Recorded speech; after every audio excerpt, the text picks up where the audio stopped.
We finally made it to Caravan Reebok. It's pretty lively here. So, just past this wall is the desert, huh? Oh, wow. Paimon remembers hearing people call this the Wall of Samiel. It's made to block sandstorms from the outside.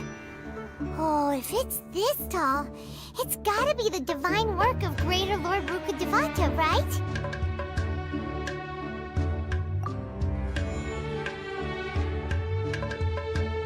Enough gawking. Come on, follow me. Huh? Over here.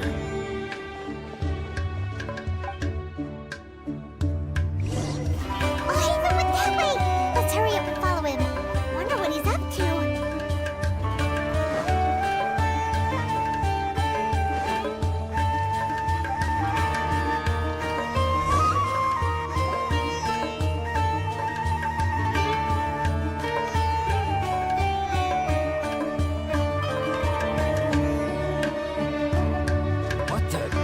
Where did she go?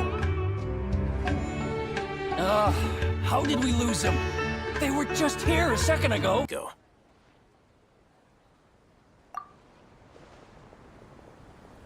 There's no need to thank me. I've never cared to keep track of personal favors. All I did was correct a mistake I happened to come across. It's a habit I developed at the academia. You really gave Paimon a scare, Alhaitham. We never thought we'd run into you here. Last time we met at Port Ormos, didn't you say you were going back to the academia? Wait, don't tell Paimon that you're here to take us back on their orders! Oh, so you've already landed yourselves on the academia's hit list. I can't say that I didn't expect it. However, had I wished to turn you over to the academia, don't you think you'd already be the Eremite's honored guests by now? Oh, right. You do have a point. I have no interest in running errands for that project. As a scholar, I've always belonged to the camp that promotes researcher autonomy. And these days, you're more fascinating than anything the sages can offer. Not quite. To tell you the truth, I'm still investigating the Divine Knowledge Capsule. Unfortunately, I've run into some difficulties. Everyone says the capsule originated in the desert and was eventually moved to Port Ormos. If I am to get to the bottom of this, I must understand how the capsule first came to be. Which brings me back to you, and why you're so interesting. The leader of Ain al-Ahmar used the Divine Knowledge Capsule right in front of you, and upon seeing him, your expression became perplexed, and you were lost in thought for quite some time. To have that kind of reaction, I think you must have realized something. Are you interested at all in sharing what you've been hiding from me?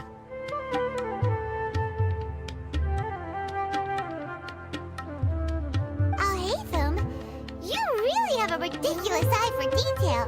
What kind of person even notices or remembers stuff like that? So that's your answer. Well, I do work for the academia after all. So considering that, it is indeed wise to keep your cards close to your chest. But that does prove you do have some undisclosed information about the Divine Knowledge Capsule. Am I right? No matter. Rather than simply learning the answers from you, I'd still prefer to investigate on my own. Speaking of, you two are also headed to the desert? That's right! We have the same plan as you! But we don't really have any concrete goals at the moment. Then I'd suggest starting with Aru Village.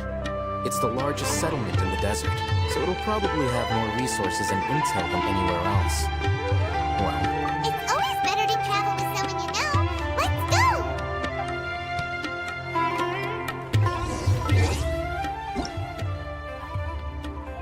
Paimon coming in! Paimon coming in! Is this level okay? Can you hear Paimon? Welcome, weary travelers. All who seek rest.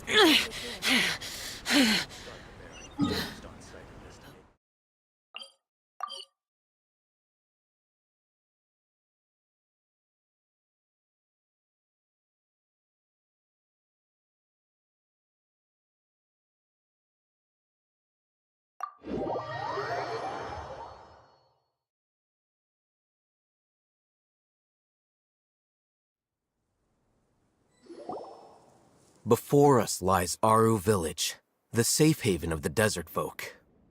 Whoa, this landscape is really something else. What a cool place! Let's go check it out!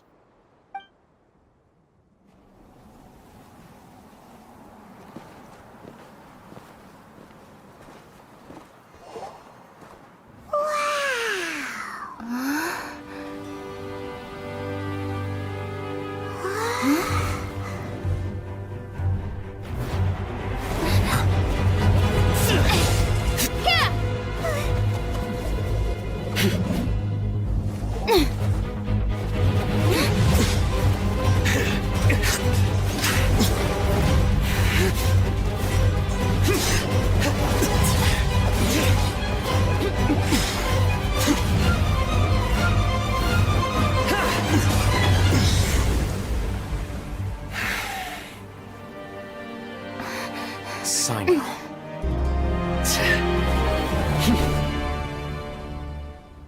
Unless my memory fails me, we have barely spoken 2 words to each other before now at the Academia. Would you care to enlighten me as to when and how I invited the General Mahamatra's wrath? Oh, Haytham. Do not think you can escape my judgment just because you managed to escape my attack. Judgment? So that's how you'd characterize your actions here, is it? Or would elimination perhaps be a more accurate description? Had I used my full strength, not even this traveler would have been able to stop me. Though styled like an assassination, I sought only to ensure that my target would be unable to flee or resist. Standard practice for the Matra, as well you know. Seemed to me more like your own personal touch. Who is that, Alhaitham? Did you call him General Mahamatra? Yes. General Mahamatra Sino, head of all the Matra at the Academia. He's a formidable hunter, and the ultimate nightmare for any who have committed academic crimes. You seem to have placed a lot of trust in Alhaitham, to the point of blocking an attack for him. If I were you, I'd never choose to side with him. I wouldn't believe a single word that comes out of his mouth. I have been pursuing this scribe for a long time. I urge you, stand back and do not seek to defend him any longer. Otherwise, there will be consequences. Has Alhaitham done something wrong? Paimon doesn't think he's as bad as you've made him out to be. I won't waste my breath explaining things. Alhaitham, I saw it during our fight. Take it out. The divine knowledge capsule you're hiding on your person. Unless you want me to retrieve it for myself. Very perceptive of you. Nothing escapes a Matra's senses. Wait, the divine knowledge capsule? Didn't it fall into the Matra's hands in Port Ormos? No wonder you speak with such confidence, Sino. But I must admit, I'm very curious. What does this capsule mean to you? And why, as General Mahamatra of the Academia, are you all alone in the desert? As far as I'm aware, the other Matra have been speculating about your disappearance. Have you been given a mission that's, let's say, Morally dubious? If I was the real target of your mission, what was stopping you from simply using your authority and resources to judge me within the walls of the academia? I should have known you'd be difficult to deal with. You two! Ugh! What should we do, Traveler? Paimon feels like we can't trust either of them! Ahem. Well, look at you two, acting all tough and self-righteous over there. Wait, Dia?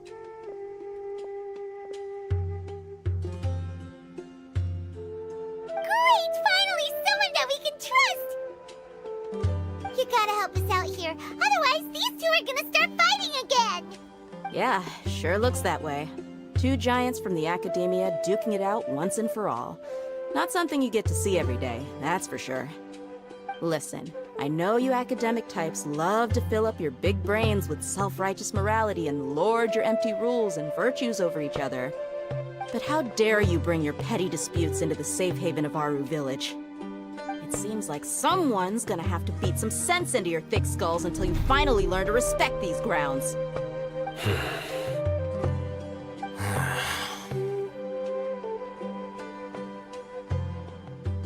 Hey, did either of you hear a word I just said?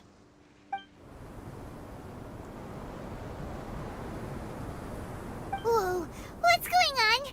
The wind's so strong! Is this a sandstorm? Paimon's gonna get blown away! Another sandstorm? What's up with these recently? Hey! All of you, over here, quickly! We have to take cover! Someone's calling for us! Oh, this wind is too strong! Let's get over there! That sounded like Candace. Come on, you two. Jeez, are all of you academia folks such hard work? Move it! All right, stop yelling.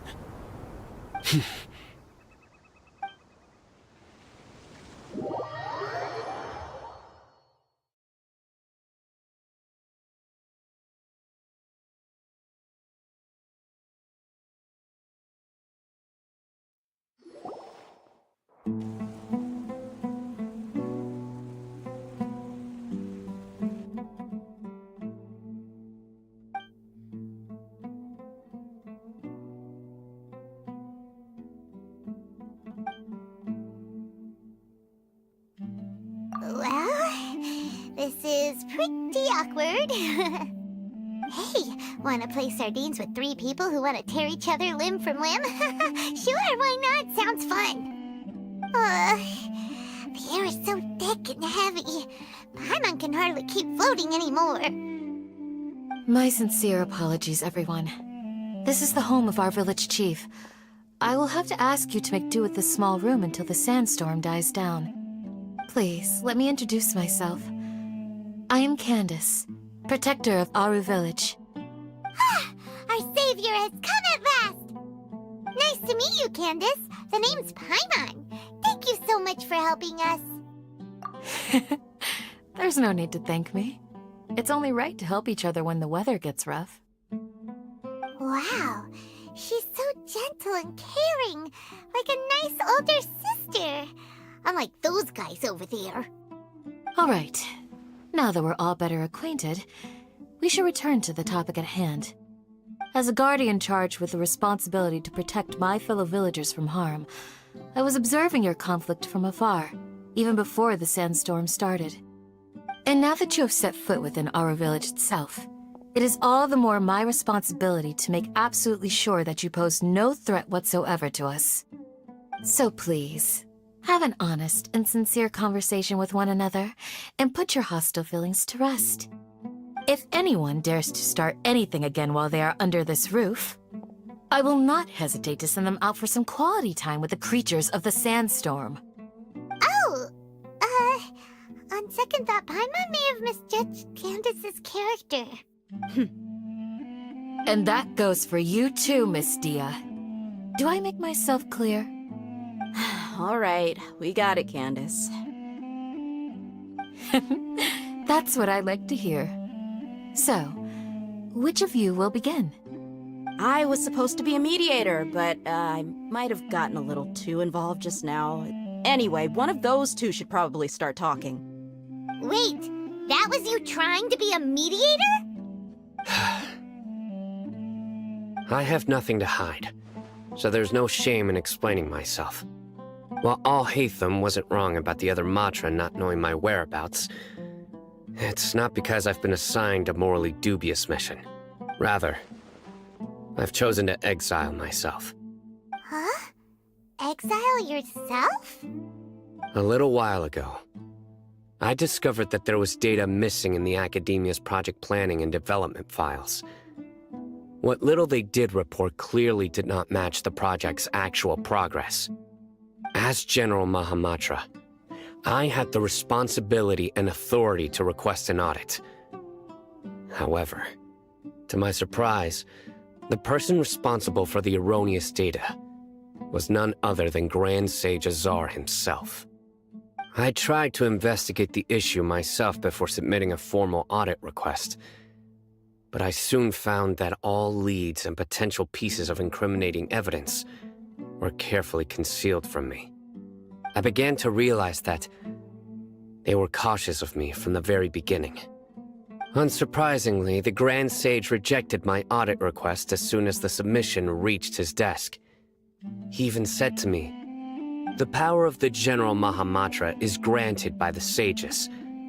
You have no right to judge us." So they really are up to no good.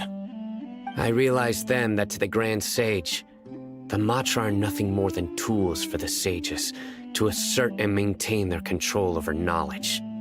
The vows that we took, the principles that we strive to uphold, they are meaningless to the academia of today. I believed it would be wise to flee the academia before the sages had a chance to take action against me. This way, they can no longer see nor predict my actions. I will never give up on this investigation. There's no need for someone else to give me power or authority. Once I find the truth, I will administer judgment by my own name. Sino seems to have the same goal as us. We're all investigating the sages. Plus, now that he's no longer the General Mahamatra, he somehow feels a lot less scary. Well, Sino, if that's your story, then why did you see Al-Haytham as a target? When I was investigating the matter in the academia, I overheard a conversation between Al-Haytham and a sage. The sages asked you to investigate a blonde-haired traveler. Do you dispute this, Al-Haytham? What? Like many parts of the project, this assignment was undocumented. Now throw in your suspicious behavior with the Divine Knowledge Capsule, and I think we deserve an explanation. Yes. I was indeed tasked with investigating the Traveler. Al-Haytham? After all, the promised reward was so great that hardly any scholar could have refused. The sage told me, once you've completed this assignment, I can give you a glimpse of divine knowledge.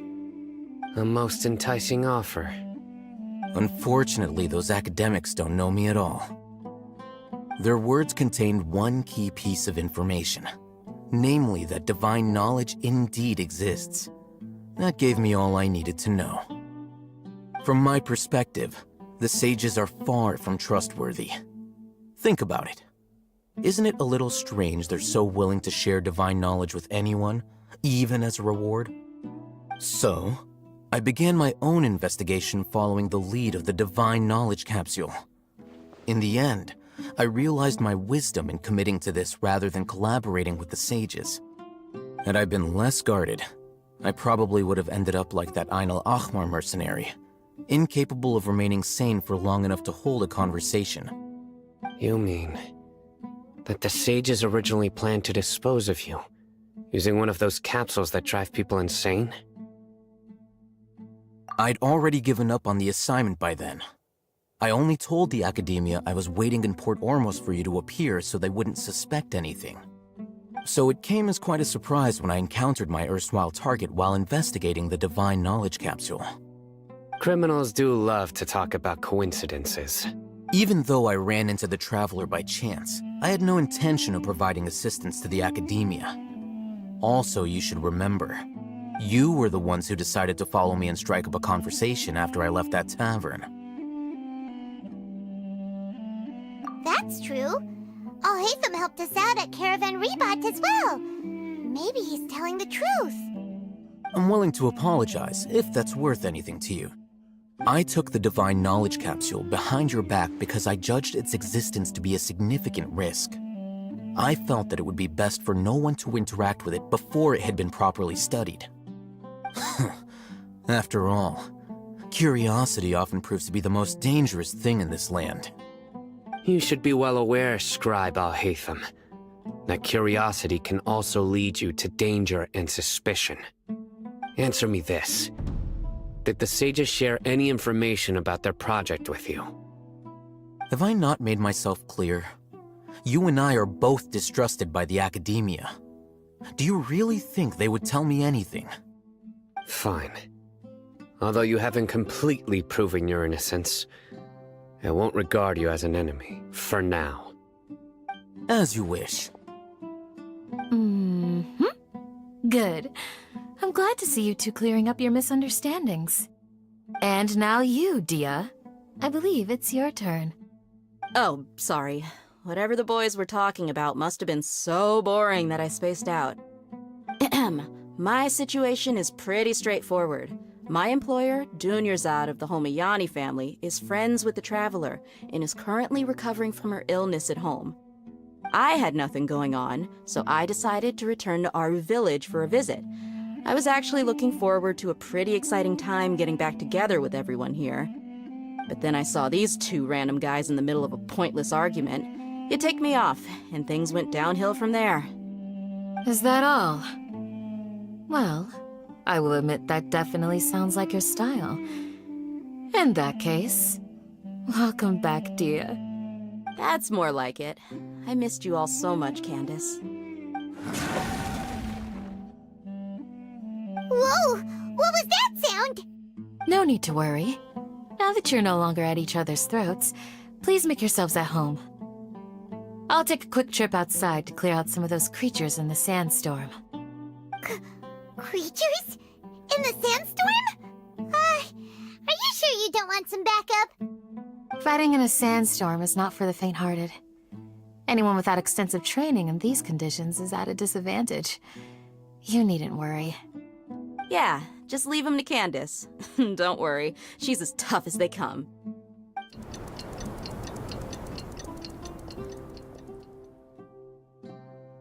The wind's died down. That means the sandstorm's over, right? Candace still isn't back yet, though. Is she alright? Maybe we should go out and check on her. When you put it that way, even I'm starting to feel a little worried. All right, let's go. We've been here long enough, and the boys are as chatty as the floor.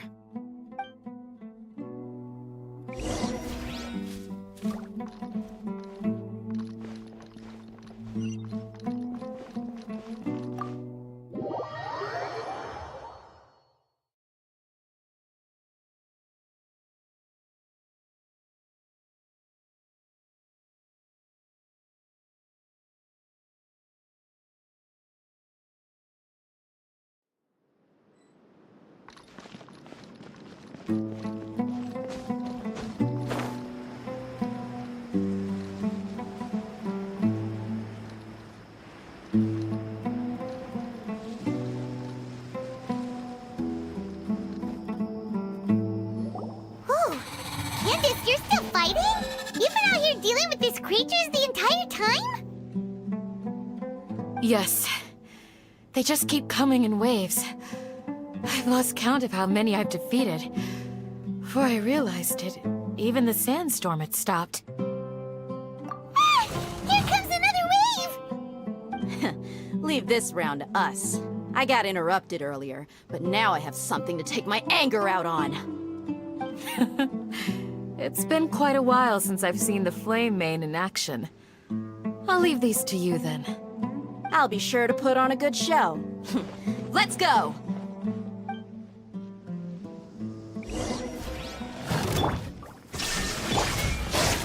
Stabilize!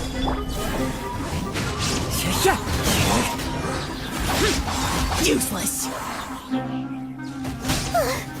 Here comes another wave! When are they ever gonna let up?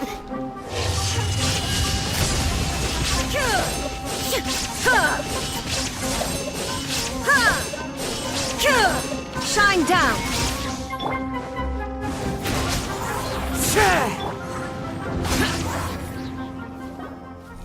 The creature stopped appearing. Was that the last of them? What we fought just now was probably the aftermath of the sandstorm. So we should be safe for the time being. Well fought, everyone. No injuries, I hope. Huh? Who are you? Ah, my apologies. I haven't had a chance to greet you yet. I had my hands full taking care of the village's elderly and children. I am the chief of Aru village.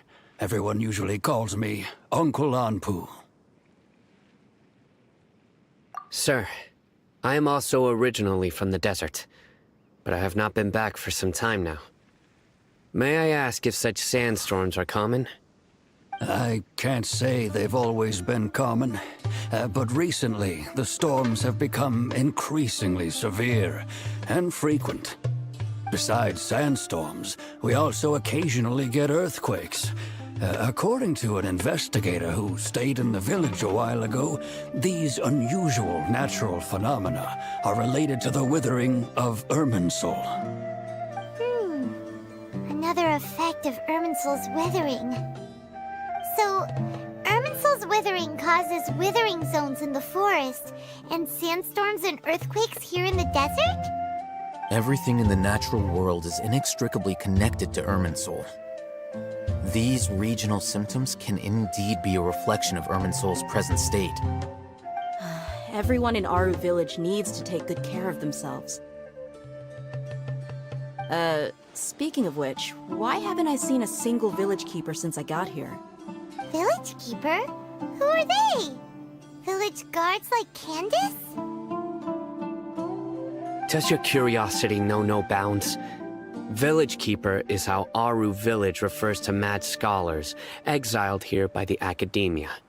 Most of them are scholars who lost their sanity after a period of training in the Avidia forest. The academia believes that their crazed mutterings may have a negative effect on the psyches of other scholars.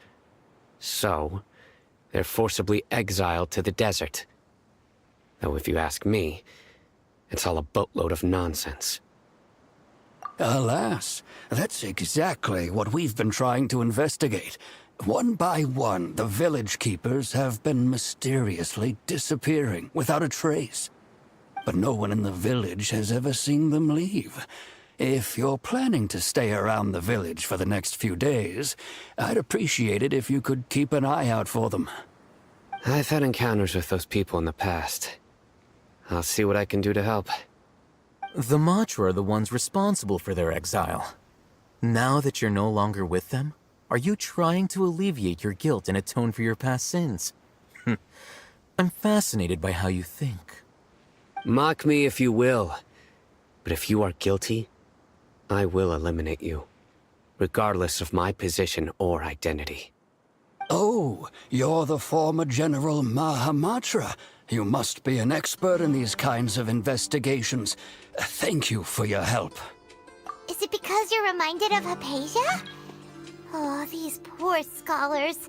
First they lose their sanity, now this! We need to help get them back home, safe and sound. But, is it really a good idea to tag along with Sino? You seem like you really don't trust him. I'll be grateful for the assistance. No doubt you will do a better job than some of my former subordinates. Let's start by finding a spot to share what we know so far.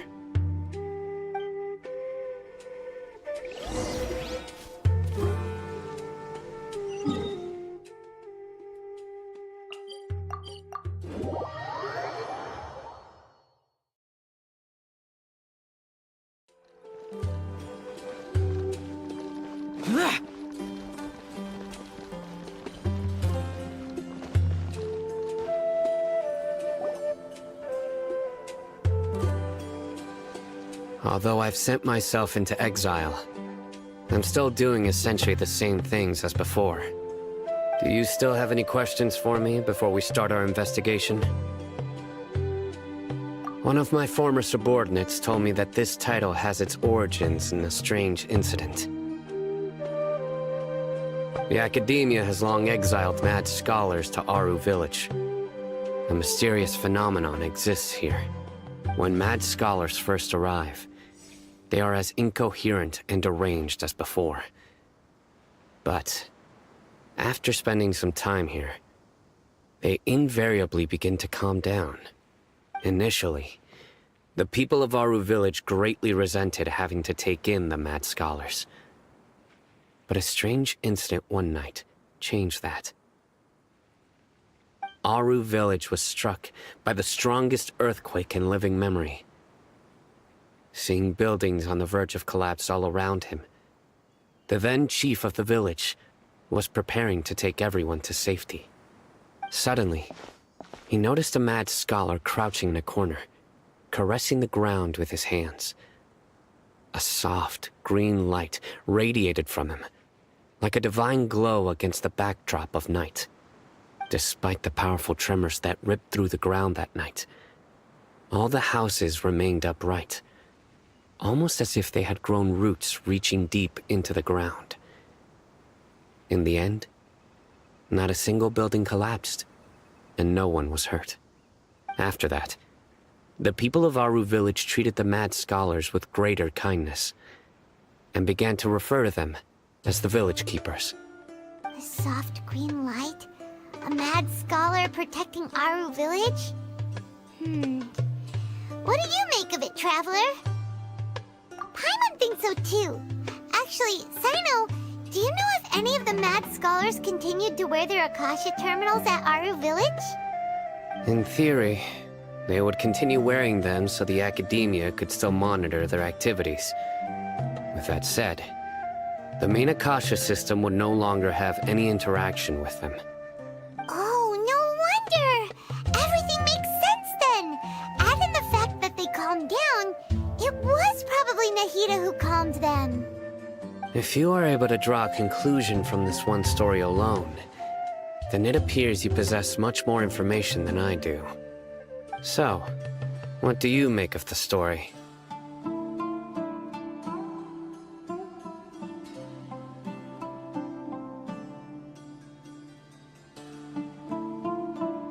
Really? Lesser Lord Kusanali. What? You don't believe us? Lesser Lord Kusanali was definitely using the Akasha to give her power to the mad scholars! No, it's not so much that I don't believe you.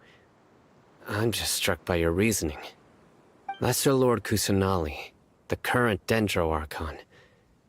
Is she really active in Sumeru? The Academia has always placed far greater importance on the late Greater Lord Rukkhadevata. They've more or less ignored Lesser Lord Kusanali, and I've never had any reason to doubt their views.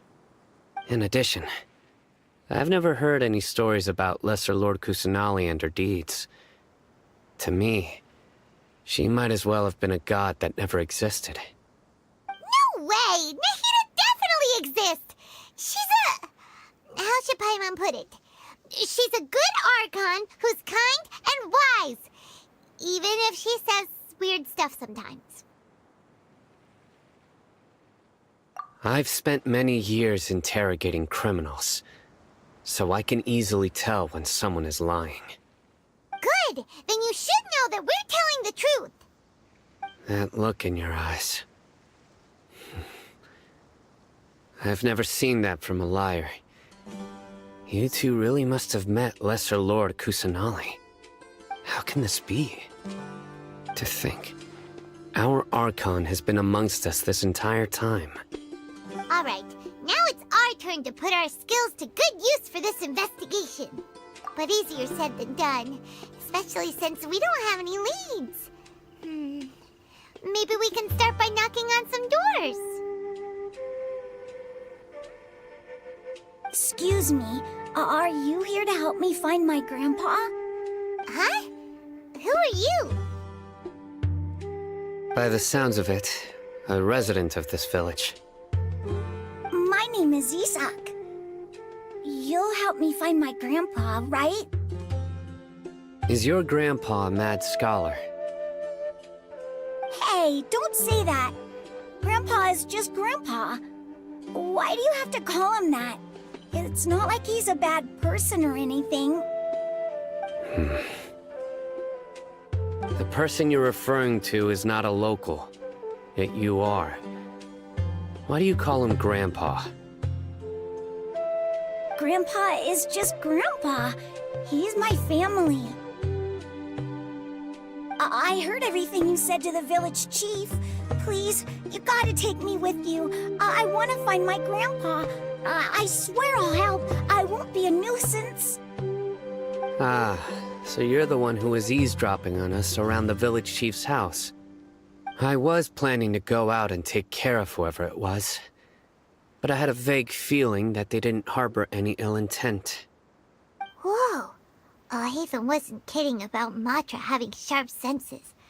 Sino, he's just a kid. All he wants is to find his grandpa. Let's find a way to help him. Sorry. I was only listening in because I wanted to know where Grandpa went. Honest. If you don't believe me, you can ask Miss Candace. All right. But first, let's confirm the facts with Candace.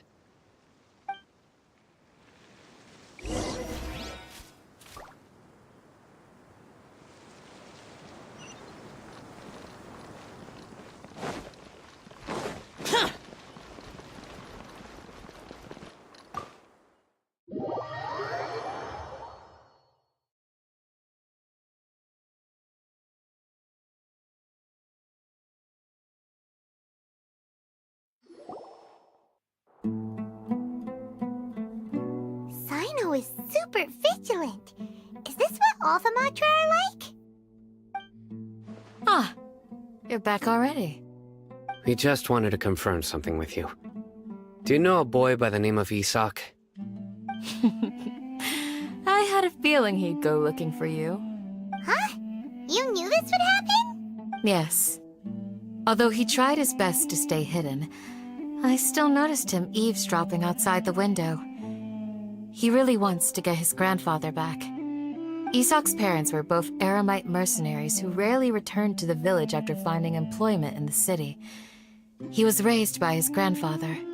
Unfortunately, it was only a few years before his grandpa passed away. Isak was still very young at the time, so various families in the village took turns caring for him so he could survive. Later, an elderly mad scholar arrived at the village. Isak thought the scholar bore a striking resemblance to his grandfather, and thus often spied on the man. However, the scholar was unkempt in appearance and incoherent in speech. Although Isak referred to the man as his grandpa, he was afraid and didn't dare to approach him. One summer night, the oft mumbling and bumbling grandpa suddenly calmed down and seemed to become more lucid. He even noticed Isak hiding in the distance. So Grandpa walked up to Isak and patted him on the head. He even took Isak to the entrance of the village, where he patiently taught the boy the names of the stars, and accompanied Isak until he fell asleep. The next morning, Isak woke up and wanted to go find his grandpa again, only to realize his grandpa no longer recognized him. However, even so, Grandpa retained his calm expression. It's said that those who saw the scholar claimed he no longer appeared to be crazy, but appeared to be living in his own world, somewhere fun, or... Grandpa, could you tell me stories about the stars again? All this somehow just makes Paimon feel really sad. It seems like they both deserve so much better. Perhaps. Nearly everyone who lives in the desert has some form of hardship or regret. But even so, we must still continue on with our lives. It's also my reason for fighting. I must continue to protect this land.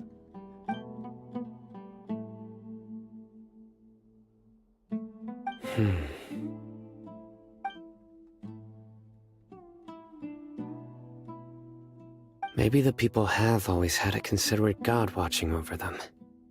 Huh? What did you say, Sino? No, nothing. As long as Esau keeps his word and doesn't get in our way, we can take him along. Perhaps you are more compassionate than I gave you credit for. Please accept my thanks on Isak's behalf, Sino.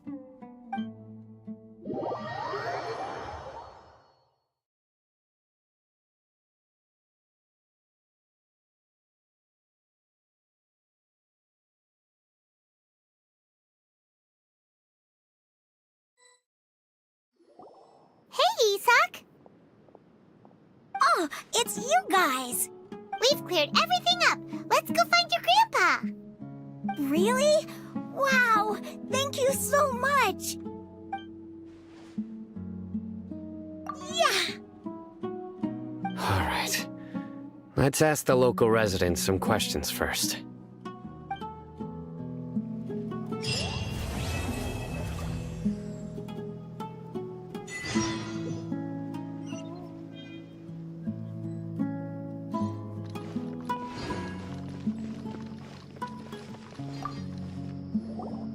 Excuse me, did you happen to see where the missing scholars went?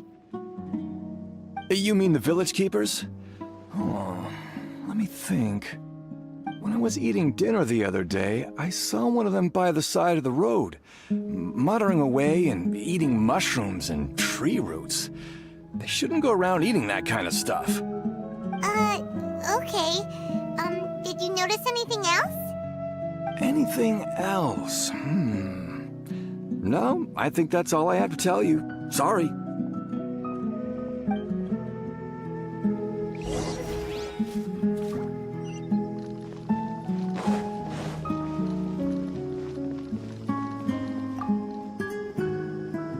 The scholars that have gone missing. Have you seen them? Those eyes. Those fierce eyes. You look like a real fighter. Don't change the subject. Right. You were asking about the the mad scholars. I think it's been a few days since I last saw them. I usually go to bed pretty early, so I'm not too familiar with what goes on at night. But honestly, I feel quite sympathetic towards them. Even though they act a little strange, they've helped me in the past. If it weren't for them, my house would have collapsed long ago. Do you also think Grandpa and the others are good people? Grandpa? Oh, hello there. It's little Isak.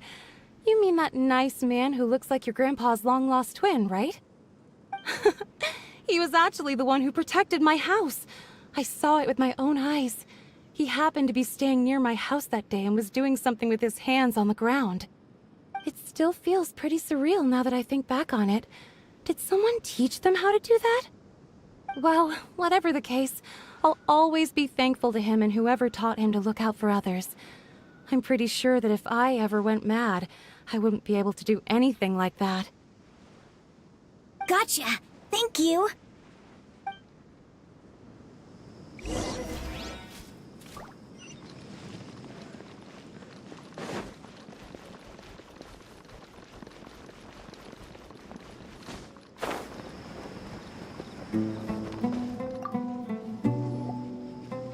Sir, have you seen my grandpa recently?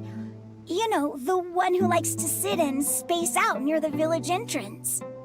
Oh, well, if it isn't Isak. Oh, your grandpa, huh?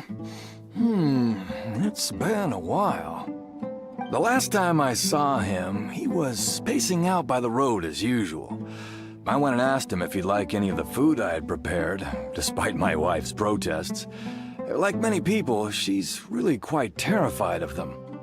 And speaking of my wife, she's still always complaining about how I don't make enough mora. That might explain why she's always mad at me. Oh, thank you. Thank you for taking care of him. It was nothing. You're looking for him, right? Did he go for a walk and get lost? Yeah. That's no good. Well, once you found him, come by my place again and I'll cook a little something for the both of you. I've known you since you were very young. So as far as I'm concerned, you're family. Please feel free to come by anytime. Wow, what a nice guy! Okay, thank you, sir. Huh? Don't say anything for now. Isak, stay here. Let's head over there. Stay quiet as you move.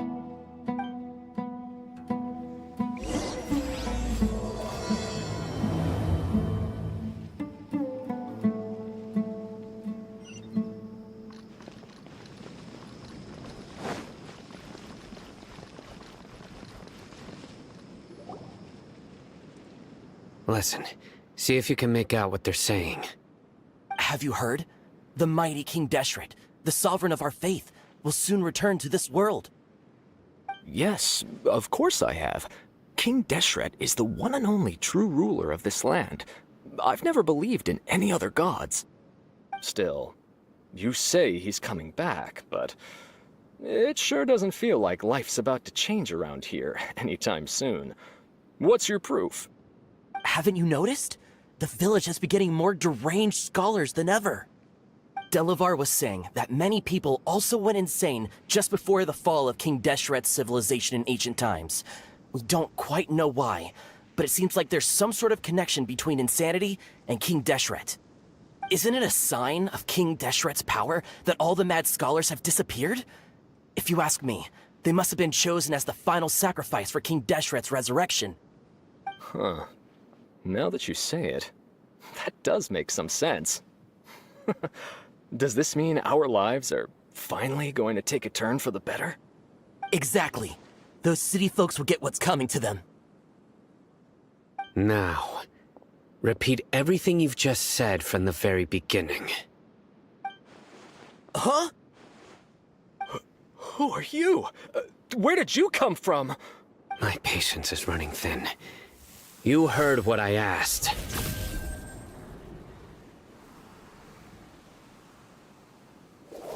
Yeah, bro, this guy's something else. Just look at his eyes. One wrong move, and he's gonna flay us alive. Let's not get on his bad side, okay? I am no match for this guy. Oh, okay, good sir. What is it you would like to know? Tell me about King Deshret's resurrection. Well, I only know a few things from hearsay. I went for a drink the other day and heard others talking about a rumor that the madmen will disappear and that King Deshret will return to this land. I'm not making this up, I swear!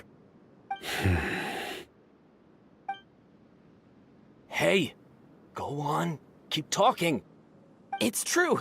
It's all true, sir. We desert folk have had more than enough of those people at the academia. They keep sending us all their mad scholars and won't let us have a good life. Would you want to live like this if you were in our place? The radicals were even more thrilled than me when they heard the news. We're all praying for King Deshret's speedy return. Delavar also said that once King Deshret returns to our side, it's only a matter of time before we conquer the land on the other side of the wall. They're all willing to serve under King Deshret and fight for a share of the glory. Is that so? Seems like he still wants to know more. Keep talking. Got it! At first, I told myself it was just the drink talking, but then all the mad scholars vanished without a trace, just as the rumors said. Please don't beat me up just for mentioning these rumors. If I'm guilty, then everyone else around here is also guilty. I'm just saying what the others said. The people here really like King Deshret, but dislike the Dendro Archon. Where is this radical person you talked about? I haven't run into him over the past few days, so he probably hasn't been around the village. What about you, man? Have you seen him at all? No, not at all. We wouldn't dare lie to you. He's really not here right now. Sounds like you're not too close with the radicals. No, of course not. All we know are their names. I have many ways to stop you from talking. And many others to stop you from sending warning messages. So you'd best just stay home and hope I don't hear of you trying to contact anybody. Don't do anything until I've gotten to the bottom of this. Try something foolish, and even Candace won't be able to protect you. Yes, got it. We'll do just as you say. That scared Paimon half to death. Sino is pretty terrifying.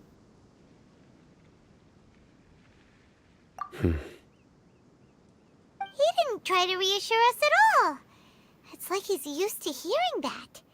Oh, Paimon bets lots of people have told him that before. I heard that. Sorry. It's part of being a Matra. The rumor we heard just now seems like a strong lead. But we need to check a few more places.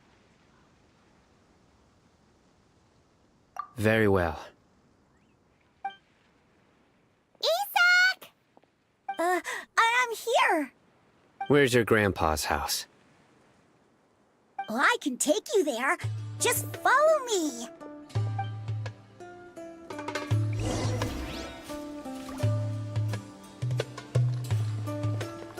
Join the Eremites and embrace a wonderful new life. Rise! Grandpa? Oh, he likes to be alone. Sometimes he stares at the sky in a daze, and other times he just pokes at the ground with his fingers. Every now and then, he yells out at the top of his lungs, so a lot of people are really scared of him. But he's a good person, really. I know he is. I swear, he's just like my real grandpa.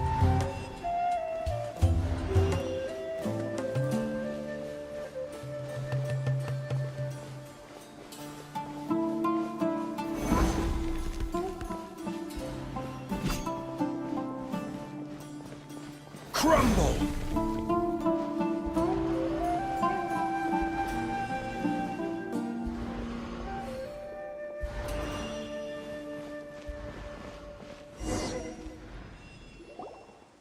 Well, this is where Grandpa usually stays. There sure isn't much here.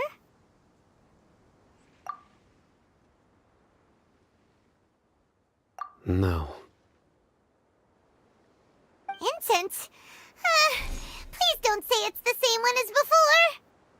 But are you okay? Are you getting dizzy or need to lie down? There's a scent that you can sense, but I can't. A certain traveler here once passed out from that smell. Thankfully, Tainari saved the day. And then he gave us a long lecture to explain all about how it worked. So, you know Tainari. Huh? You know him too? Are you two friends? Yes. Now that I concentrate, I can also make out the scent of incense. Wait, surely Tainari didn't lecture you too? No. No need. Did you first encounter this scent at Tainari's house? In the forest. From a scholar.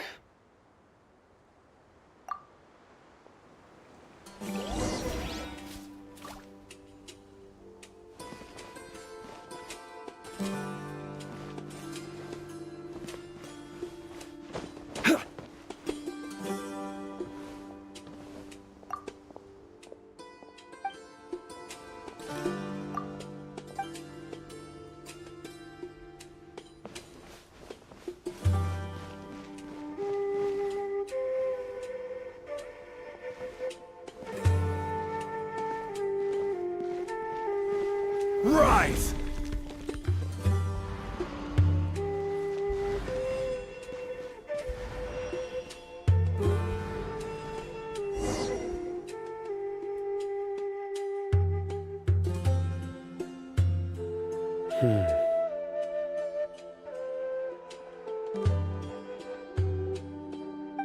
What are you looking for, Sino? Here it is. Take a look right here. Paimon doesn't see anything. Although the traces have been completely buried in the sand, there are footprints here. From the size and shape, they belong to an adult male. This pattern is a common one from this area. Local shoes. This was probably someone from the village. The scent is quite faint, but still extant. The footprints head in the direction of the door. But who would come looking for Grandpa? He doesn't have any friends. We'd have to ask whoever lured him away with the incense. Huh? So you can lure someone away with just a scent? Hey! What's wrong with liking good food? Everyone's got something they love in life. Exactly. Most scholars are fond of incense, since the smell supposedly helps them clear their minds and discover new knowledge. Even deep within the clutches of madness, they still yearn for their knowledge-seeking days, and will follow the scent whenever it presents itself. No, Grandpa. So, someone's taking advantage of their weakness? Huh. Still, why would anyone want to abduct all the scholars? Are the rumors really true? Could the disappearance of all the mad scholars have something to do with the radicals? It's highly likely. Please, you have to save my Grandpa.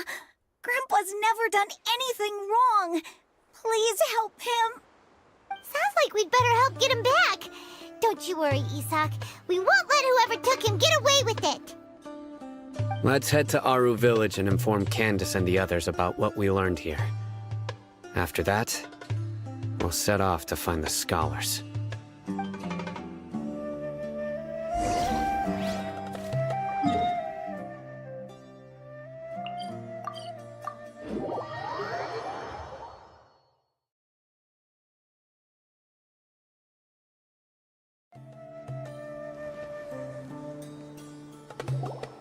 Right.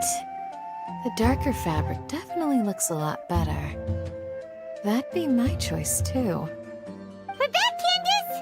We've got a lot to tell you. Ah, welcome back. Sounds like everyone's friends already. Oh, Dia's here too! You bet. So, everything goes smoothly? Reasonably.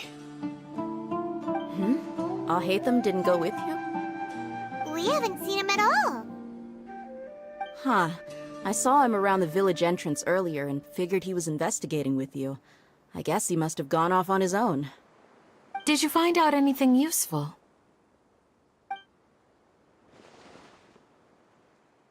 I see. So someone used a kind of incense to lead the exiled scholars away from the village.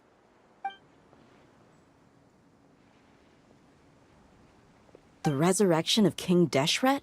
First I've heard of it.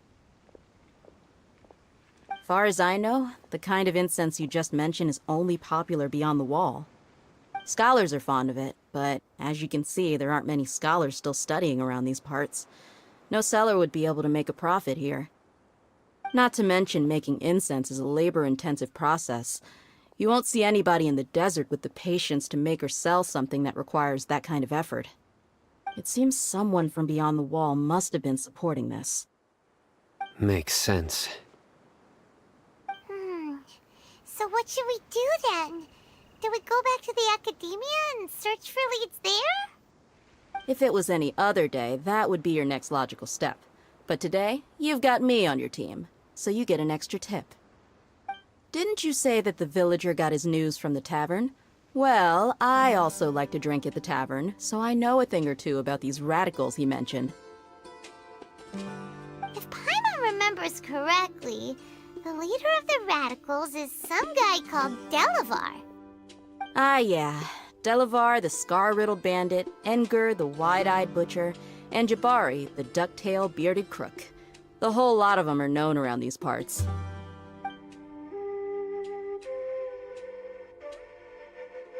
These guys have one thing in common, and that's being broke. The rougher life gets, the more they want to believe in King Deshret. Way they see it, King Deshret's resurrection is their only chance at overthrowing the academia. Throwing all of Sumeru into chaos is the only way to change the way of life here in the desert. Anyway, that's my guess why they've chosen to become radicals. Tia, you're amazing! You really know this place inside and out.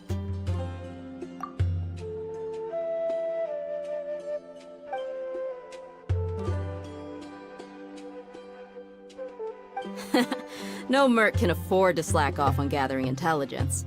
Every mora I've spent in the tavern has been a valuable investment. Let's head out. Now hold on, you're staying right here, Sino. Why? Aru Village is not a big place. Outsiders stand out here like a sore thumb. I'd bet word about you has already gotten out. The desert is unforgiving, so the way of life here is also a lot tougher than on the outside of the wall.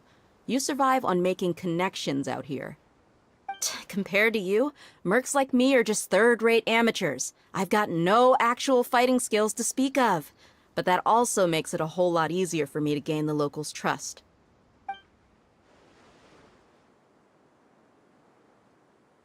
I need to go around and ask some questions, but it'll be difficult if you're with me. Fine. Good. Then we've got a plan. The Traveler and Paimon will go to Caravan Rebot with me, and we'll try our best to figure out where the Mad Scholars have been taken. Sino, you'll have to stay in the village and continue investigating on your own. All right, sounds like a plan.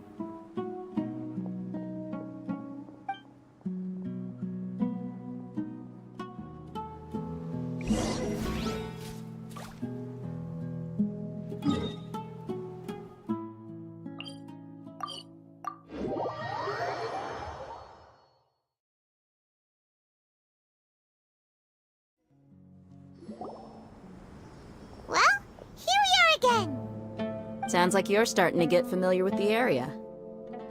Paimon's amazed every time we see the wall of Samiel. How can a wall this tall even exist? It's almost unreal. I know what you mean. I had the same question every time I walked this way when I was a kid. Also, why is this high wall here? And can a wall really block sandstorms? It was only after I grew up that I realized the wall of Samiel isn't just there to keep out the sandstorms. It serves a more important purpose, keeping out people like us. Sumeru is run by wise and mighty sages. To them, us desert dwellers are nothing but tools that can be used and discarded at their whim. We're cheap labor, like livestock, but easier to control. Nothing more. Even if a child from the desert got the chance to obtain an Akasha terminal, almost all their requests for knowledge would be denied. The academia believes we're underserving. Geniuses like Sataria are one in a million. The other children never get a single chance to try and rewrite their fate, even though the academia knows very well that we're humans, just as they are. That's terrible. I would tear down this wall with my own hands if I could. Hey, Dia. You're not thinking about doing anything scary, are you? No, not at all. This place just gets me thinking, that's all. Besides, we're here to procure information, aren't we? Yep, we gotta catch those. Shh. Caravan Rebot is crawling with people, so be careful what you say. We don't want anyone to find out what we're here for. Our mission started the moment we arrived here. Let's go check out the tavern. Maybe we'll find someone I know.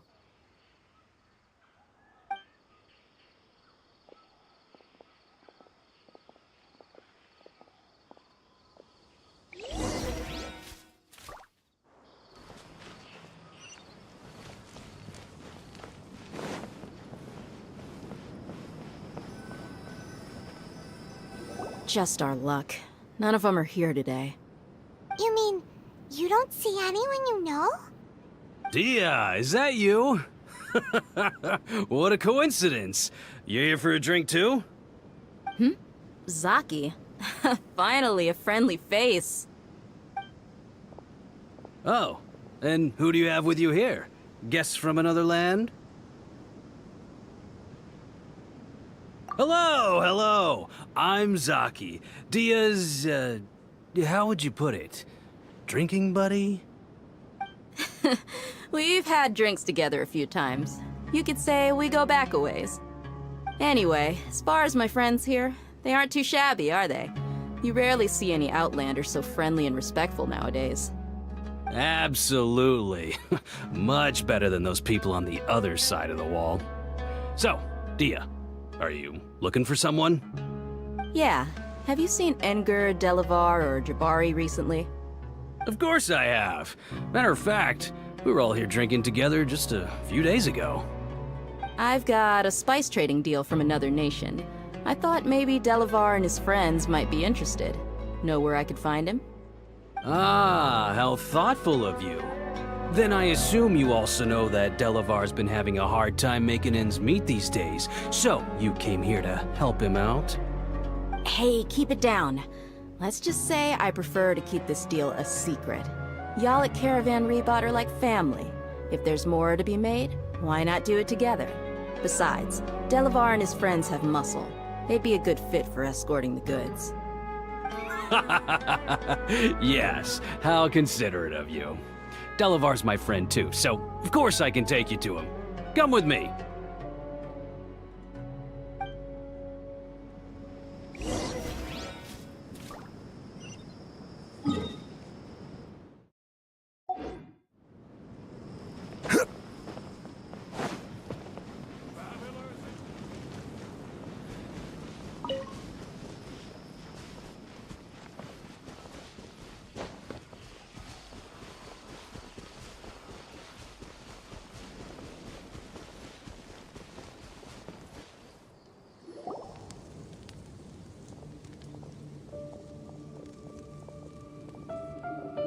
Are we there yet? Yep, this is the place. This place is practically deserted. What are they doing in a place like this?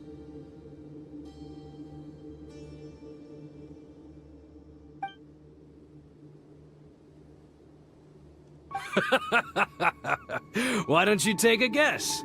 Go on, a wild stab in the dark. You're like lambs to the slaughter. Oh no! It's an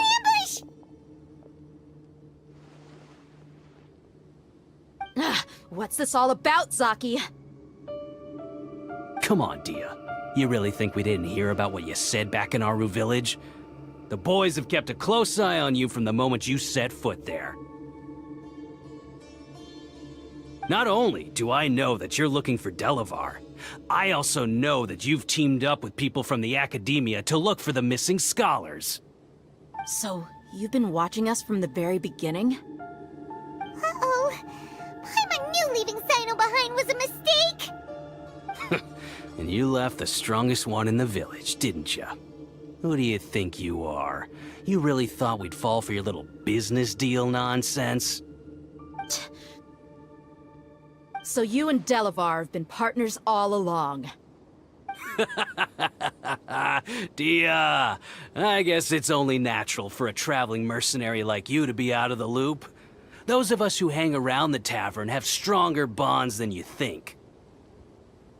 But you got one thing right. We're all looking forward to an uprising in Sumeru.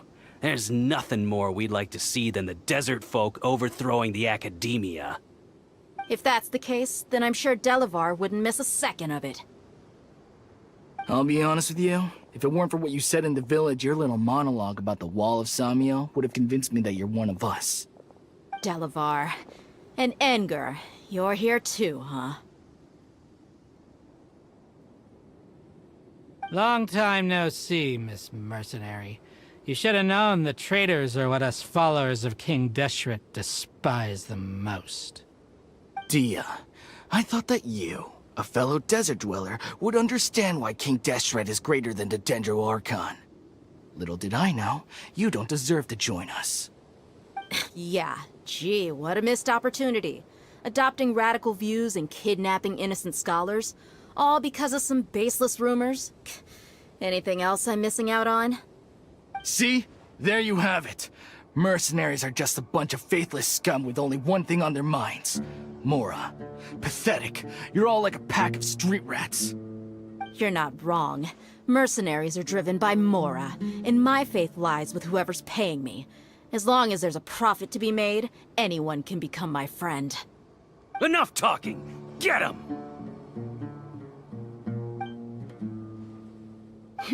Just as I expected. Let's teach him a lesson, traveler.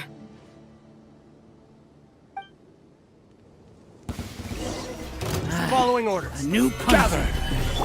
Illusion shattered! Fallen leaves, adorn my night into the wind.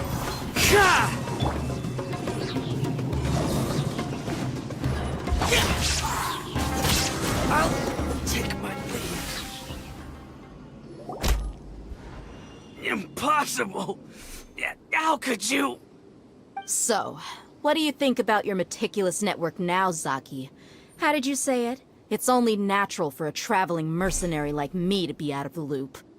I'm guessing your informant told you that I'm just an incompetent merc with no real fighting skills, correct? I mean, that is what I said after all. And of course you would believe everything he reported. The only thing you know about me is that I'm a mercenary, but you've never seen me in action. Even though you heard we went to handle monsters together, you believed that Candace was the only one doing all the real fighting. That so-called Flame Mane is just a fraud. She admitted it herself. She just uses her connections to gain the trust of others. That's what you thought, right? Ugh. You lied in the village because you figured that we'd have people watching you. And you were stupid enough to fall for it. I figured as much the first time we drank together. You all thought you were so smart. Pathetic. Okay, that should be all of them. Whoa! So you've been planning this since we were in Aru Village? No task can be done without preparation. I just happened to notice a couple suspicious-looking people while you were out investigating. Oh, but instead of catching them right away, you let them report back. Those two who were snooping around were just a couple small fries. If we want to get the real catch, we have to be patient and give it some time. Oh, you mean the funny name she mentioned back in Uncle Ampu's house? The wide-eyed butcher, scar-riddled bandit, Paimon can't remember them all. That's just a bunch of drunk talk. Edgar and Delavar like to talk themselves up when they're drinking. Edgar, the wide-eyed butcher, and Delavar, the scar-riddled bandit, are the nicknames they came up with for themselves. Alcohol has a way of making people share what they really think. So Edgar and Delavar are always rambling in the tavern about how King Deshret is a superior deity. What about Zaki? He's just a numbskull who fell right into our trap. Zaki was probably the best hidden of them all. My initial plan was to find Delavar first, and then try to track him down. That's what you wanted to ask when we were at Uncle Anpu's house, right? Jabari is one of the villagers you talked to. You know, the one who wanted to treat Isak and his grandpa to some food. Wait, so he's a radical too? No, he isn't. I just needed to tack on a random villager name to make the eavesdropper think that I was making some wild guesses based on my impressions. Wow, what a genius idea! Well, that's an expert mercenary for you. Ah, you're too kind. It was straight from the usual playbook, if I'm honest. So, that thing you were saying before, is it really true? About what? About how mercenaries only care about Mora, and that anyone's a friend as long as there's a profit. Does that bother you? What makes you so sure?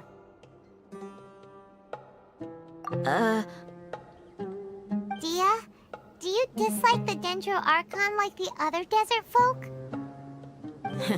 You two are pretty sharp. No, I don't have anything against the Dendro Archon.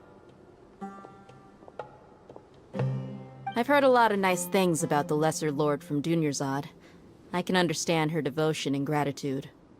Dunyarzad's just an ordinary person.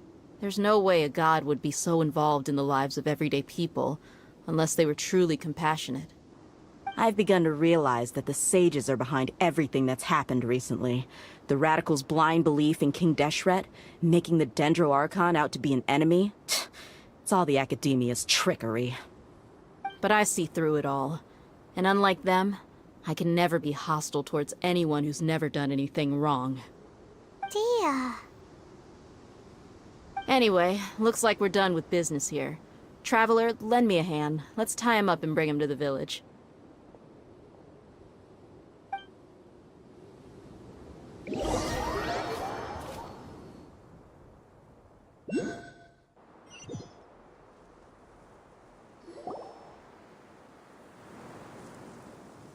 This should be all of them. I'll let you take it from here. All right. I'll be in touch. Until then, please stand by. Candace, do you need any help? Candace will be okay on her own. I trust her, so you can too. She's been guarding Aru village for quite some time now. If anyone is qualified to question the offenders, it's her. While I'm questioning them, why don't you pass some time by exploring the area? I'll meet you back here tomorrow morning, Traveler. As for these idiots, let's just hope they live to see another day.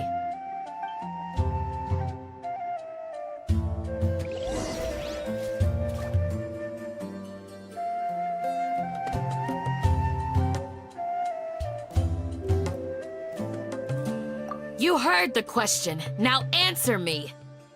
Ugh!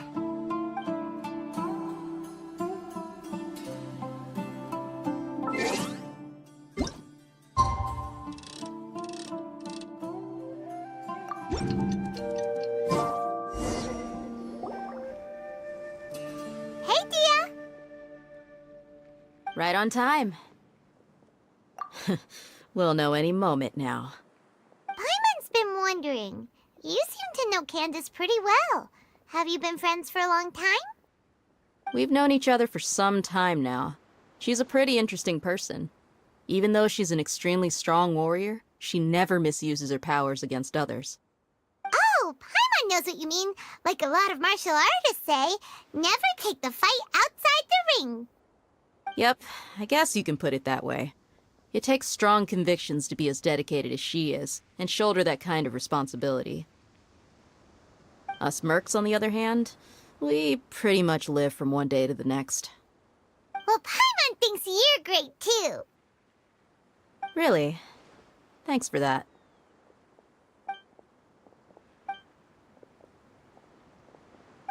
Oh, Sino's here, and he's pretty early, too. Yes. I was here yesterday to help out a little. To help out? By doing what? Sharing some interrogation techniques.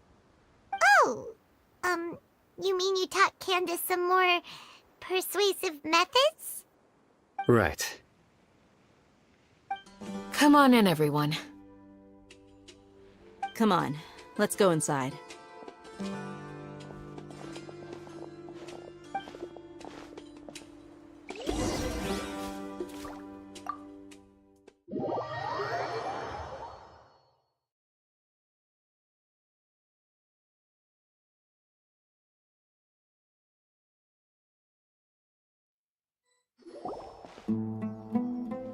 Candace, where...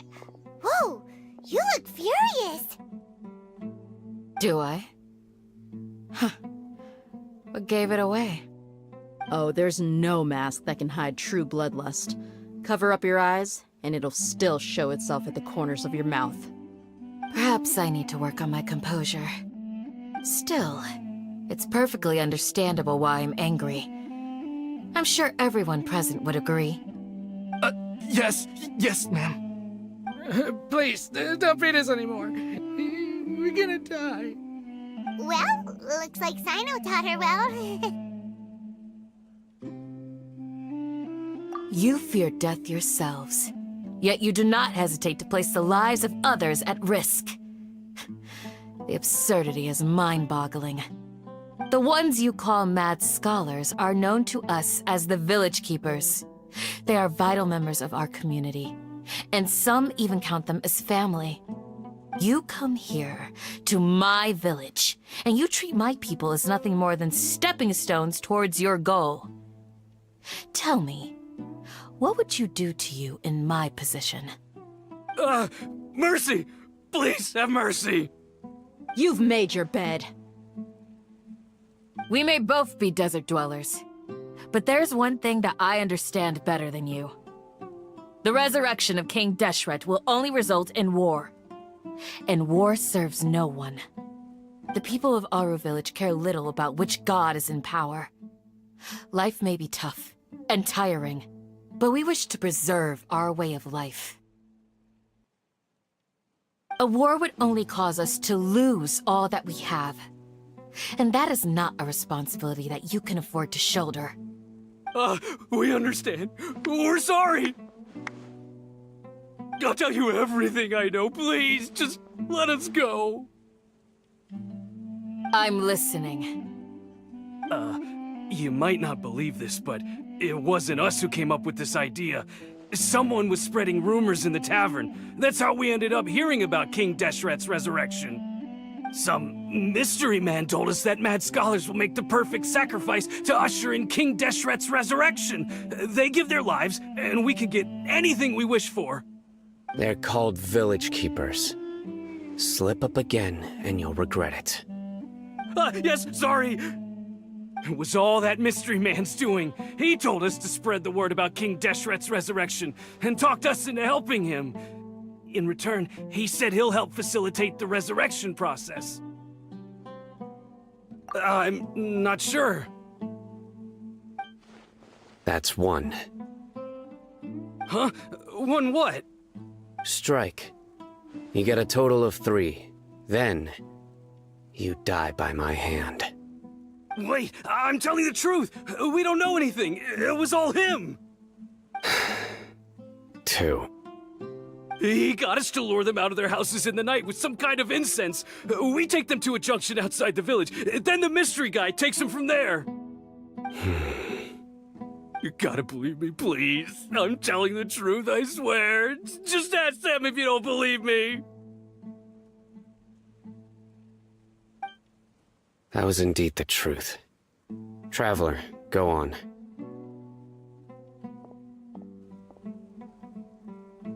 You have to believe me. If I knew that, I would have told you his name right away. I'm not risking another beating to keep his secrets. No way.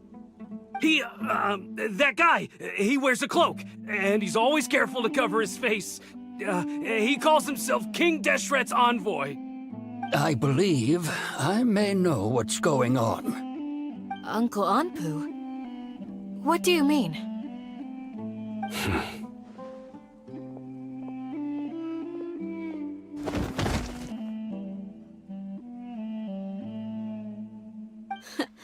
Smooth.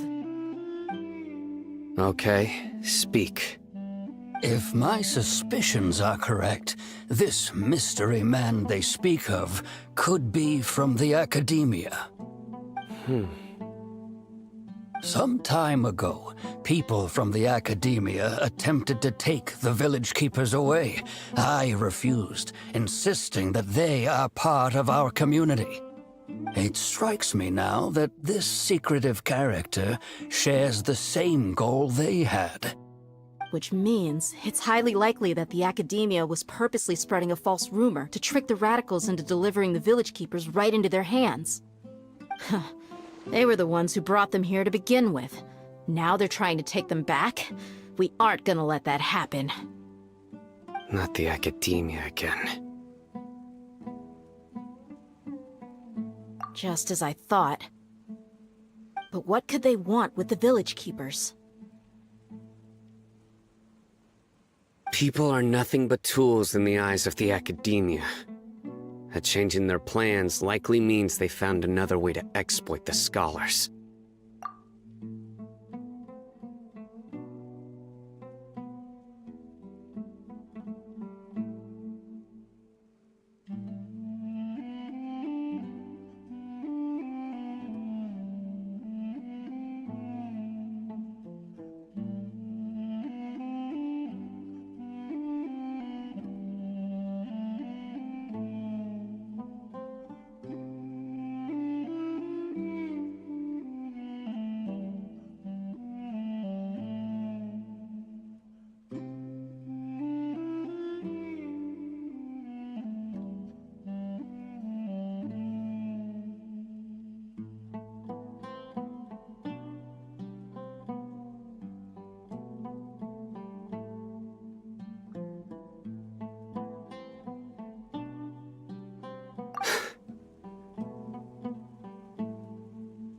Regardless, our top priority now is locating the village keepers. You're right. Isak is still waiting for news on his grandpa. Time to go. Let's leave the village and try to track them down. Yes. Pack up and get ready to leave. You got it. Candace, I'll let you deal with the radicals. Leave everything outside the village to us. All right. Let's meet back here once everyone's ready.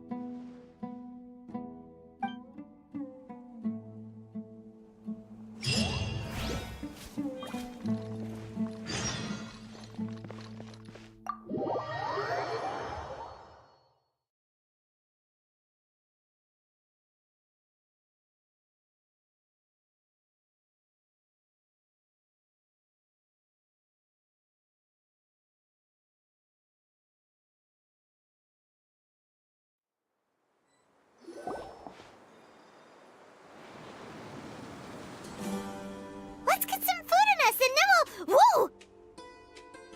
Where did you come from?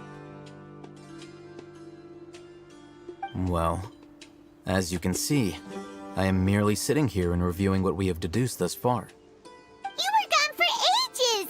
And now you're suddenly sitting here musing to yourself? Where have you been anyway?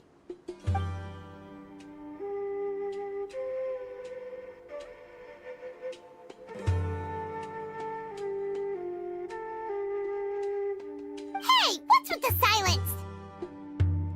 You never think things through before asking questions. I'm giving you some time to make up for that. Paimon's so mad! Paimon's gonna give you an ugly nickname! Never mind! Paimon's got nothing. There's just nothing super obvious to pick with this guy. It makes it so hard. Well, you've heard nothing to suggest I left this whole time. So clearly, I stayed in the village to investigate. Anyway, you plan to leave Aru village and keep searching for the truth of this matter, yes?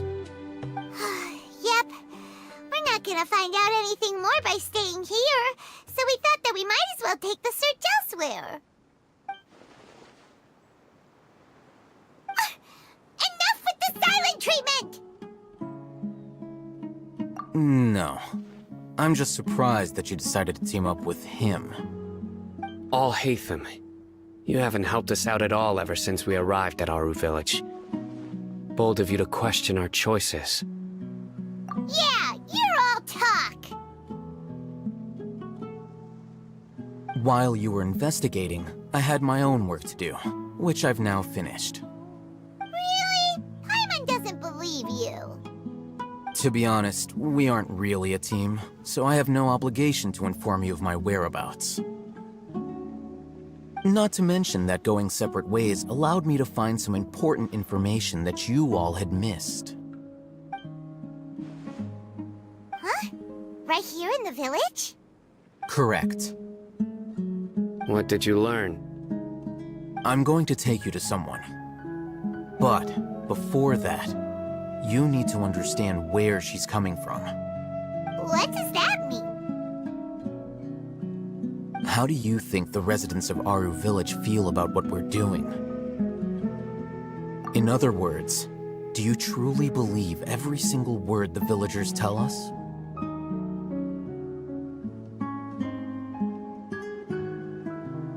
You mean some of them lied to us?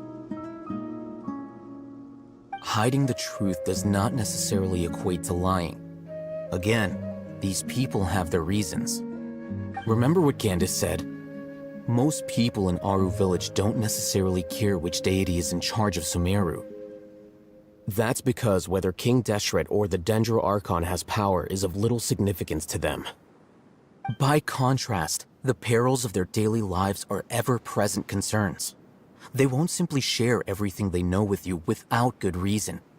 That's why you believed there was no further information to be found in this village. Glad you're following along. Among those you have talked to, there's someone who was consciously keeping you out of the loop. In fact, she's been observing your every move since you arrived. The reason being, To someone who only wants to live their life in peace, any external factors introduce unpredictability into the equation. Those eyes. Those fierce eyes. You look like a real fighter. Don't change the subject. It's quite obvious that she's intimidated by Sino's authority and strength. Right. You were asking about the Mad Scholars. She corrected herself mid-sentence because she's aware that there are King Deshret fanatics in the village. If she sounds too friendly towards the village keepers, she could easily make herself the radicals' next target. I think it's been a few days since I last saw them. I usually go to bed pretty early, so I'm not too familiar with what goes on at night. Remember? She made a point of denying her involvement in anything that occurs at night. But honestly, I feel quite sympathetic towards them. Even though they act a little strange, they've helped me in the past. If it weren't for them, my house would have collapsed long ago. After speaking to the village chief, it became clear that the village keepers had protected Aru village at night. In other words, the young miss was very much awake during that time. Then why would she lie? By getting involved with an outsider, she risks drawing unwanted attention to herself. As for why she might be so wary about all this, maybe you should ask her. I'll pass on this one. You said that she is afraid of me. If so, it's best if I stay out of this. We're on it!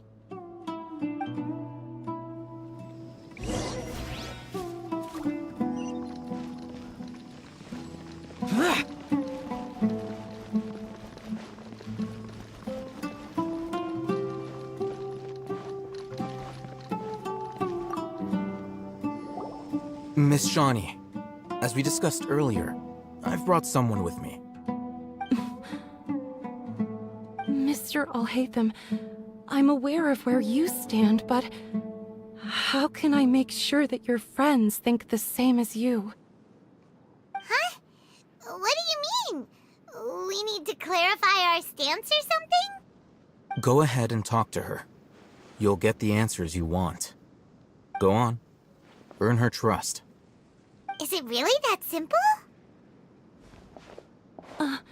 May I call you Traveler? Hi, Traveler. I want to ask you something. Do you think the resurrection of King Deshret can truly change Sumeru for the better? Why's that? That's very similar to what Miss Candace says. I know you two are friends. That's why I'm willing to talk to you, even though I do have some reservations. Before, I wouldn't even have the courage to ask something like this. Traveler, do you believe our lives will get better?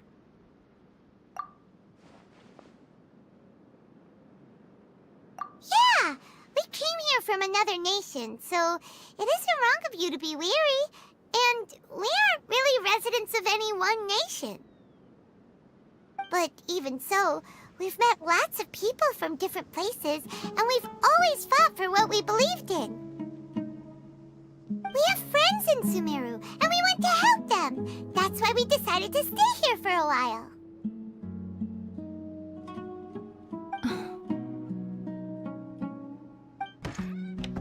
I want to trust you. My apologies for posing my questions like that. To be honest, I didn't expect you to come back for more information. Alhaitham told us you have your reasons. It's okay. We understand. The fact is that only one side of my family is desert folk. I don't really fit in anywhere in Sumeru. Some believe in the Dendro Archon, while others believe in King Deshret. I don't belong to either side, and neither side would want me. Speaking of which, the radicals mentioned that they despise traitors. Do they just think that anyone who's different from them is a traitor? Yeah. Some people can be so narrow-minded when it comes to bloodline and beliefs. It makes no difference what I say or how I behave. I'll always be suspected of having ulterior motives. Slowly, I just stopped talking to people. I pretended not to hear or see anything. All I want is to live my life in peace. And then it happened. The village keepers who had helped me disappeared with no explanation, and I didn't dare breathe a word about it to anyone. Until now. You can tell them. I'm sure she'll keep your secret. All right. I'll tell you what I told Alhaitham. I actually have a sharper sense of hearing than most. Sometimes, I hear strange crying sounds in the night. There are ghosts? Perhaps. I'm not sure. It's faint, but it's definitely the sound of crying. It comes from far away in the distance, and always carries very raw emotion. It used to be louder and more frequent, but ever since you arrived in the village, it doesn't seem to happen as often, and when it does, it's much quieter. I have to focus really hard to make it out. I confirmed this with the guards on night duty. They also have someone with a good ear, and he's heard similar sounds at night. But, because we're in the middle of a desert, you would rather believe that they are the cries of beasts than ghosts. There's really nothing around these parts, except for an old hospital not far from the village. I think they used to use it for treating Elazar, but it's been abandoned for years. Yeah, let's go!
There is no escape! Stabilize!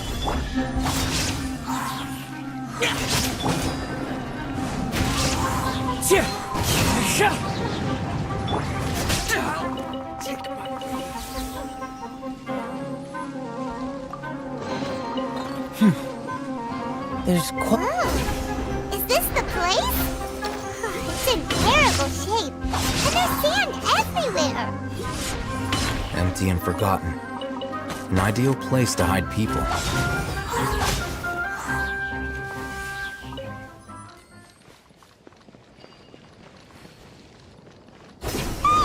Monsters, watch out! Illusion shattered! As one with wind and cloud!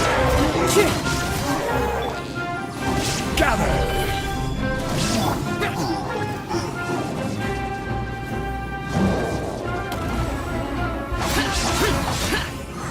Evil conquering! Here! Worthless! They were easier to deal with than Paimon had expected. Super strong bandits? Or monsters taller than buildings dropping out of the sky? Or, something like that. He looks super serious. We gotta stay on our A game too. This is the one.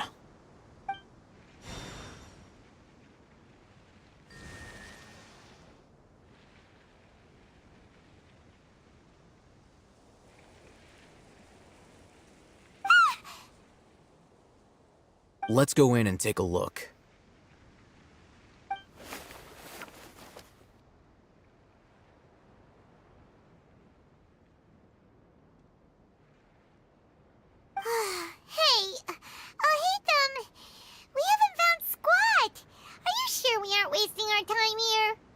Patience. Shawnee says she only hears the crying at night. We have time to burn. Until then, I'm taking a break. And just like that, he sits down. Wait, he even brought a book to read? What are you reading? Let Paimon see! Okay, sure. Huh? The natural position, which is the positional propensity of an entity in natural motion in contrast with an object in forced motion? Huh? When free from external influences, every entity displays the tendency to follow its natural trajectory? So, you got that? Oh, Paimon gives up. You keep reading your book. See ya!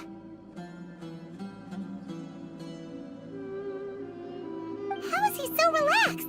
Look at him, reading an impossible book in a creepy place like this. Hey! Paimon's your Tibet travel guide. Paimon knows plenty of useful stuff already. And anyway, is that Paimon's fault that the books people read in Sumeru are so complicated?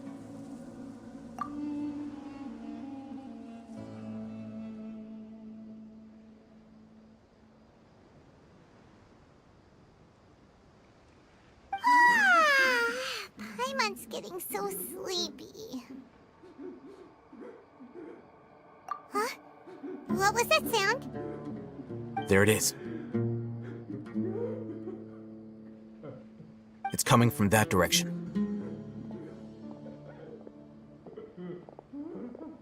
Is the sound coming from here? Huh. Paimon's not seeing anything.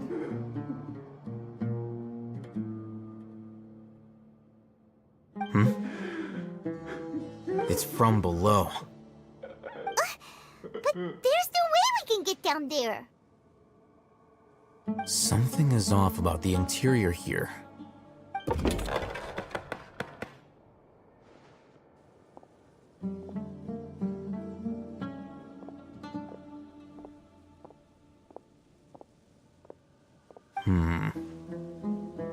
As I thought, there's a hidden structure. Wow. It's like they tucked another hospital into this one. Oh, it looks like there are other mechanisms around here. Let's keep exploring.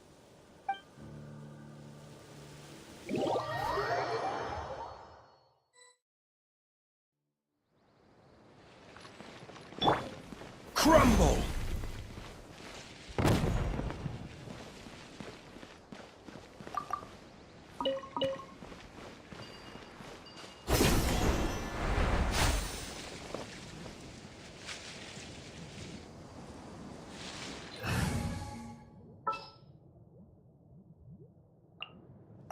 Trainee Forest Ranger Kale, reporting.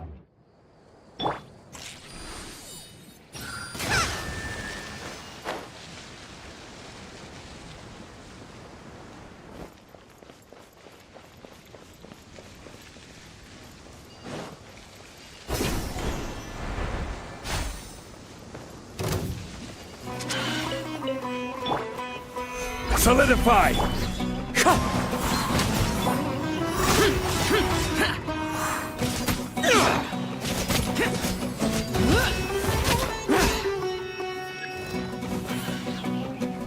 Wind Strider! This is order! Boring!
The wind knows me.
Look!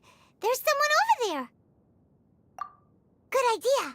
Let's approach him slowly without alarming him.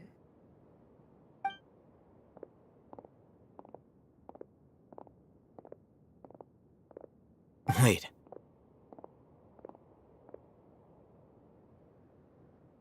You're...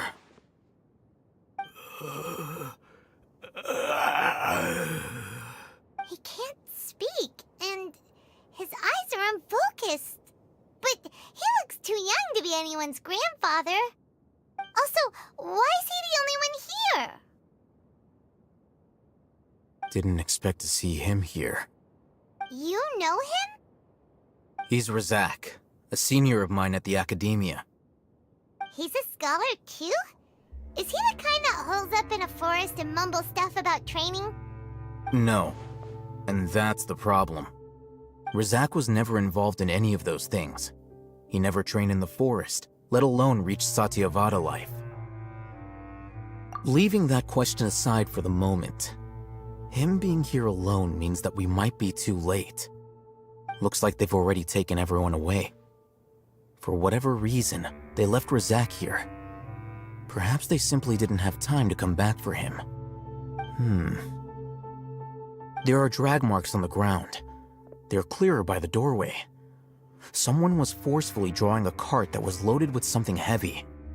Loaded with people? That is one possibility. It looks like they were in a hurry, as if they were afraid of being caught. In their haste, they failed to notice Razak hiding in a corner.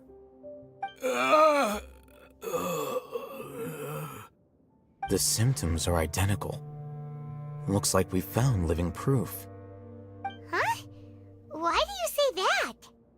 Allow me to jog your memory. Recall your time at Port Ormos. Don't you think his symptoms look familiar?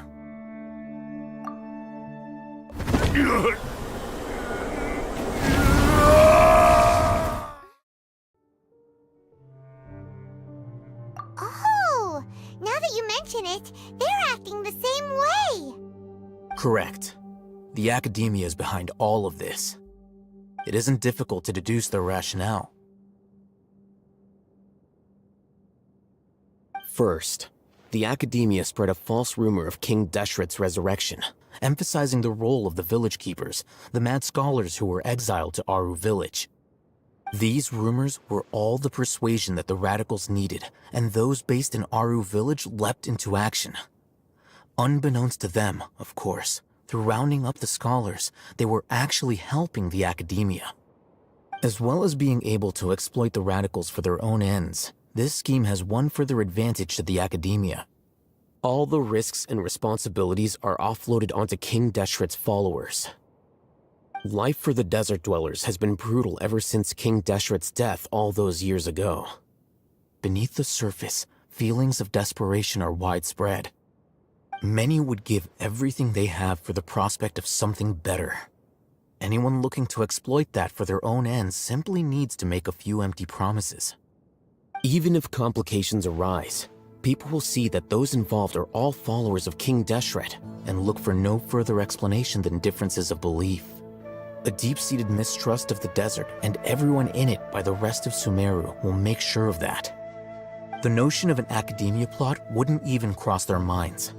It may seem like a simple strategy, but it is able to work wonders under Sumeru's current circumstances.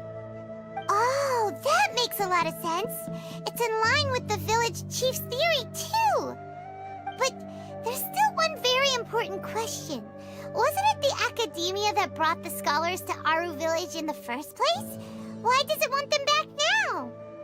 Throughout this process, one thing has changed: the scholars' identity. First, they were scholars. Then, they became lunatics. After that, they were exiles. And finally, they become missing persons. An exile is still patently a living, breathing human being. But when someone becomes a missing person, that is brought into question. If you can't find someone, you have no way of knowing what exactly happened to them. That makes missing people an ideal resource.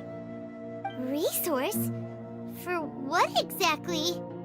One possibility is that the information in their brains could be extracted into knowledge capsules. Extracted? You mean canned knowledge comes from people's brains? With the technology of the Sumeru Academia, it's entirely possible. Perhaps the process caused them great suffering, which is why they cry out in the dead of night when no one is watching them. So, the human brain... Nope, nah, Paimon doesn't want to think about this. I'm the Academia scribe, after all. I'm familiar with their projects.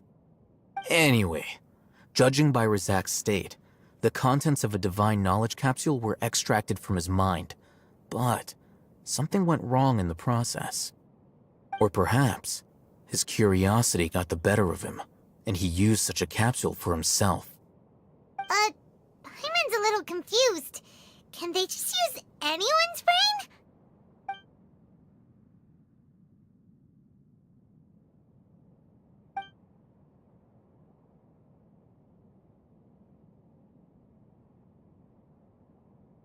The look on your face tells me you've realized the answer. That's right.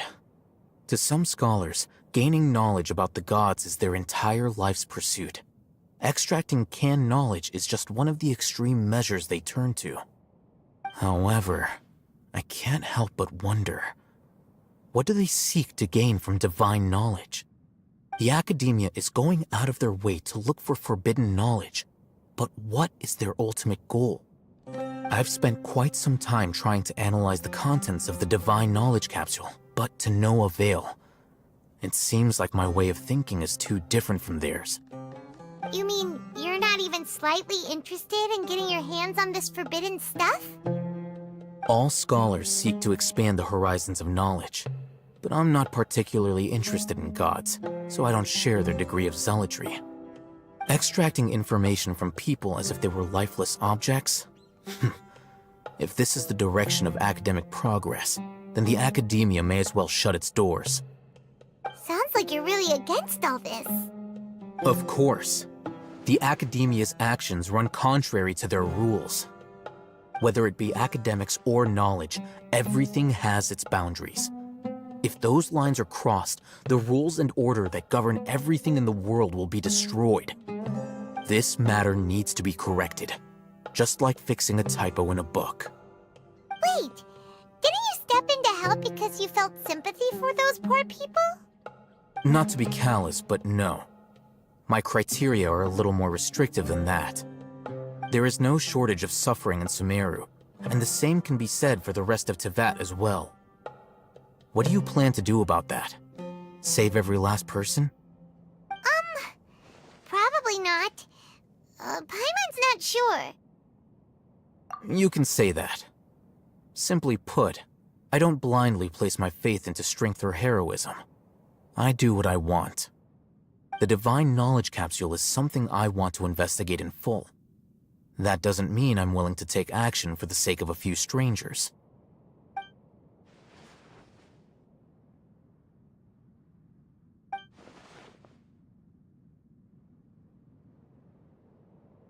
been wanting to say this for a while. There are a lot of bad guys in the academia, but you're not one of them. You're their weirdo. You're probably right. Though I must say, I quite enjoy this feeling of being the odd one out. Uniqueness is also an asset, is it not? Wow, that's a great way to think about it. Paimon's really impressed. If only Miss Shani had a similar mindset, her life would definitely be a lot easier. I'm just a more likable person than her in general. There's nothing more to it than that.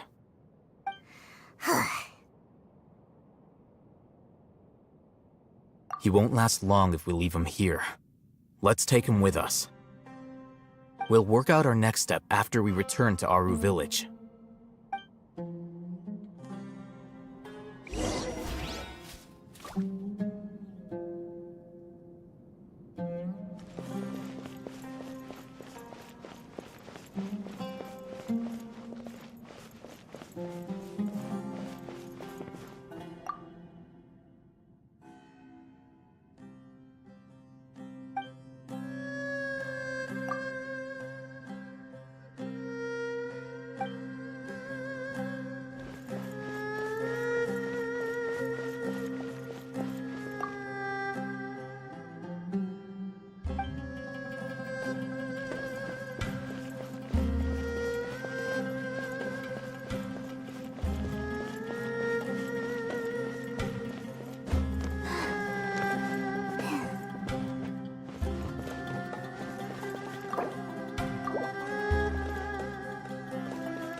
We're back! You must be tired. You should rest and take some water. What's the situation? Who's this? Unfortunately, somebody who's too young to take on the role of Isak's grandfather. Nevertheless, he's one of the people we're trying to find.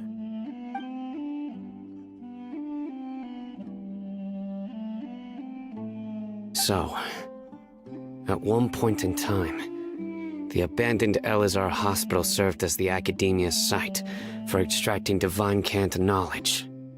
Yep, pretty much. Their plan must have been implemented at some point before we arrived at Aru Village, since divine cant knowledge has been in circulation for a while now. Yet, they fled once we were headed to the village, almost as if they knew we were on their trail. Why is that? Yeah, why is that? We may have a mole in our midst. One of us could be secretly revealing our whereabouts to the academia. Huh? Are our friendships that shallow? Looks like none of you have realized wherein lies the issue. Sino, you're the reason why they can predict our movements. Wait, what's that supposed to mean? Choose your next words very carefully. It is simply a logical inference. I have my reasons. So what you're saying is, Sino's the mole. Interesting. And here I thought you were the most suspicious one, Alhaitham, since you were always acting alone. I know. You have a point, but I realized something as we were returning from the hospital. Sino isn't like any of us. What are you trying to say? Do you still remember who you are, General Mahamatra? As a Matra, you are no doubt privy to certain kinds of information. Before you can take action against someone, you are required to have all the facts available, including the less than savory details. Simply put, the academia has traditionally allowed you access to a wealth of sensitive information. Knowing their modus operandi, wouldn't you expect them to take precautions against you? If you want to raise a vicious wolf, you need to make sure that you can avoid its bite. The academia is monitoring me? It's not that simple. The academia has eyes all over Sumeru, but they have a special protocol for dealing with you. Every so often comes a Nyagarbaha Day. On this day, the academia enters new information into the Akasha through knowledge capsules. I remember seeing a thick notebook next to the control panel once. Its contents were all about the General Mahamatra, his activities throughout the day, preferred methods of enacting judgment, everything. You're saying that the academia entered my information into the Akasha too? But what's the point in doing that?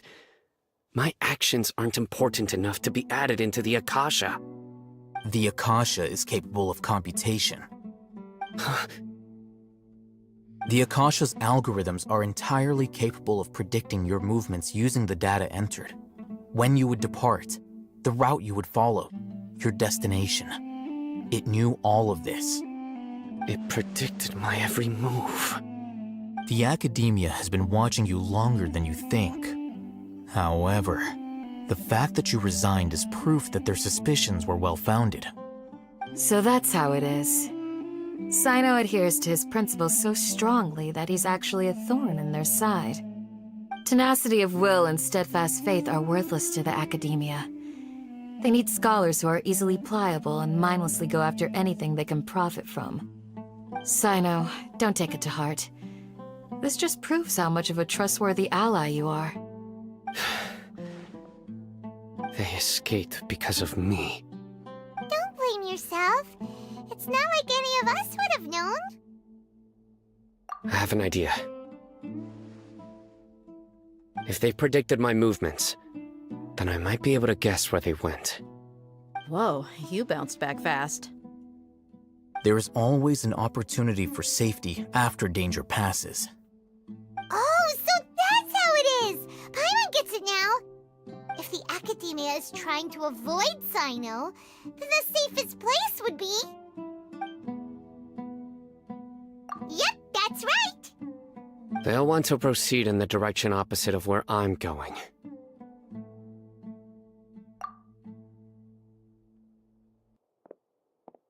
I must go. There's also something I want to investigate. Let's go, guys!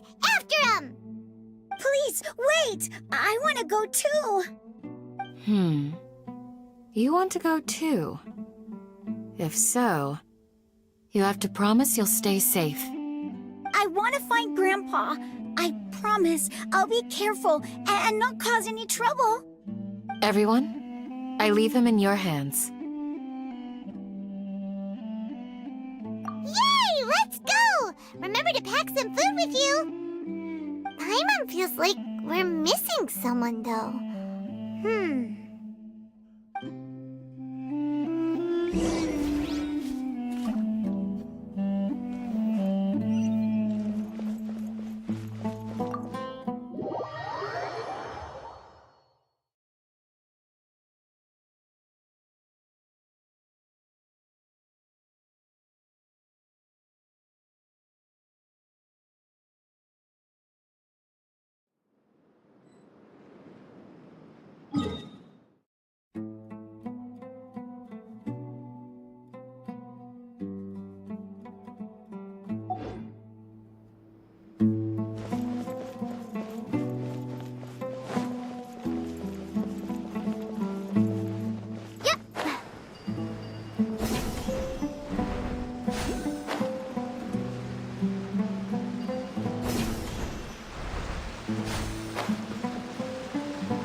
So, where do we go from here?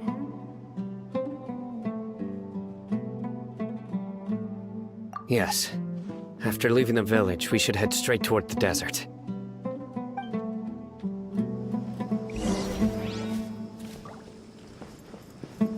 I know the desert like the back of my hand.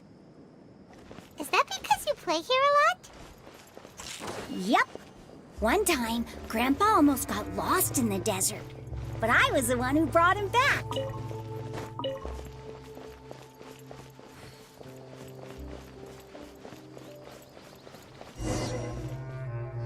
There's something here. What's this? It's buried in the sand. Looks like we'll need to roll up our sleeves and do some work. And Paimon thought running around everywhere was already enough work. Okay. So, we have to dig it out? Whatever's down there, looks like it's buried really deep.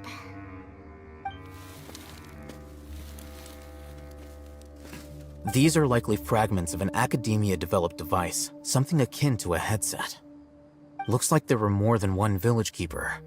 They must have been escorted this way because there are device fragments scattered around here. Let's split up and search the area. Chances are that we'll find other things nearby.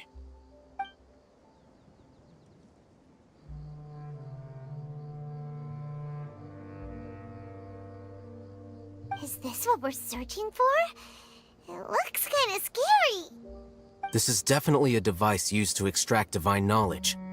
How did it end up buried in the sand? That can't have been part of the plan. They must have been attacked along the way. Wait, what? Grandpa, I hope you're okay. Don't worry, your grandpa's gonna be fine. Razak didn't display any signs of starvation or dehydration, which means that they left fairly recently. We should be able to catch up. One more thing. Given that the device had been entirely covered by sand, I believe the attack must have happened prior to the sandstorm. Let's keep going. They can't have gone far.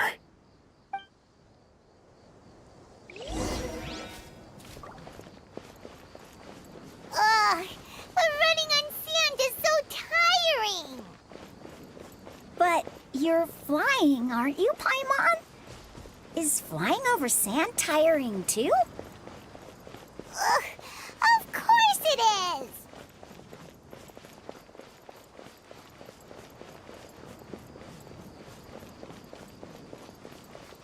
Voices, over there. It sounds like an argument. Whoa, you have really good ears. Don't get any closer. They'll notice us. Dia's talking with the Eremites?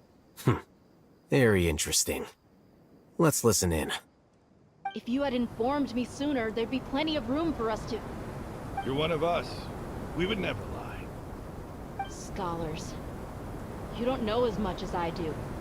Need me to... I knew it. That's our Dia. Dia? Why would you? Dia! Hey, what are you doing? Huh? Didn't you say you'd help me find Grandpa? Why are you on their side? Well, look who's here. Ain't that something? This complicates things. You've betrayed Aru village. So, this is the great General Mahamatra. Dear, you'd be better off as my assistant than hanging around with this motley crew. Seen for yourself. I have the means and methods, and my ideals are far more admirable than theirs. I'm not the type that's easily swayed, Raman. You of all people should know that. Wait, what's going on, Dia? Whose side are you on here? Shut it, Paimon. It doesn't matter. Whichever side you pick, nothing can deter us from the grand mission of resurrecting King Deshret. Once our Lord of Old returns to this land, we will have a new beginning. Face the facts, Raman. It's not gonna happen. You should understand that more than anyone.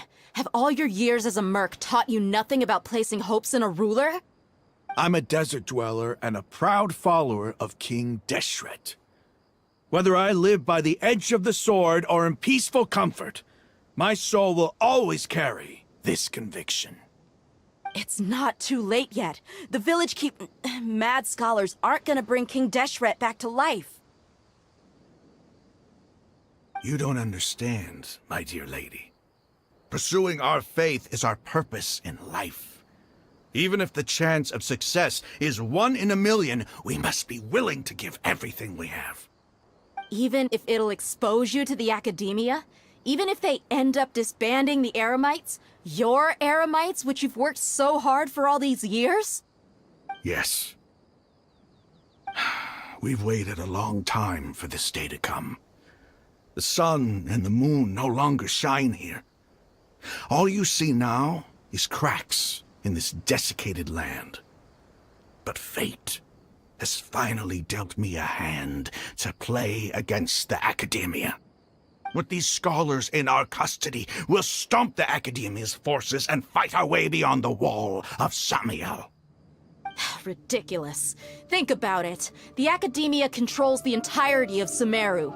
Your powers are negligible in comparison. If you still don't believe me, then try asking these two men. They're also against the academia, but neither of them are as arrogant as you are. They look more like pawns of the academia to me. Why would I listen to anything the people of Greater Lord Rukkhadevata have to say?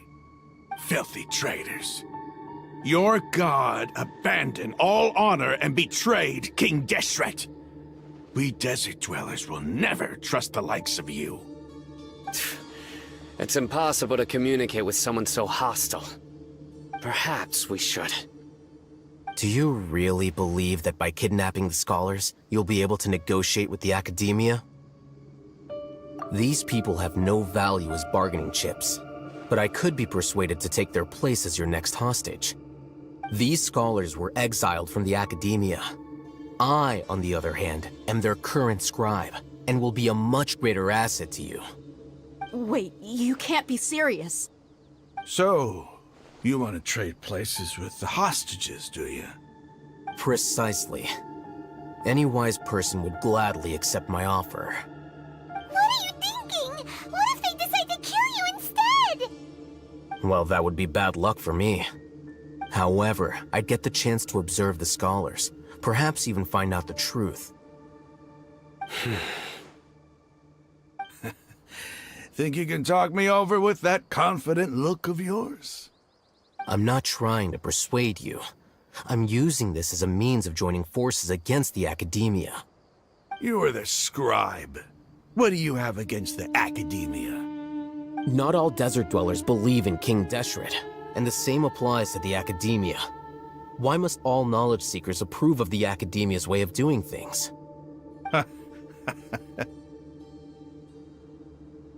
You academia scum. Every last one of you is nothing but a hypocrite, just like everyone else on the other side of that wall. I've made myself clear enough. I won't listen to another word from the Dendro Archon's people. Not so fast. I'll hate them. Do you stand by everything you just said?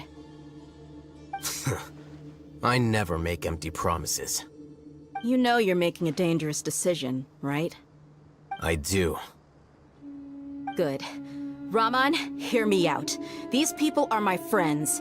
Maybe you can't take the followers of the Dendro Archon at their word, but what about me? Do you trust me? We've known each other for years. Of course I do. In that case, I'm willing to vouch for their honesty with my right arm. Come on, Raman, don't be a coward. If you're serious about taking on the Academia, you need to steel yourself. You can't be afraid. An arm from the Flame Mane. You've piqued my interest. But what if you refuse to oblige? What should I do then? No one's a fool here, Dia. We're mercs. And mercs don't tend to live long unless they have their wits about them. You're not wrong, but this is different. I promised my friends that we'd bring back the Village Keepers together. Let's do it right here, then. Give me your right arm as proof of your resolve. Don't listen to him! He's not even trying to negotiate! He just wants to make things more difficult! That's fine. Are you crazy? We came here to save lives. One arm for that many people is still a pretty good deal, if you ask me. Raman, I'm holding up my end of the deal here. You'd better not let me down. Sure. Go ahead and cut off her right arm.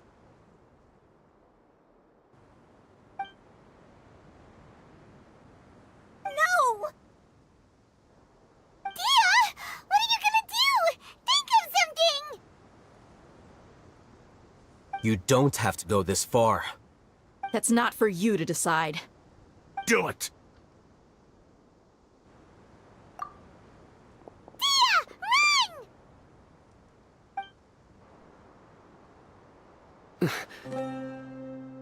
Run!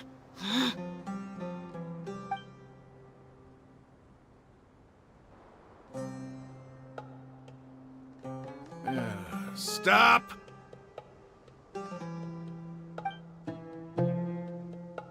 What's wrong? Can't do it? Flame Mane, you and I are both desert folk. Cutting off your arm is no different than cutting off my own fingers. Where's the sense in cutting my own kin to pieces? You've shown me that you're serious. Go on now, take your friends and leave. Meet me in the desert at noon tomorrow.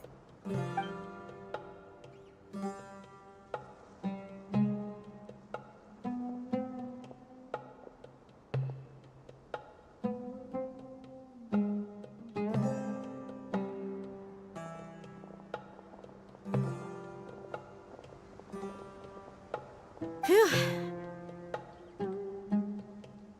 I was really counting on him not going through with it.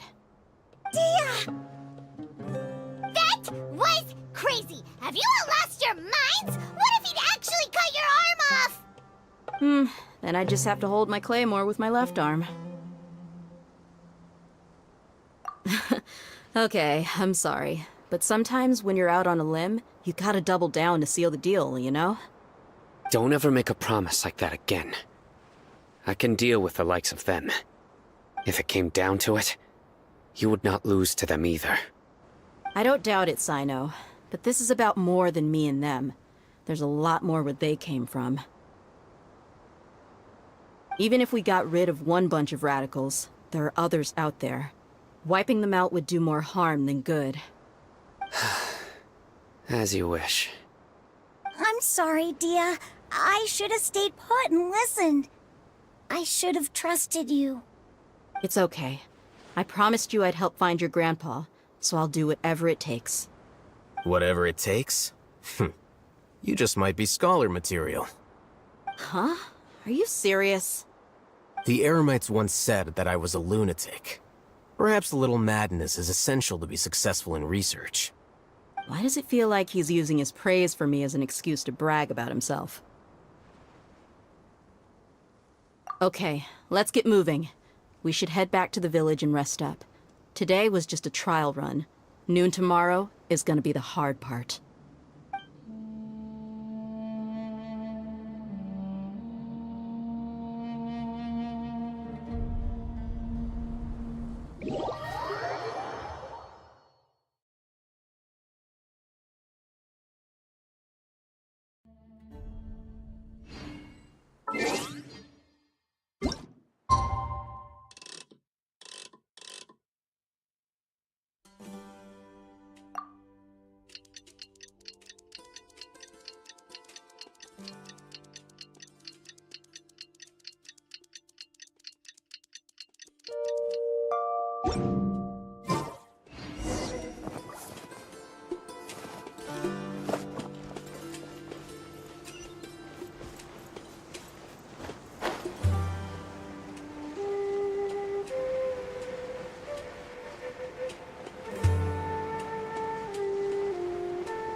You're all here so early. Looks like we have everyone here. Isak, are you sure you want to come with us? I'll watch from a safe distance.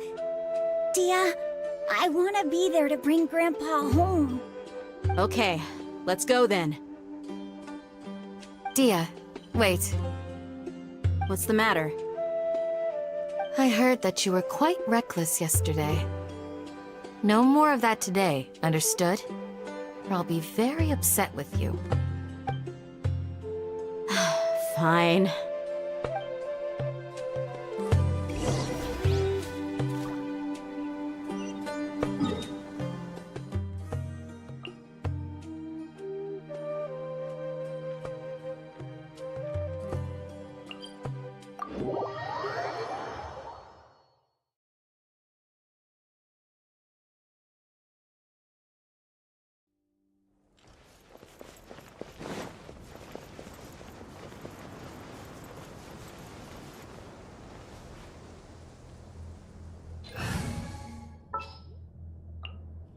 Kamisato wa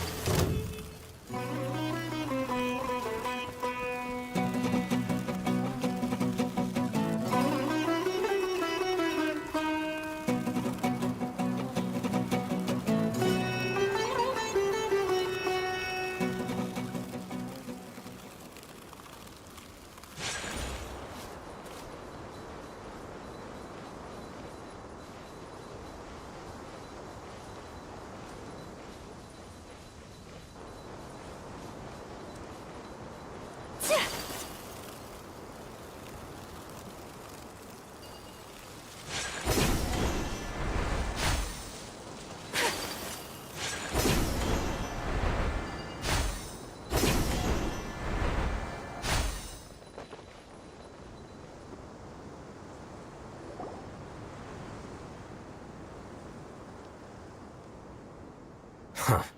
They got here before us. Uh-oh. Is it because Paimon overslept by 5 minutes and held everyone up? Is everything ready? Absolutely. Although, you brought fewer people than I imagined. Bring him over.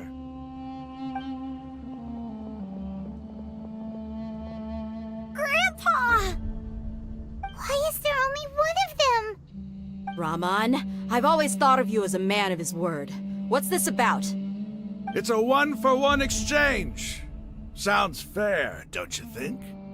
And let me put it this way. Agreeing to any kind of deal with the Dendro Archon's people is already a huge compromise on my part. Don't you think you've asked enough?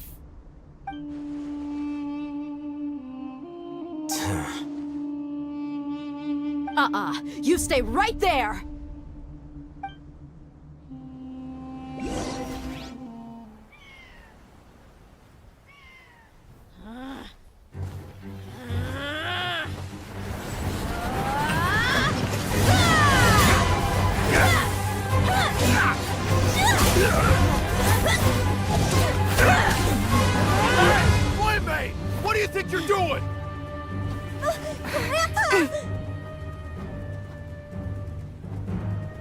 Don't you see this blade here? You coward! Why are your hands shaking? Wait a second! It's a earthquake!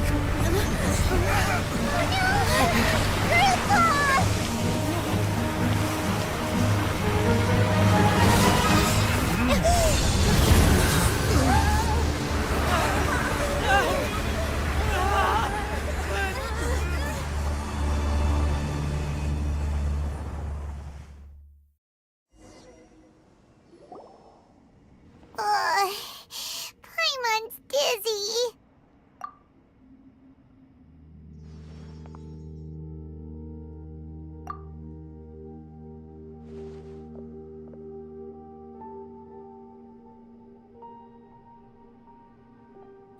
This day's going just great. What a nuisance. The sand dune collapsed.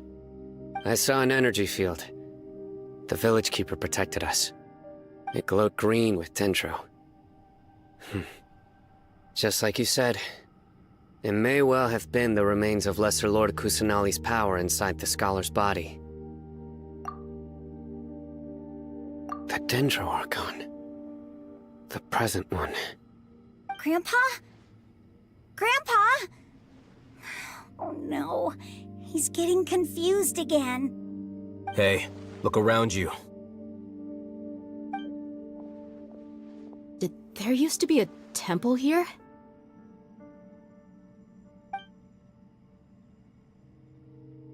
It seems that when the sand dune collapsed, it exposed these underground structures. The symbols on the gate belong to King Deshret's civilization. This structure must be ancient. Over time, the sandstorms completely buried it and left it in the state we see now. It could have been an underground palace in the distant past. Oh, a miracle. Praise King Deshret! What's he doing here? And his men too? They must have fallen down here with us. Pretty lucky if you ask me. Most of them seem in really bad shape. Except for him. He got off lightly. Mind your head. No, this isn't the time for conflict. Our exalted lord has shown us the way to his sacred palace. He's not actually gonna go in there, is he? As it happens, I want to take a look inside too. What are you doing? Don't you think it's curious? 1 minute, Lesser Lord Kusanali's power protects us from harm, and the next, remnants of King Deshret's civilization appear. 2 major deities are vying to showcase their power to us. It would be a shame not to witness them both. Paimon thought you weren't interested in gods. Indeed. In my view, gods are just a higher form of living being, or creature, you could say. New discoveries are always worth investigating. Whether they have anything to do with gods is neither here nor there. Raman, what are you gonna do about your men? I'll just let them lay here. King Deshret will take care of his people. Right now, I'm going inside.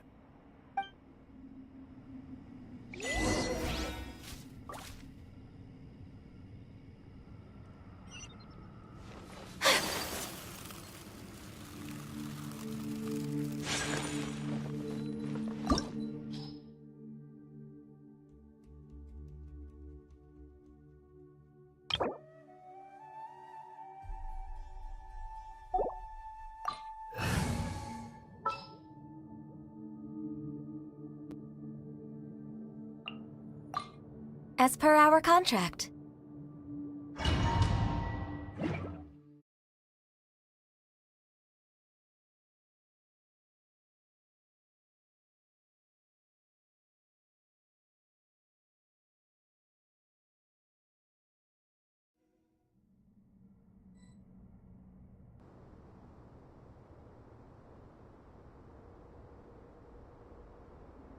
It's full of life here.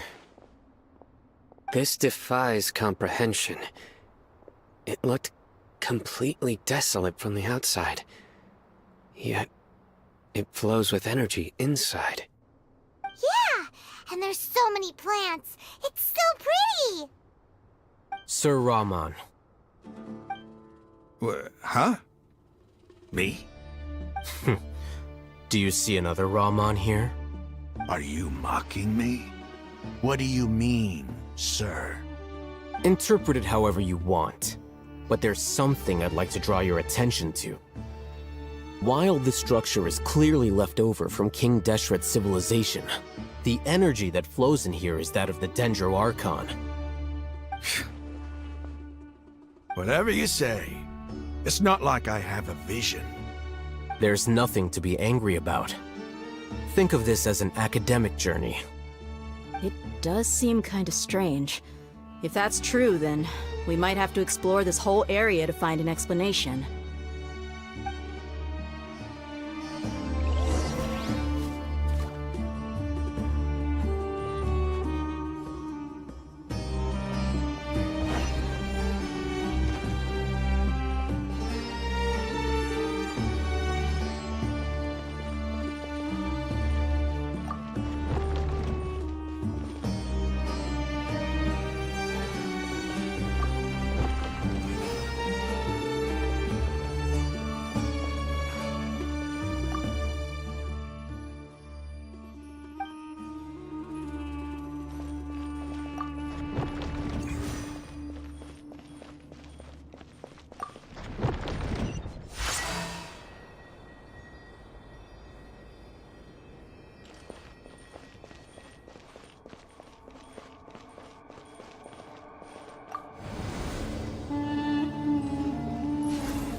Born of ice and...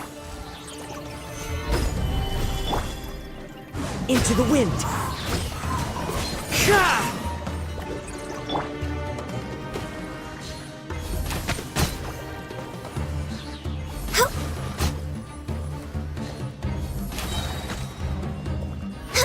Access denied.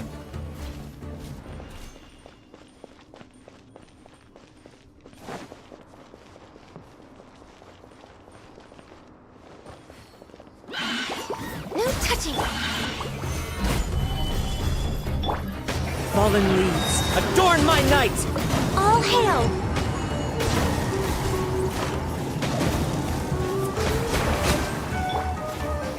The wind knows me. Shah!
Born of ice and frost.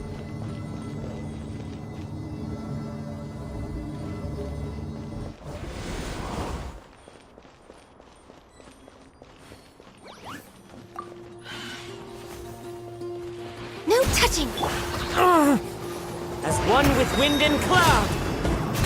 Into the wind. Stabilize. Useless. Boring. Useless.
Blaze over.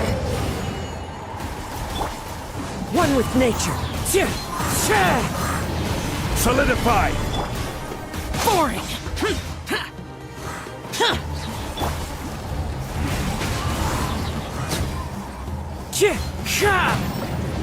Useless.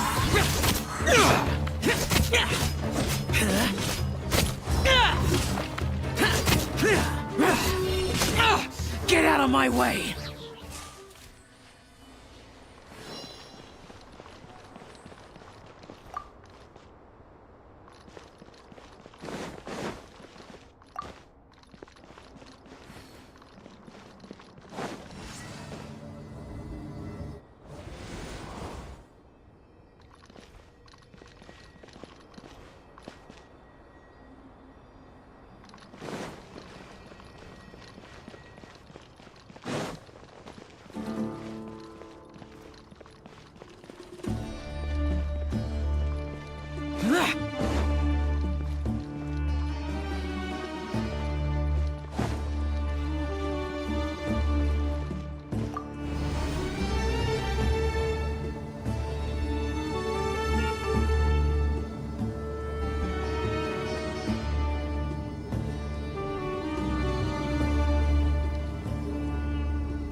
That's a sight to see.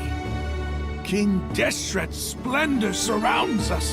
There's so much vegetation here. It's different than what I expected. Sure are a lot of plants for a desert.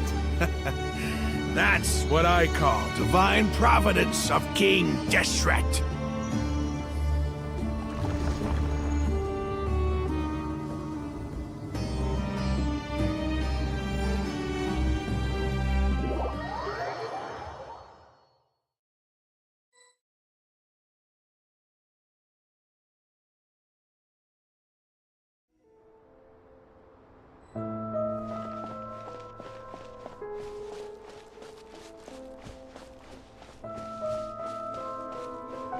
It's getting brighter!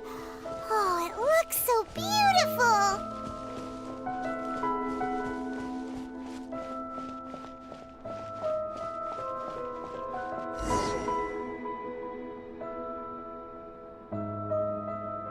Wait. What's that? A load of flowers. And it looks like there's something among them. These are King Deshret runes. They left something behind. Yes. It's an elegy written in an ancient script. What does it say? Here lies our faithful priest Kasala. His wisdom is a miracle among the people, deserving of high praise and admiration. You can read ancient King Deshret script? Of course. Every student needs to master at least 20 languages before they graduate. He's not serious, right? There's still something off about this place. The elemental energy here is too concentrated.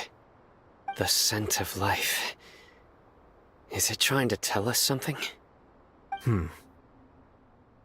Is this it? Analyzing.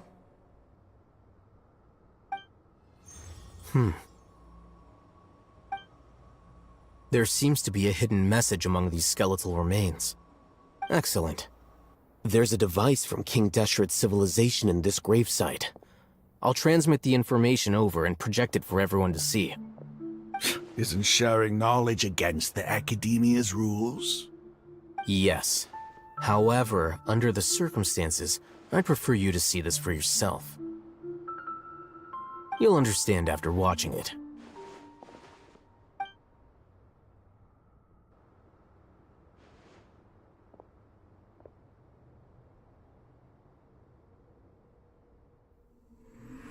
Civilization is born of knowledge, but so too can knowledge be its demise.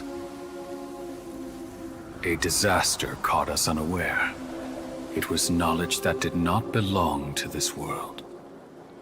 King Deshret brought this forbidden knowledge into our world, and it quickly spread like a plague. People's minds were filled with crazed whispers. Dark gray scales spread across their bodies. Even the land was stripped of its vigor. Only a desperate, deathly silence remained. Were it not for Greater Lord Rukkhadevata from the forests, the damage would have been irreversible. She summoned the priests to build temples and infused into them the divine power of life. The disaster was miraculously tempered, and the embers of our civilization were preserved in Aru village. Alas, the miracle could not last. As long as forbidden knowledge continued to exist, it would forever blight this world. In the end, the proud king of the desert, my eternal lord, chose to sacrifice himself. I have spent my whole life since guarding one of these many temples. But now, my duty is coming to an end. As I close my eyes for the final time, the sight of that noble deity will appear in my vision once more. In helping King Deshret to eradicate forbidden knowledge, she exhausted her strength, and her form became that of a small child. How strange. Now that I think of her, I no longer have any fear of death, for I sense that the spirit of life will abide with me during my eternal sleep. Children of the desert, cling no longer to past grievances, but hold tight to the memory of this act of benevolence. What was that? The priest's memories. No, impossible. Greater Lord Rukkhadevata. So the former Dendro Archon and King Deshret were never enemies at all. But this doesn't make any sense. The Dendro Archon's followers, they're clearly... Was that the former Dendro Archon? She became so tiny in the end.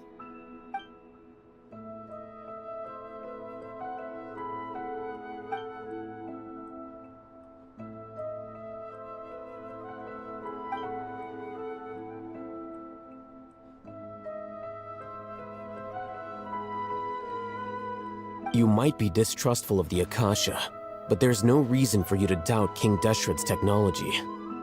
You've just witnessed his priest's last words. I've never heard about any of this before.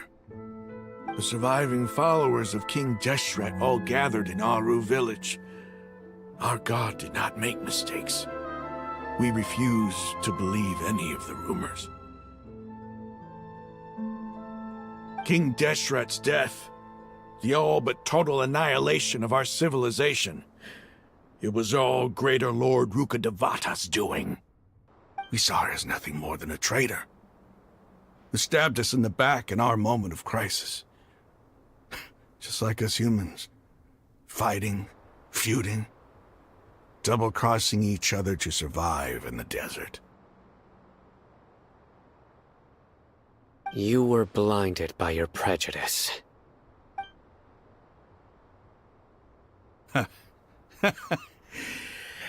If I hadn't seen this for myself, if I hadn't witnessed his last words with my own eyes, ears, and heart, how could I ever begin to accept this? The truth is so far from what I've always known. Am I really supposed to believe that after all these years, all this time seeking revenge, suddenly now my enemy is my savior? Raman, that's enough. Give it a rest. You're starting to make a fool of yourself. Dia, tell me, my Eremites and I, what are we even fighting for?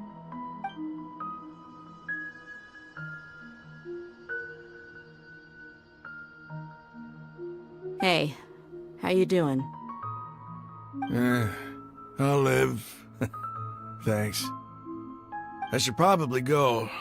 Can't just stay here forever. What's your next move gonna be? Oh, I know what you're going to ask. I feel deeply ashamed of everything I've done. You'll get everything you're asking for. But please, give me some time. After everything that's happened here today, somehow I need to explain it to the others. It's not gonna be easy. Well, I guess that's for me to deal with. Dia, this is where our camp's located. Make a note of it. When would be a good time for us to go? Tomorrow, I'll convince everyone that we're all on the same side. And I'll return every last one of your your village keepers. We'll share our other resources with you, too.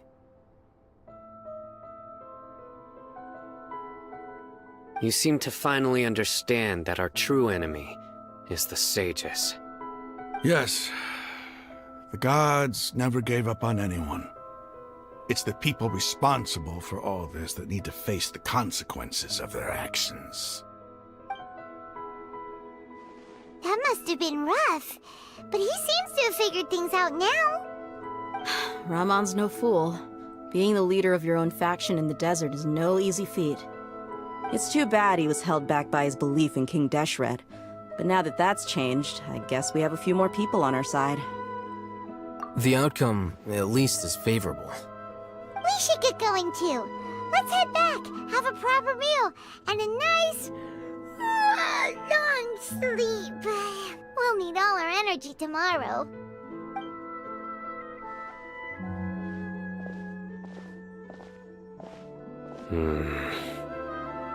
Sino, we're leaving! Stop yelling.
Raman, we're here.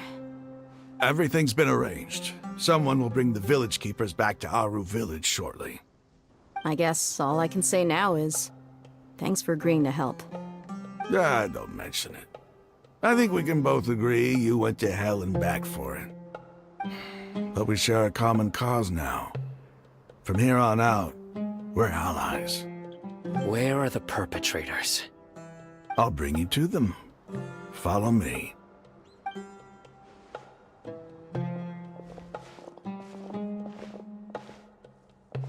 So these are the people who kidnapped the village keepers. Oh no, it's the scribe! There's no need to yell. No one can help you now. We've been all over the desert trying to find you!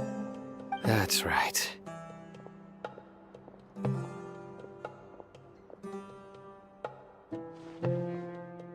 General Mahamatra? No, no! Make it quick, please! Swift and painless! Whoa. The moment they set eyes on Sino, they turn pale like they've seen a ghost! You should have known that I would be coming for you. Wait, we were just following orders. You know what I'm talking about, right? There's no way we could have done all this by ourselves. No, not Sino. He's gonna tear us limb from limb. I could do worse. Please have mercy. Start talking. Otherwise, I'll have to resort to other methods. So, your superiors have kept you quite busy recently. Why? What are they trying to accomplish? They wanted to extract canned knowledge. Don't play dumb. You know what I'm really asking. They extract divine canned knowledge. Then what? I really don't know how to explain it. Well, you better start talking or you'll be sorry! You don't want to make things any more difficult for yourself, do ya? Be my guest. Uh-huh. That sure didn't sound like a fancy metaphor or anything. You're serious, aren't you? How did you know? There's no use hiding it now. Yes, you're right. The Academia is working on an important and potentially world-changing project. They are creating a new god. A god that will belong to them and to the people of Sumeru. It may seem as if Sumeru's academics are thriving, but ever since the death of Greater Lord Rukkhadevata, scholarly breakthroughs have been few and far between. The withering of Irminsul has been getting worse recently. The sages have tried everything they could think of, but nothing's worked. I'm always hearing them say things like, if only Greater Lord Rukkhadevata was still with us. Continue. And then, someone from the Fatui showed up. They called him the Doctor. He brought a gnosis and said he wanted to borrow the Academia's research facilities. The Doctor was previously expelled from the Academia. At first, the sages looked down at him in disdain. But when he said those words, everyone's expression changed. He asked them, "Do you wish to create a god?" This is what the arrogant ignorance at the extreme end of academia looks like. First, the Academia spent a long time constructing a divine vessel, which was based on an exquisite humanoid puppet. After that, they harvested dreams via the Zeb-Zerus Festival Samsara, maximizing the Akasha's output. With the Doctor's help, and the Akasha now functioning at maximum efficiency, they were able to use it to extract the power from the Gnosis and convert it into a divine core. Next, they decided that their new god needed to possess divine wisdom. For that to happen, they needed a huge quantity of divine canned knowledge. It adds up. But how do you determine whether the knowledge extracted is of divine origin? Call it an educated guess? The Academia has been trying to figure out the exact source of the Scholar's madness for centuries, but to no avail. Nobody can explain the cause of this phenomenon. Surely you can see what that implies, Scribe Al-Haytham. If it's knowledge no mortal can comprehend, then it must be something only gods are able to decipher. In other words, it's the source of the God of Wisdom's omniscience and omnipotence.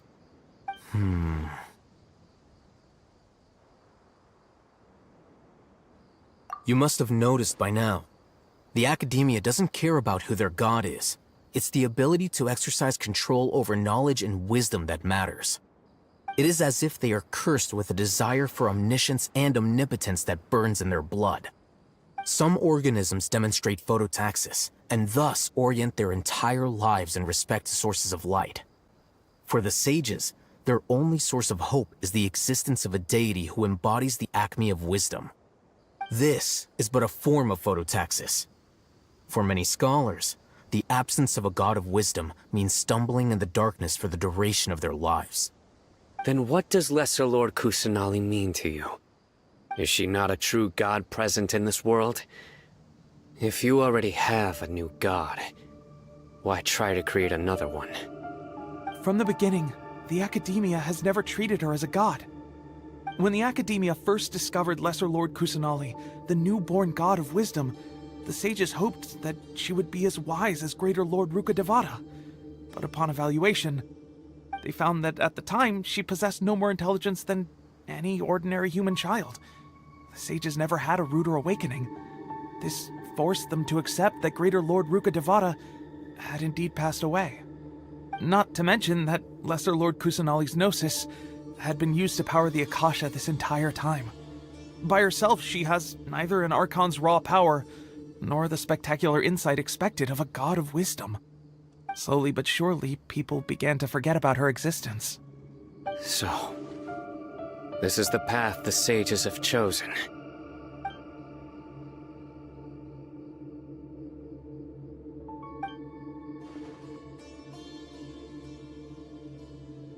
All right, let's try to keep our cool. If everyone's in a bad mood, then let's change up our scenery. Raman, give me a few men to help us escort the village keepers back to the village. And these two scholars, they're coming too.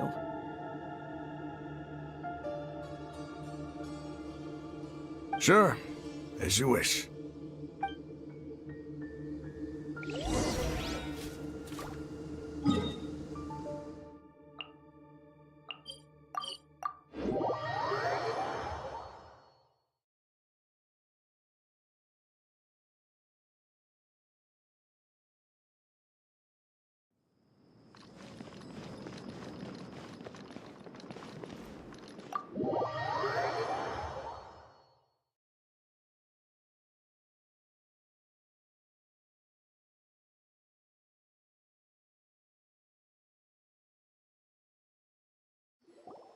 The village keepers you've found have all been returned to their homes, and each one has a dedicated caregiver to look after them. The two new scholars are being kept under close supervision, too. Really great work, everyone. The atmosphere is so heavy.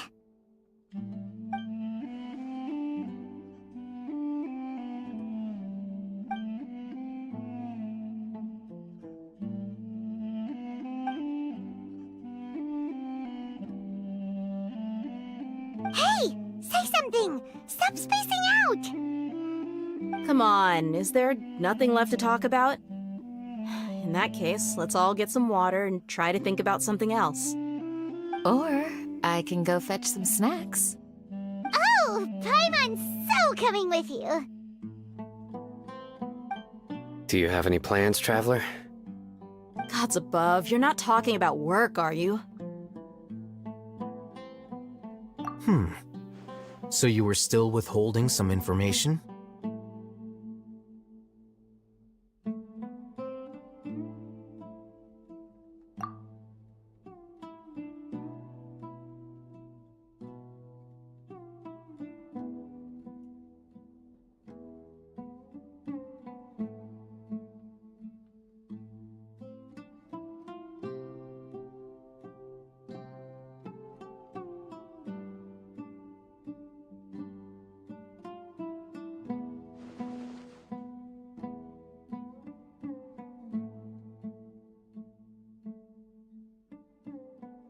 Even though we lived through all of this firsthand, it still feels super surreal to hear you talk about it again. What a whirlwind of a story. I felt like I was holding my breath the whole time. It seems like there will be more issues to face in the days ahead than I had anticipated. Still, now's a good time to make our next move. Now that Ramon's joined us, we'll be an even stronger team. It's time to make a plan. Indeed. These events are a flagrant transgression of the rules in every sense. We cannot allow it to continue. So, everyone, are we on the same page? Crush the sages and rescue our god. That is our ultimate goal. Well, let's brainstorm a little more about what other resources we can draw on. The next time we gather here, we must have a solid plan. Yep, it'll work out for sure.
Don't rush.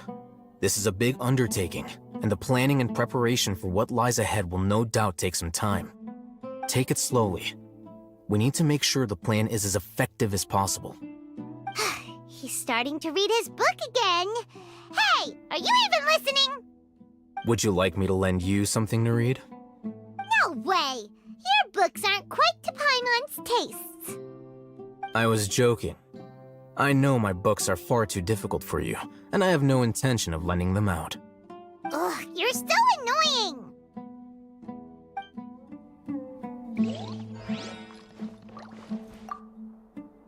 In the past, I never imagined that even the gods could suffer from hardship. If we can find a way to change all of this, will this nation become a better place?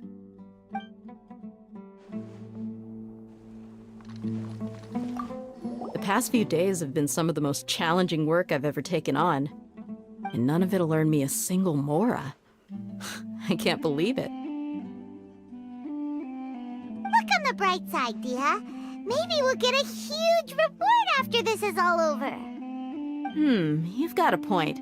Hey, what would you do if you woke up tomorrow with more money than you could ever spend? Paimon would buy boatloads of tasty snacks.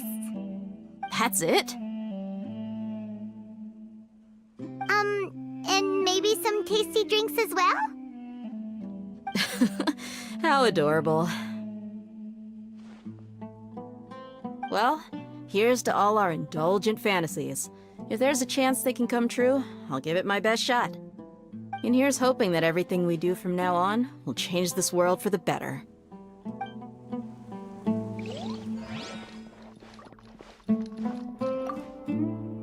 You must let me know if there's anything I can do to help. Though I cannot leave our village, I can't help but feel stirred when I see the looks in your eyes. I've never felt as roused as this when fighting alone in the past. I suppose this must be the power of camaraderie.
Has everyone arrived?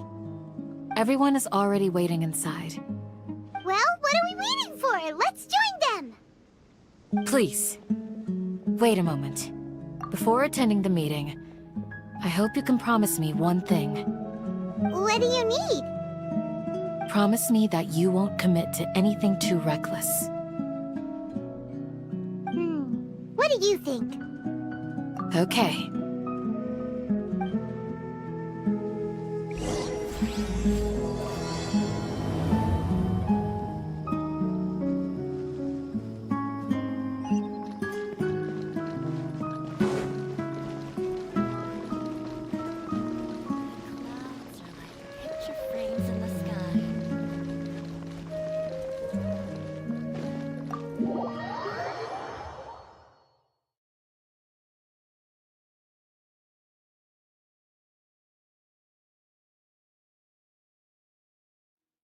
Everyone's here so early!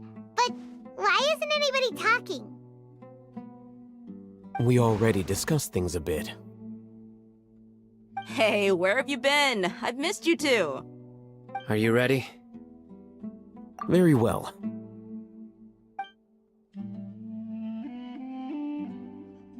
sure this is gonna work? I gotta admit, it's bold. Color me impressed. It's worth a try. The point of discussion is to arrive at a solution. Let's cut the small talk and move to the next point. You're making Paimon nervous.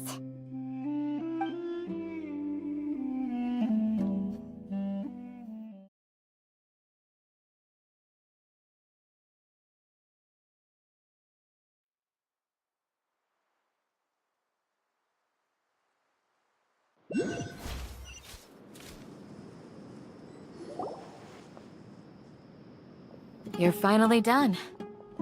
I have some other stuff to take care of. Catch you all later. Come on, don't give me that face. I know what you're going to say. I'll be careful. That's what I wanted to hear. Take care.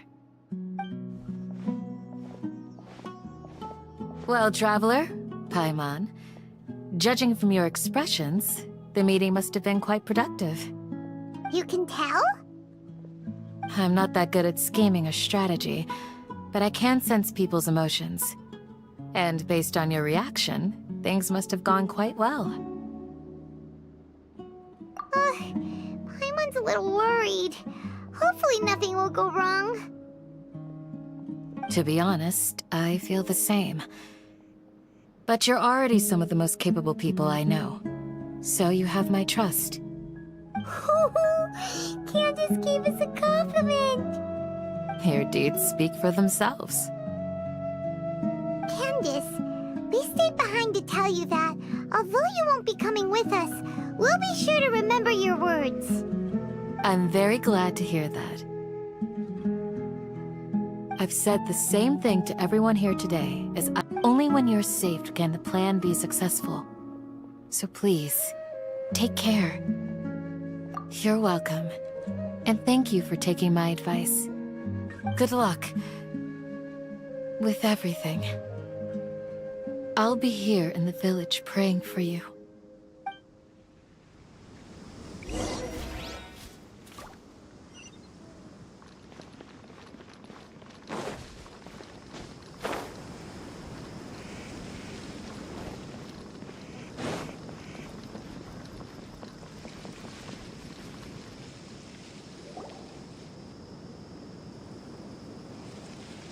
Sounds good.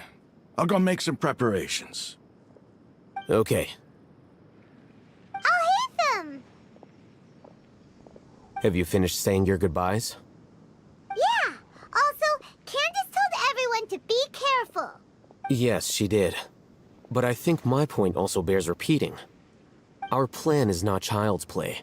We won't be able to achieve anything if we're simply careful. We must go beyond that and fully commit ourselves to it. I hope this is clear to you. Huh? Shouldn't you be saying something more cheerful to boost our morale right now? Didn't we already do that during the meeting? You can never have enough words of encouragement. In that case, Candace can cuddle you to your heart's content while I continue to remind you of the seriousness of our situation. We all have our jobs to do, after all. It's like how some people can be put in charge of logistics while others will fight on the front lines. Speaking of the front lines, you don't look anything like a soldier. Of course. Compared to the mercenaries, I'm merely a feeble scholar. But the advantage of not being a mercenary is that I get to stay in a safer place and offer my strategic insight. Just think about that mercenary who lost his mind. Mercenary groups are facing constant danger every single day. Well, being a scholar is also a high-risk occupation, and you are a scholar! I'm not like the rest of them. Even among members of the same species, some will exhibit far more potential than others. This guy. Paimon still remembers when those mercenaries in Port Ormos called you a lunatic. All intellectuals are lunatics in the eyes of fools. I'll take that as a compliment. That reminds me. Do you remember the record we saw in the King Deshret ruins? It mentioned forbidden knowledge. You have a good memory. Forbidden knowledge has the power to drive people insane, but this fact has never been shared with the public. Even I, who has worked in the academia for some time, was never once informed of this. I think those mad scholars and mercenaries we encountered may have all fallen victim to the corrupting qualities of forbidden knowledge. But the academia has always held a different view. They have always believed that symptoms of madness are a side effect of human contact with divine knowledge as mere mortals. Come to think of it, perhaps the academia has also never understood the true nature of forbidden knowledge, and thus always approached the issue from the wrong direction. The Withering, Elazar, and the sandstorms. Don't you think what is happening right now across Sumeru is rather similar to the forbidden knowledge pollution that occurred in the desert thousands of years ago? But Paimon thought that Irminsul's disease is what caused the withering in the sandstorms. At least, that's what Tainari told us. Wait a second. Could it be that... Ah, you've connected the dots. The cause of Irminsul's illness may precisely be the pollution from forbidden knowledge. But if that's the case, what should we do? This is huge! Wait. Why do you think Lesser Lord Kusanali would have a solution to this situation? You mean, it's related to the scene you saw when you passed out in the Avidia forest? That whole, the world forget me thing? In that case, it's imperative that we rescue Lesser Lord Kusanali. Only by working with her to save Irminsul can we completely resolve the problems Sumeru currently faces. To make sure we're still on track, I would like to check on the state of some of our preparatory work. Where are we going? To an Eremite base.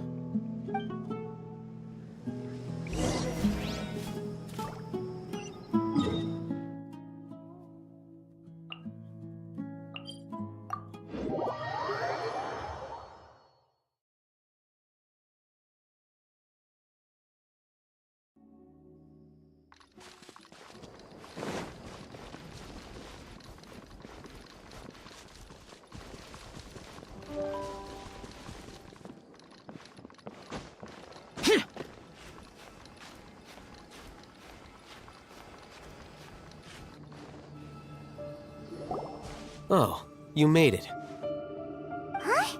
What are they doing here? I gave them some technical work to do. Ah, it's the scribe. And is that the traveler I see? How's the work going? Ah, yes! We have fixed the devices according to your instructions. One of them is already ready for use, while the others are still under repair. Aren't those devices for canned knowledge extraction? What are you doing with those? Look here. Huh? More canned knowledge? Are you going to put more weird stuff into her head again? What's that look on your face? Are you scared? Paimon's a little scared, but very, very furious! That's an interesting response. Anyway, we're not going to use this just yet. As I mentioned during the meeting, this knowledge capsule contains a decree I drew up in the past. The academia should also have their own copy. And according to the plan we just came up with... Traveler, I want you to record something into this capsule. Do you believe we can save Lesser Lord Kusanali?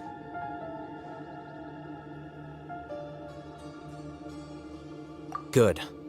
Conviction is the most important part of all of this. Now, please get ready and put on this device.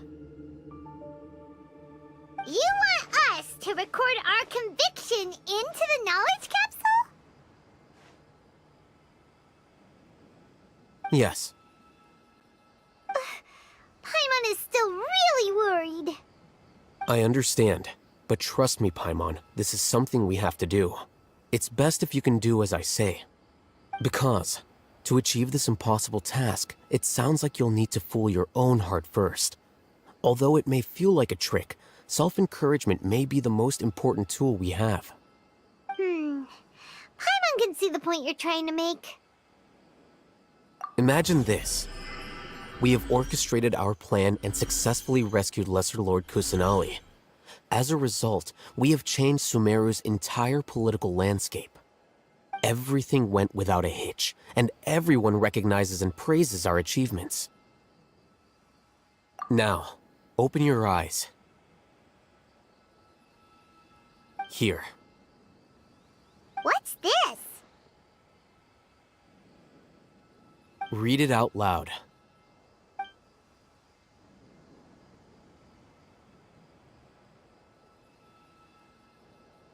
It's done. Is your head okay? Does anything hurt? It's just a recording. There should be no negative effects. But what was the point of doing this? Paimon doesn't get it. And that's perfectly fine. In any case, these capsules aren't meant to be used by you. Huh? What do you mean? Have you forgotten? Our plan needs to account for those who have long relied on the Akasha. You may find it hard to believe, but for those people, everything the Akasha transmits to them is nothing short of absolute truth. Imagine if you've been using a device like the Akasha since the day you were born, and this device has always supported you during times of need. After all that time, what do you think you'd become? A fool? A machine? A slave to orders. And that's why rules are so important. In addition, those who understand the rules can delineate boundaries and identify gray areas. But why would you need to identify the gray areas? You could say that those kinds of ambiguous zones can be very interesting. One might even say they're advantageous in the right hands. The things you're interested in are really out there. Are all Sumeru scholars like this? Anyway, that's enough chit-chat. I'm going to take those two to work on some small projects. You can head to Caravan Rebot and start preparing for the next step. Small projects? We're going to tinker with the Akasha terminal and make a few modifications.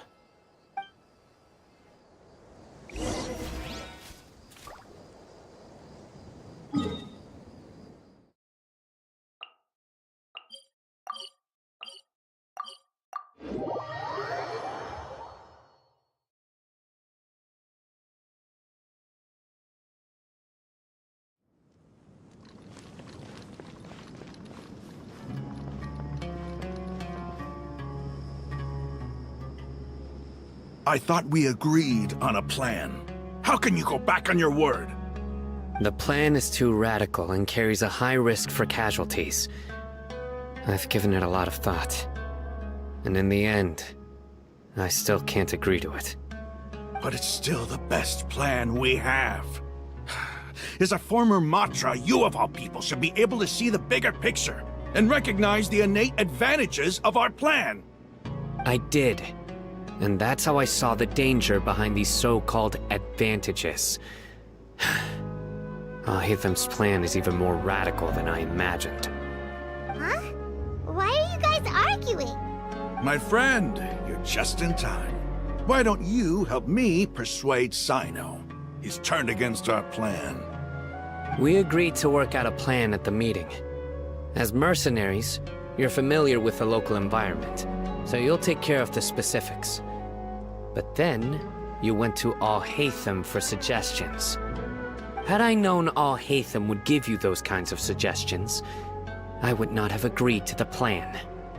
Look, you already know that we're all on the same side here, don't you?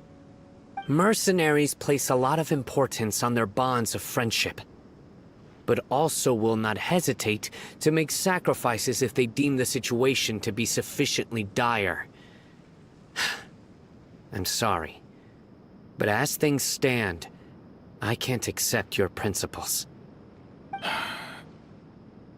Seems you really do understand the ways of the desert. Traveler, Paimon, this is also something you should know. Rahman's plan is to have me work with the Caravan Reebok guards, in my capacity as a Matra. We will arrest the mercenaries and escort them into Sumeru City. Wait, how can we work with the guards? We can't get through that wall easily, remember? Caravan Reebok would never let so many unregistered members of the Eremites enter Sumeru City. My plan will clear us of any possible suspicion, and also let us enter the city as a big group. There is no better way. That also sounds like something Al-Haytham told you. Am I right? Doesn't Al-Haytham know how dangerous this plan is? Of course he does. He told me, there is no perfect plan, but this can get the job done. He also said that with the help of Sino and the Traveler, our chance of success would increase significantly. I never blindly trust anyone, and I've always had a good eye for people. I think he made a number of valid points. It's my own choice to trust you. If I make the arrests alone, I can control myself and prevent you from getting hurt. But I can't guarantee that kind of discipline from the guards. To make the whole thing more convincing, you'll need to resist to some degree. Casualties are inevitable once push comes to shove. I'm okay with the deaths of enemies. But now that we're allies, I'm against the meaningless loss of our own. I can't believe a Matra would actually care about us. I've lived a hard life, and I can say that people like you are hard to come by. I've always treated my allies with honesty and respect. They have the right to know important things like this. Now you're making this hard for me. Hey, is there something we can do to help?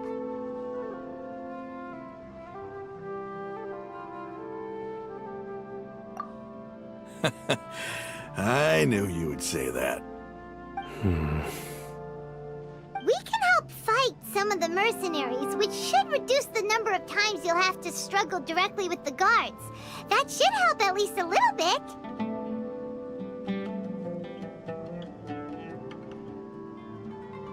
Sino, on behalf of my people, I thank you for your kindness.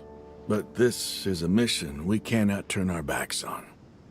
We strongly value the lives of our friends, but the goal we are about to achieve is even more important. We have no fear of casualties, because we crave the spoils of victory. So please, lend us your support. We will show you the determination of us desert dwellers. Well, now that you've put it that way, I can no longer refuse. But remember, you need to follow the plan and not do anything reckless. Candace made it very clear that we can only achieve our goals if we can ensure our safety. Since you and I both recognize the significance of this operation, there should be no more animosity between the followers of the Dendro Archon and those of King Deshret. Everyone's life is equally important. Okay, you have a deal. Let's do this for our shared dream. The guards should be stationed in the courtyard nearby. You can find them there.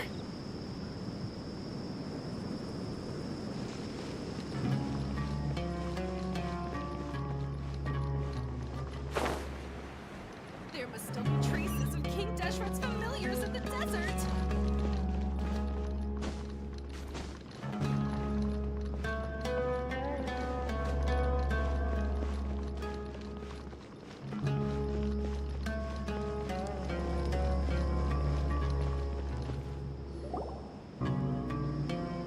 Guards! General Mahamatra! To what do we owe the honor? Keep your voice down. This is a secret operation. I'm going to arrest a large criminal gang near this location. According to the Academia's Guide and Regulations on Secret Operations, I have the right to ask for the cooperation of Caravan Reebok. Ah, of course, of course. Mahamatra Sino's order is the Academia's order. Just let us know what you need. But who exactly are you planning to arrest, and how many people are you expecting? Depending on the scale of this operation, we may need to report it to our superiors. They're a squad of Eremites whose number is comparable to Ain el Akmar in Port Ormos. They're involved in the theft and resale of supplies from the Academia. As many as Ain el Akmar? This should definitely be classified as a joint operation.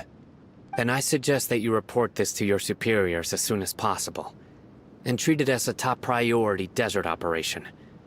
I will need personnel. Got it. Please wait a moment. I'll contact them immediately.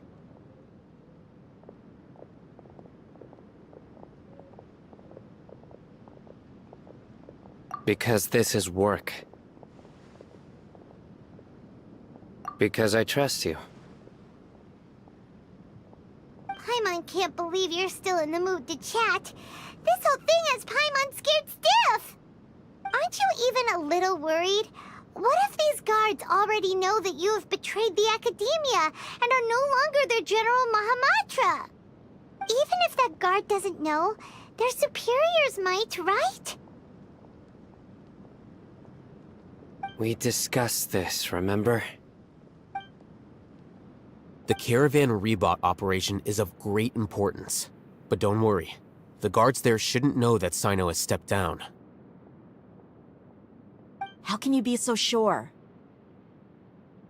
First, the other Matras still don't know why Sino has left, which proves that the Academia has been covering up the matter. Second, this is a crucial moment for the Academia's God creation plan. If something were to happen to the General Mahamatra, it's bound to attract a lot of unwanted attention. No matter how you look at it, they don't seem interested in sharing the news of Sino's departure. A reasonable inference. I agree. Which brings us to our next issue. I'm sure some of you have been wondering if the prediction function of the Akasha will affect our operation. The Akasha is still in operation, so I must remain on high alert. Actually, considering the power of the Akasha, it's quite strange that it hasn't already tried to interfere with my actions. I've given that a lot of thought. For now, I don't think you'll need to worry. If you remember, when you first came to Aru Village, all your actions and routes were predicted by the Akasha. It even gave that information to those who kidnapped the village keepers. But things like that never happened again after we met up with the Traveler. That's true. But why? Look at it from a different angle. Why do you think the Akasha will predict your actions? Because my personal data has been entered into the Akasha. That's true, but the key to this question is, how well can the Akasha make predictions about a person? Haven't you ever thought about it? Just how can it do this in the first place? Because the Akasha controls the entirety of Sumeru. The Academia firmly believes that all human actions can be explained through logic. By sorting and analyzing entered data, the Akasha can derive behavioral logic and predict the actions of those who fit an existing logic model. However, at the risk of sounding like an advocate for fallacies, can everyone truly be considered logical at all times? Emotions are part of our behavioral logic, but can you guarantee that every experience of the same joy or pain would be equally intense? How can our feelings and opinions be predictable down to the letter in every single instance? Sino, in the past, you've always worked alone. In the absence of another person who could sway you or your thoughts, the Akasha could produce predictions that were similar to your real-life behavioral principles. Decisive and principled, you were used to solving problems alone. That's why the Akasha could figure you out. But now, you've joined a team. And I believe the Akasha hasn't yet figured out the full composition of it. Our thoughts and logic have intermingled and weaved themselves together to become a complicated, chaotic mess. Any one of us could potentially disagree with another. The Akasha lacks data on these interactions, and it's impossible for it to predict your actions in the future based on your decisions in the past. After all, there's probably a limit to just how much we can be modeled or controlled by data. So, in my opinion, you're probably safe for now. Makes sense to me. I agree. The Akasha is not alive, and I don't think we can be completely controlled by something without a mind of its own. Is that so? I guess there are things that even the Akasha cannot calculate, and people will not be forever trapped by the past. I'm so glad that this is settled. Next time, pay attention during our meetings. Will do. Just remember to stay vigilant. Footsteps! General Mahamatra, we were not expecting your presence here. I'm the security officer of the Grand Deshret Desert District. My name is Luxembarbo. This is my assistant, the Traveler. She will be working with me. The construct next to her is for her work. Beep! Construct, beep! What a great honor to meet you. Your golden hair is as bright as the sun. And, is this the latest technology from the Academia? Have you made a decision regarding the matter I mentioned to your subordinate? It seems to be a dire situation, so of course you will have our full cooperation. To be perfectly honest, I've always longed to go on a mission with someone as well known as yourself. There's no need for flattery. Yes, sir. Take your most elite platoon and follow me to the eastern side of the district. We will carry out the operation there. Understood. Map. Hurry, bring the map!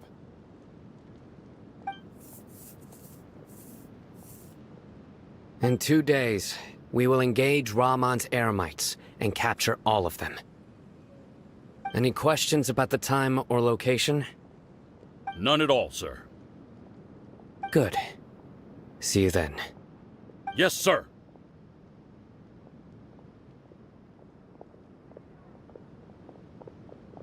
Maybe hanging around the General Mahamatra isn't so bad after all. Everyone's so respectful towards us. This is all due to the absolute authority of the Academia. And now, we're going to strike back against that massive pillar of power. Get ready. We will move out in 2 days.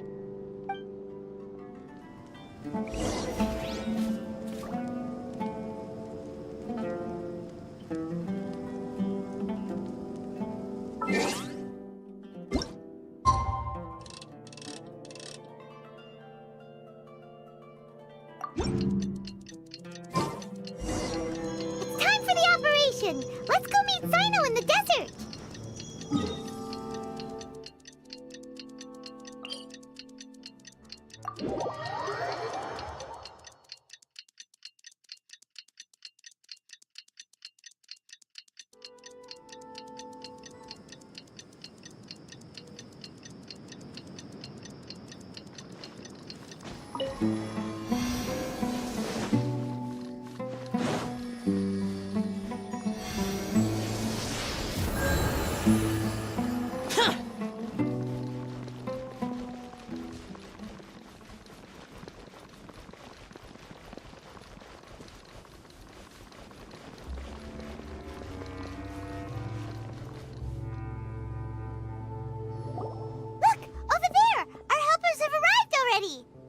Let's hurry over! Wait a moment. Ah! Oh, it's you. You're my assistant, remember? Being my assistant, you must stay with me. Now let's head over there. It's General Mahamatra and his assistants. We meet again. You're here early. It's to show how important we think the operation is. Since this is a big case for the Academia, we are prepared to give it our best. I'm glad to hear your sense of resolve. Remember, we must capture them alive. They are our only leads for the case. If they die, we will be unable to continue the investigation. Understood. Everyone! The Eremites are approaching from the west! Make preparations and be ready for combat!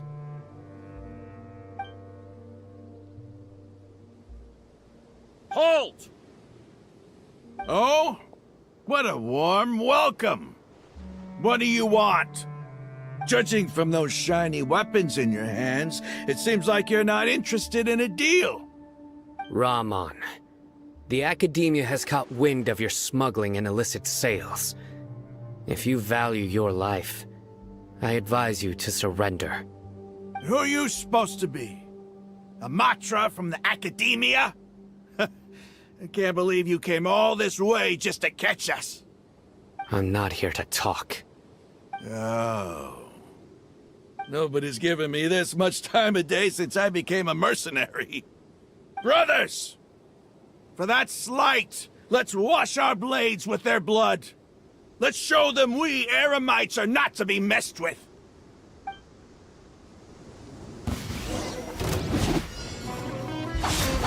Boring! Stabilize! Access denied.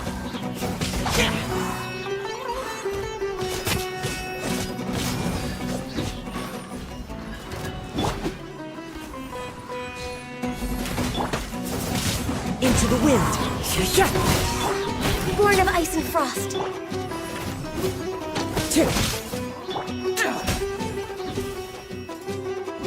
Boring! One with nature!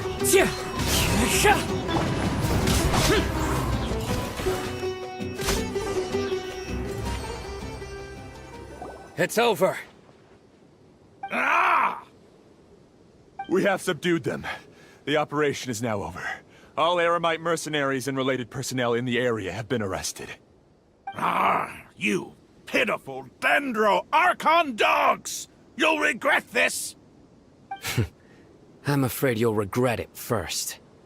King Deshret will curse you, and you will all! Silence! Oh, Restrain them and take them back to Caravan Rebot. Count their numbers and send them to the Academia as instructed by the General Mahamatra. Yes, sir!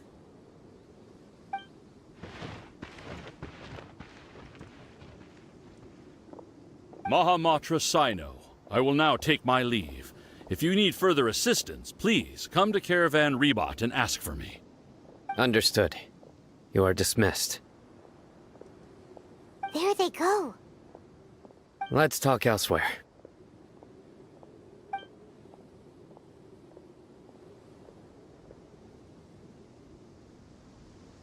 This part of the plan went really well. Yes, things went perfectly. That's fantastic! And that punch you gave Rahman there sure looked convincing enough. Once we're done here, I'll return to Caravan Rebot and oversee the group's transport. I promise. I'll get everyone into Sumeru City safely. Yeah, you're the reason why everything went so well. It's not the time to celebrate yet. I believe Dia should already be waiting for you. Go join up with her. She will need you to introduce her to Tainari. Speaking of which, is it really okay for us not to share the full plan with Tainari? What if he'll feel miffed about it and refuse to work with us? I have a very close relationship with Tainari. Given how well we know each other, I believe my message alone should be enough to bring him to our side. He knows I won't make jokes about things like this. If we need help, Tainari is the best option. Get ready for the next phase of the plan. Don't keep them waiting.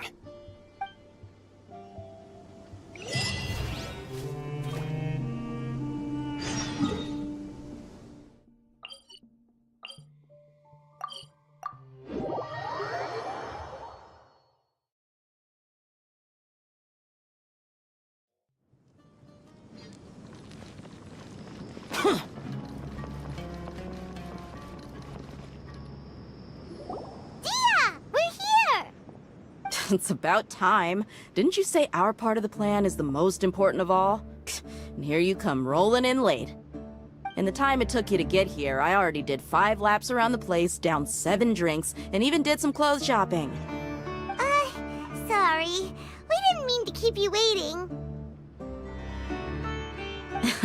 I just wanted to fix your attitude and rub it in a little. After all, you took your sweet time getting here, and we've got important stuff to take care of. I just like seeing that serious look on your face. Alright, I'll stop. All joking aside, I'm glad you're here. Let's get moving and take care of this as soon as possible. But where should we start? Our responsibility is to get a status update on the Fatui Harbinger known as the Doctor. We need to make sure he won't get in our way when we rescue Lesser Lord Kusanali. Dealing with an institution that controls all of Sumeru is already hard enough. If the Doctor were to crash the party, it would be next to impossible for us to achieve our goals. Yeah, we sure don't want him showing up. Ooh, he really gives Paimon the creeps. Right? Hearing his name just reminds me of those stuffy old geezers in the academia. I'd rather not have to deal with someone like that.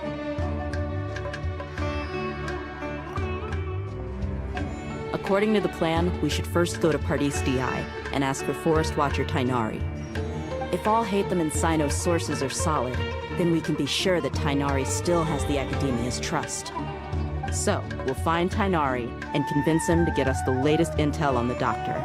Then, depending on what we learn, we'll make any necessary adjustments to our plan.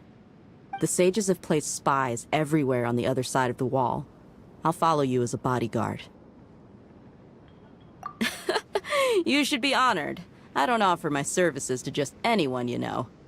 But Paimon thought mercenaries would do anything for Mora.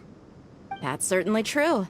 But when multiple employers are vying for your services, you should always go with the best offer. Let's see. If I were to charge you a bill, I guess I can apply a discount. How much more do you want? I was not sure we can afford it. How much do I want? Hey, how about paying me with a smile? What do you say? I haven't seen you smiling much recently. If you ask me, someone like you must look lovely when they smile. Come on, give me a smile so that I can be less worried. Looking good! I hope this pretty smile will become our lucky charm. There are many kinds of smiles, but only a truly joyous one can bring blessings to others. Let's consider this smile a down payment for our future victory. Let's go. It's time to pay a visit to Pardis Di.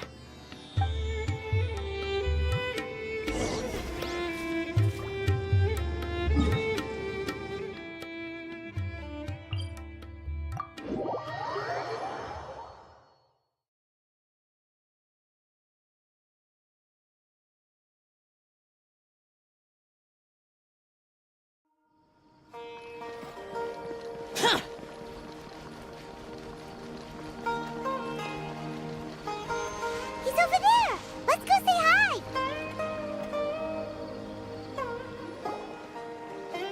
Tainari! Ah, Traveler, Paimon. And you are? Hey there. This is our friend Dia. She's an Aramite mercenary. A mercenary? You must have some big news for me. It's something really important. Please help us out. All right, then follow me.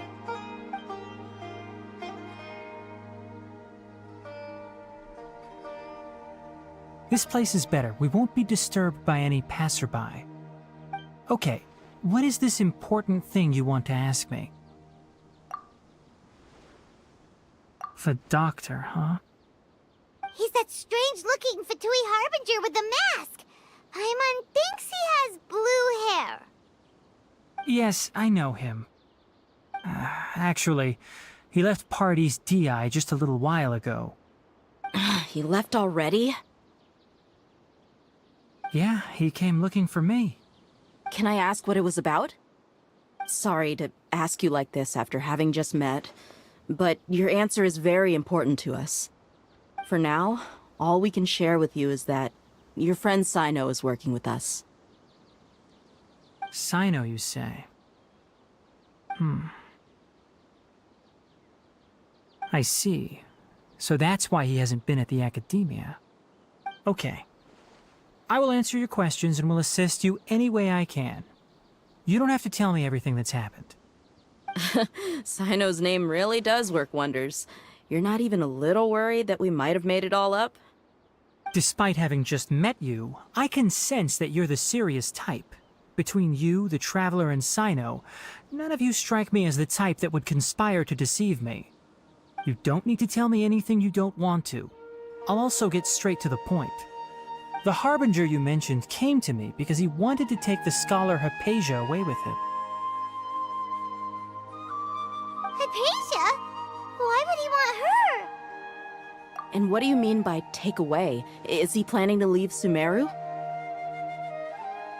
Yes. He told me his return to Snezhnaya is imminent.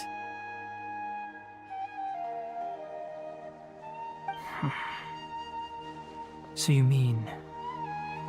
you're leaving this place soon? Indeed. Otherwise, we could have perhaps talked a little more. I was just about to set out when I remembered something important. To that end, I made a final trip to Pardis Dii. Let me ask, have you been taking care of a scholar by the name of Hypatia? Your sources are accurate. No doubt because you recruited many informants. But you're right. Hypatia has indeed been receiving treatment from me. Forgive me for asking, but how's the treatment coming along? Given the way you're asking, I assume you have something to say. Since you asked, I'll be frank. I would like to take Hypatia to Snezhnaya. It's incredibly difficult to transfer a patient. As a scholar yourself, shouldn't you at least be aware of this? Oh? I can't believe your utter lack of faith in me, to the point of even questioning my general level of knowledge. How unbefitting. Well, you're the only one who's ever made such a request. I have my ways of keeping her safe during the journey. In addition, I can also promise that under my care, Hypatia will receive the most advanced and effective treatment. I will personally supervise her treatment and see to her recovery. Would that be agreeable to you? Hypatia was born in Sumeru and remains a scholar of the academia. Her situation has not become dire enough to necessitate her transfer to another nation. Transporting her to Snezhnaya is risky, and the potential benefits are unknown. As the person currently responsible for her treatment, I cannot possibly sign off on this transfer. Your suggestion is rude and reckless. I'll pass. I don't know much about the doctor, but after talking with him, I realized that, just like many other scholars, he possesses an aura of arrogance that I've come to detest. It's not so much that he's looking down on others, but more that he's so confident in himself and his abilities, to a point of near insanity. I would never refer a patient to someone like him. I prepared myself for a protracted battle of wits, and was really surprised to see him just give up on the topic. Still, his reaction really concerned me.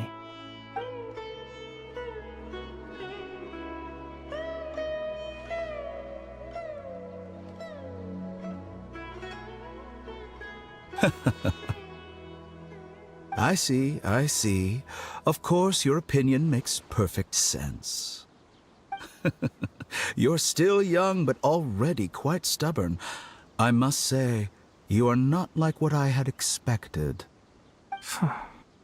Under normal circumstances, I wouldn't just let you off the hook like this.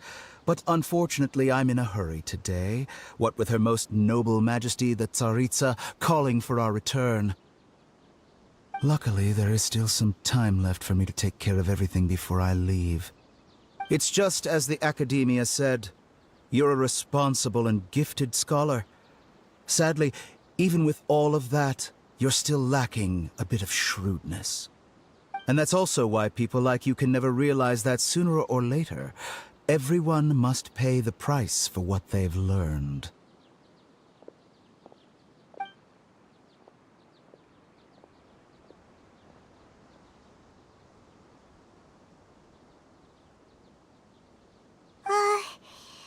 Paimon can't help but feel like he's hinting at something unpleasant.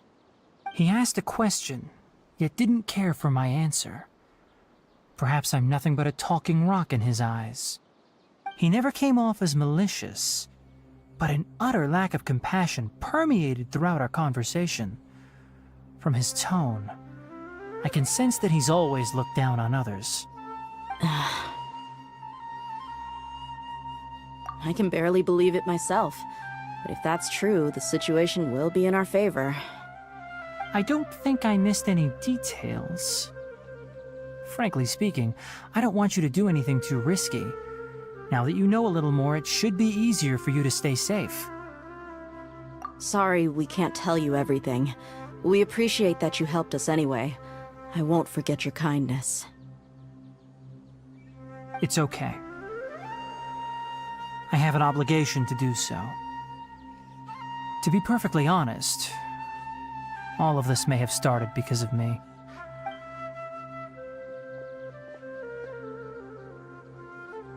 Recently, my master wrote several letters to me, asking me to return to the academia and assist him with his research. Hasn't he already asked you several times before?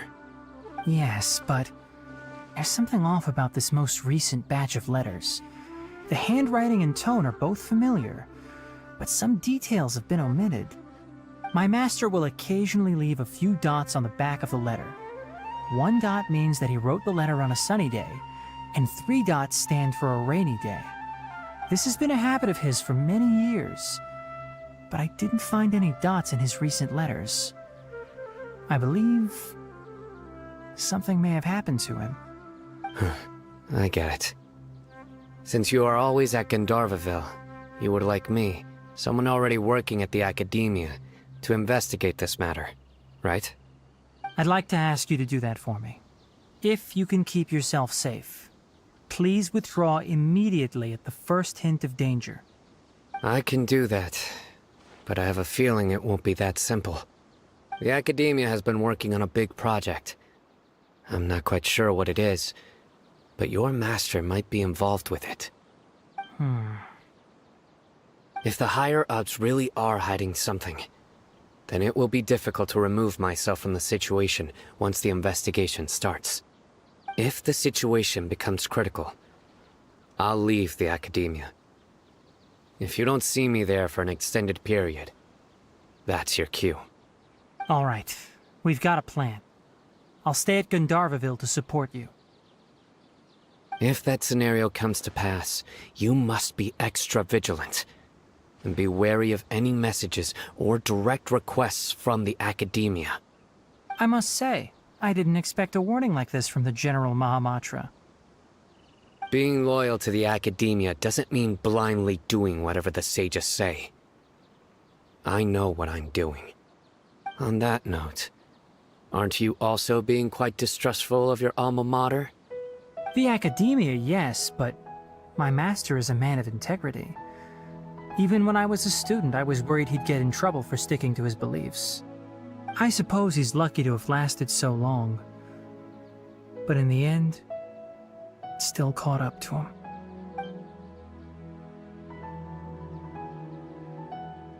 I see. So you noticed something was up with the academia from the very beginning. This may well be how Sino became involved in all this. In that case, I must keep my promise and help you however I can. Also, if you run into Sino again, please help me pass on a message to him. Trust your own senses and experiences. I think this may be something he needs to hear right now. Okay, we'll find a chance to tell him. Thanks. Right. Now let's go hunt down this Harbinger. Oh, by the way, which way did the doctor go when he left Pardis Di? That way. Gotcha. Thanks so much. We'll be on our way.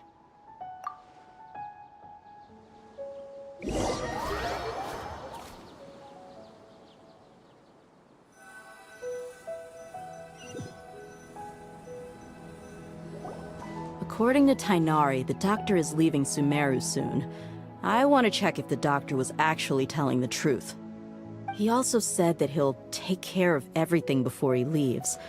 What did he mean by that? We need to be extra careful when dealing with a person like him. Just to be safe, let's chase him and see what we find. But we have no idea where he went! How can we start chasing him? We'll do it the mercenary way. I'll find leads as we go. All you have to do is just follow me. That Harbinger may have tried to cover his trail, but he still left some traces. Or perhaps he never even thought about concealing his whereabouts. Maybe that's just how arrogant he really is. Yep, we're headed in the right direction. The traces are still fresh, but there's no sign of his entourage. Clearly they're in a hurry.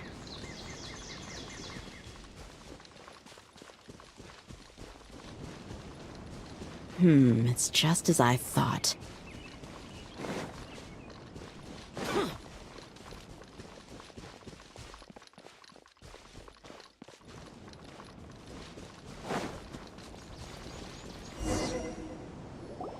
We can stop here.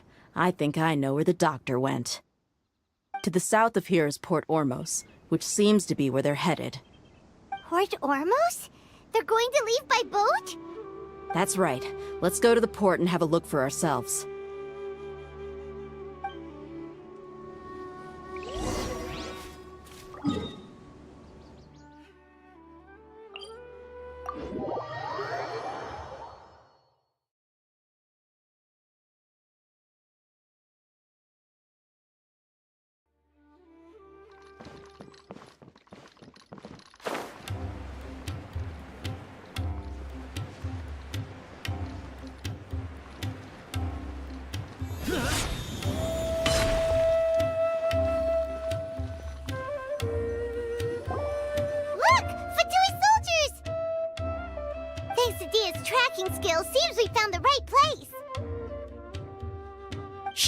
Don't draw their attention. The port is crawling with Fatui soldiers. Let's keep going and see what we can find. Now this is a proper farewell ceremony for a Snezhnayan Harbinger. The Lord Harbinger is leaving. I've still only seen him once or twice. I used to hold a position in our homeland, and back then, the doctor spoke in a very different way from the way he speaks now. Maybe the way people talk in Sumeru has rubbed off on him? It's always like that when you spend too long away from home. When he gets back to Snezhnaya, perhaps it will also take him some time to get used to the life there again. Huh? But, sir, that can't be right. No, I remember it like it was yesterday. Both his expressions and tones are now very different. Also, for some reason, he seems like he's all smiles now. You must be mistaken. Nobody's supposed to look happy when they're on a business trip.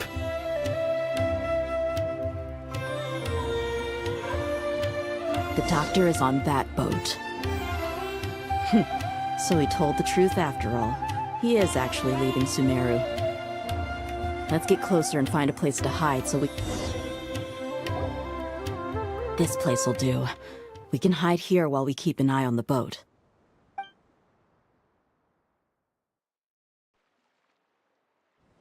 Uh-oh! He saw us!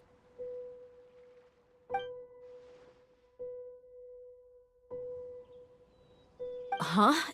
Is he waving at us? It's time to say goodbye. Wait, is he the only person on the boat? You mean there's nobody with him? And where are all the soldiers we saw on the port just now? They were all here just a few minutes ago, but now they've vanished. So this was a trap. Wait, don't tell me that... Luckily, there is still some time left for me to take care of everything before I leave. Oh no. They might be after Hypatia. Let's get back to Party's DI. Huh? What do you mean? I'm afraid that she's seen something that she wasn't supposed to see. If I were the Fatui, I would also try to take her away. And if I couldn't... Oh no! Are you saying they're going to kill her? Let's go!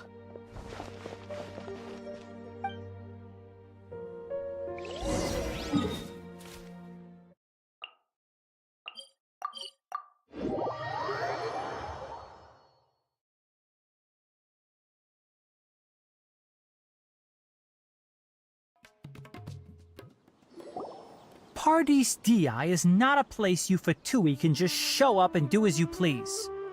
I believe we've already made ourselves quite clear. Our superior gave us permission to search for and collect medicinal herbs in Paradis Di for research purposes. But you've been in Sumeru for some time already. I find it coincidental that you chose to only come here today. Even the Grand Sage himself may not have the right to question our research, much less an ordinary scholar like yourself. I've done my duty to inform you. Don't make things difficult for yourself. It would seem that my words have fallen on deaf ears. You can keep trying to deny it, but coming to Paradis Di now? I'm pretty sure you're not just looking for herbs. With all due respect, your baseless speculations will only lead to unnecessary trouble. Well, you only have your Harbinger to blame. He knows nothing about keeping a low profile. I may be staying at Paradis Di as a scholar, but that doesn't mean I'm no longer a forest watcher. It is still my duty to protect the peace and safety of the scholars who have contributed so much to Sumeru. Then it seems our conversation has hit an impasse. No one will lay a hand on you, Hypatia. Not on my watch. Tighnari! Are you alright? I'm fine. These Fatui have really crossed the line. Time to teach them a... This was well done! You need to hurry up! Useless! There's no use resisting! Give us Hypatia! Keep dreaming! Yeah, Tighnari! Beat him up! My knights, into the wind! The doctor's orders are absolute! Yeah? You've been someone's lapdog for so long that you don't know anything else now!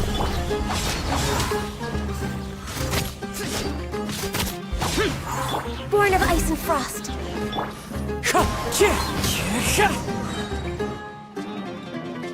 We're not getting anywhere. Traveler, Paimon, please go to Hypatia. We need to make sure they don't try to sneak around and attack from behind. Got it! Hypatia's still here. Doesn't look like anyone's broken in.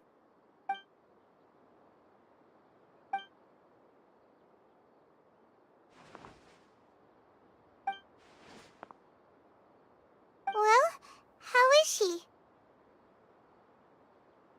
Oh, that's good.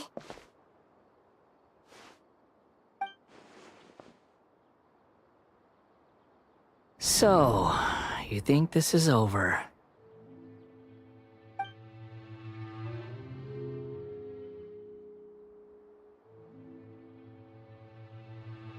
What? The Balladeer is here?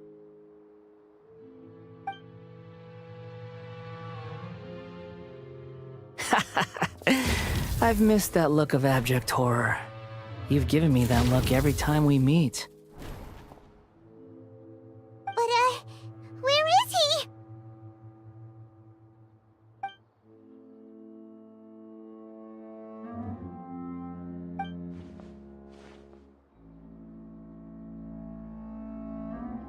I can hear all of your thoughts, you know.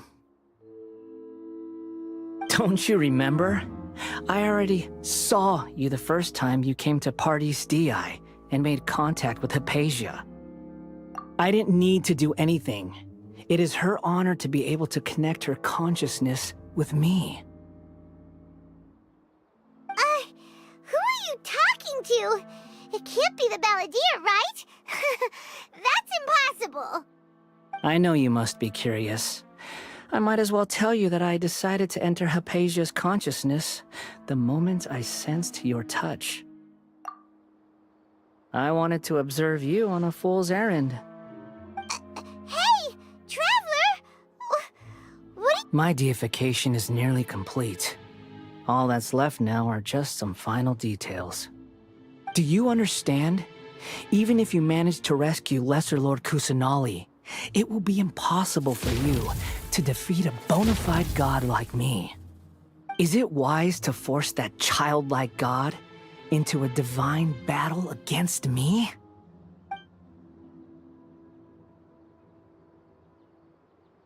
Scholars consider the God of Wisdom to be the sum total of their faith. It's how they can justify reverence for a god as they construct it. But this also shows that humanity's worship of gods is a combination of blasphemy and exaltation. It's truly laughable.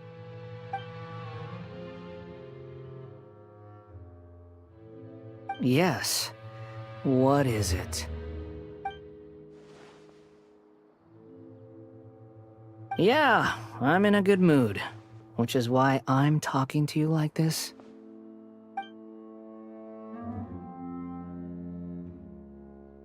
What do you mean?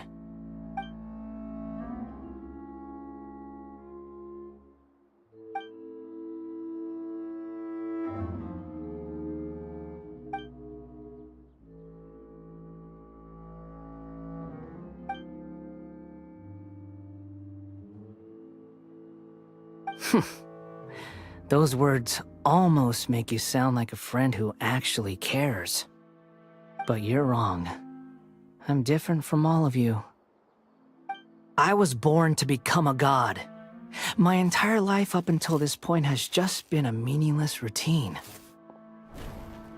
Just think about a sheet of paper. By itself, it holds no meaning.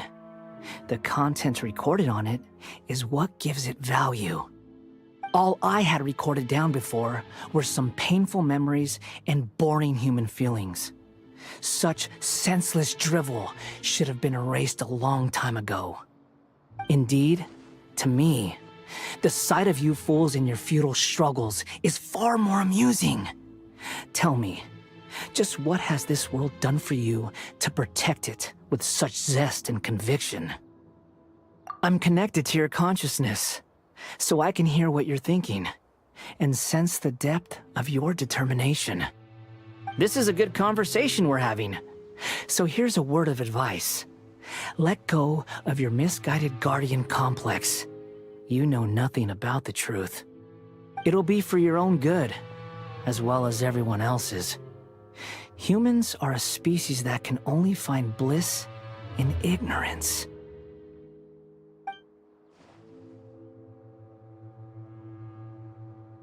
Ah, you've seen my affection for her.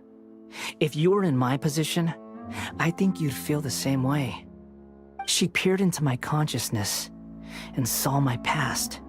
Someone like that is qualified to become my first follower. All gods need followers. So Hypatia has been chosen. Her appearance heralds my imminent arrival at the throne of divinity, while her worship shall become my glory.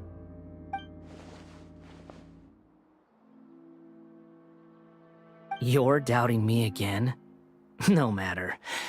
Soon, you'll know what kind of authority you're challenging.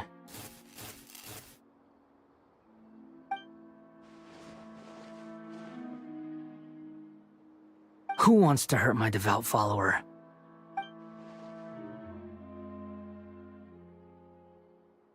The doctor wants to hurt my first follower?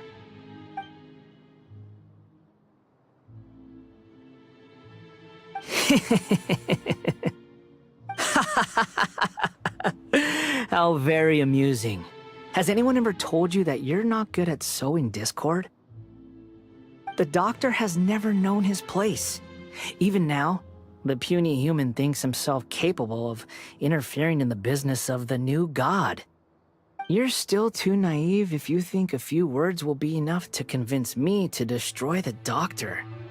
But I'm willing to give you a gift, just like my expression of affection towards Hypatia.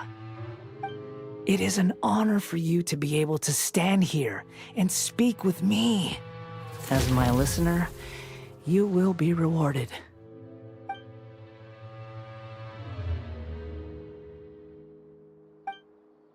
Both good things and bad things can be called gifts. After all, gods have never needed to be reasonable. Ah! Paimon hears thunder! That person Paimon couldn't see was the Balladeer? Oh, he sure chatted with you for a while.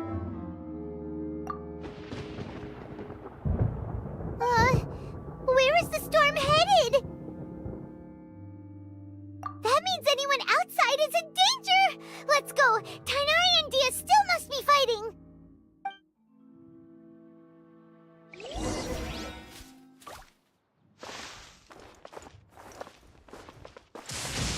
Compared to the storms I've encountered out at sea, this is really quite tame.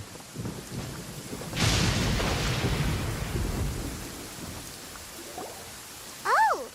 Have the Fatui retreated? Hey! What happened to you? He's hurt. I'm fine. Don't move. I've seen eremites get struck by lightning before. You need to rest. Struck by lightning? We were fighting, and just as things started looking grim, the weather suddenly became extremely strange. Lightning started attacking everyone, almost as if it were alive.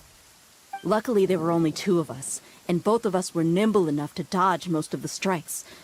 There were a lot of Fatui, though, and they were being torn to shreds by the bolts of lightning. With that, all the Fatui soldiers were forced to retreat. Why are you sorry? It's all right. I'm sure you also never expected this to happen. Don't blame yourself. My wound aside, you look like you've seen something unpleasant. Is Hypatia all right? Hey, didn't I tell you not to move? Just in case. Let's go to Hypatia's place and talk about things there.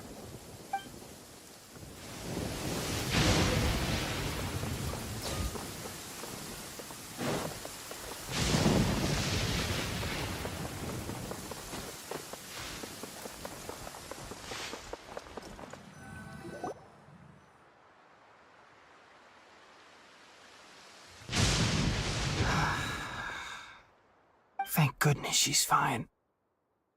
Hey, how about taking care of yourself first? I understand my condition. The wound is not fatal. I'll be all right. Ugh. The more you understand medicine, the worse of a patient you become. I know. They always think they can push through the pain. Oh, he sat down. Let me rest for a bit. Sorry, traveler. Now you may start.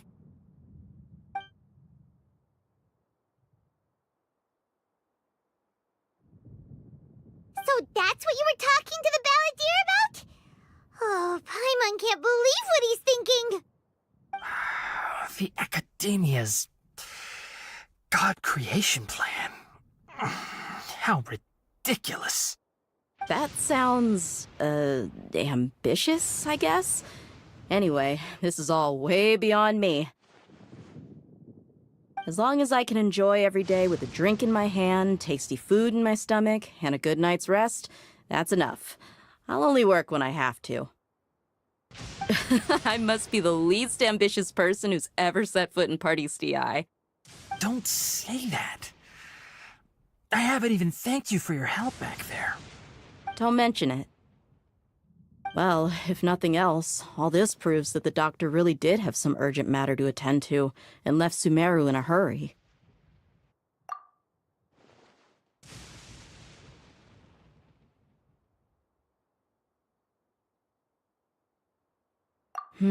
Maybe the Fatui want to cover up some secret of the Balladeer. Is that why they tried to seize Hypatia? You said the Balladeer claimed that Hypatia has seen his past. So, what could be there? Have you noticed? The balladeer is not happy with the doctor's actions. He thinks the doctor has no right to consider himself as his equal. So, if the doctor was to show up again, would the balladeer zap him with lightning? Based on what the traveler has said, I think he would. Having the doctor gone benefits him as well as us. In other words, we've successfully completed the stage of the plan. The doctor is out of the picture now. Yay! That's a big accomplishment! I'm also happy for you. Thank you for the help, Tainari. Make sure you rest up for now. Yeah. All right. Okay, that wraps things up for us here at Party's DI. Traveler, it's about time we rendezvous with the others at the Grand Bazaar. Let's continue to keep a low profile. You can head there once you're ready.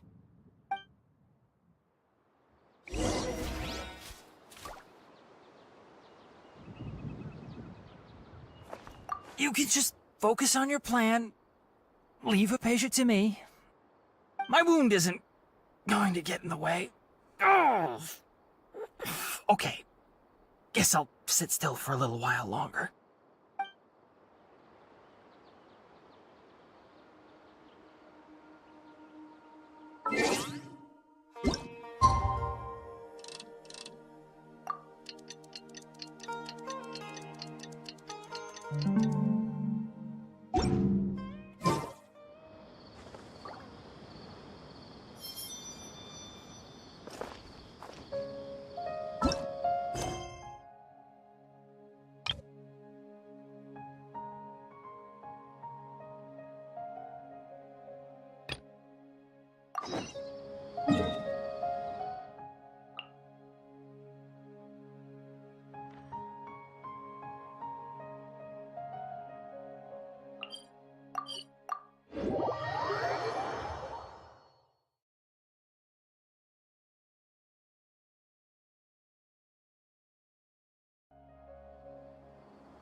Time to go.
It's nice to see you again!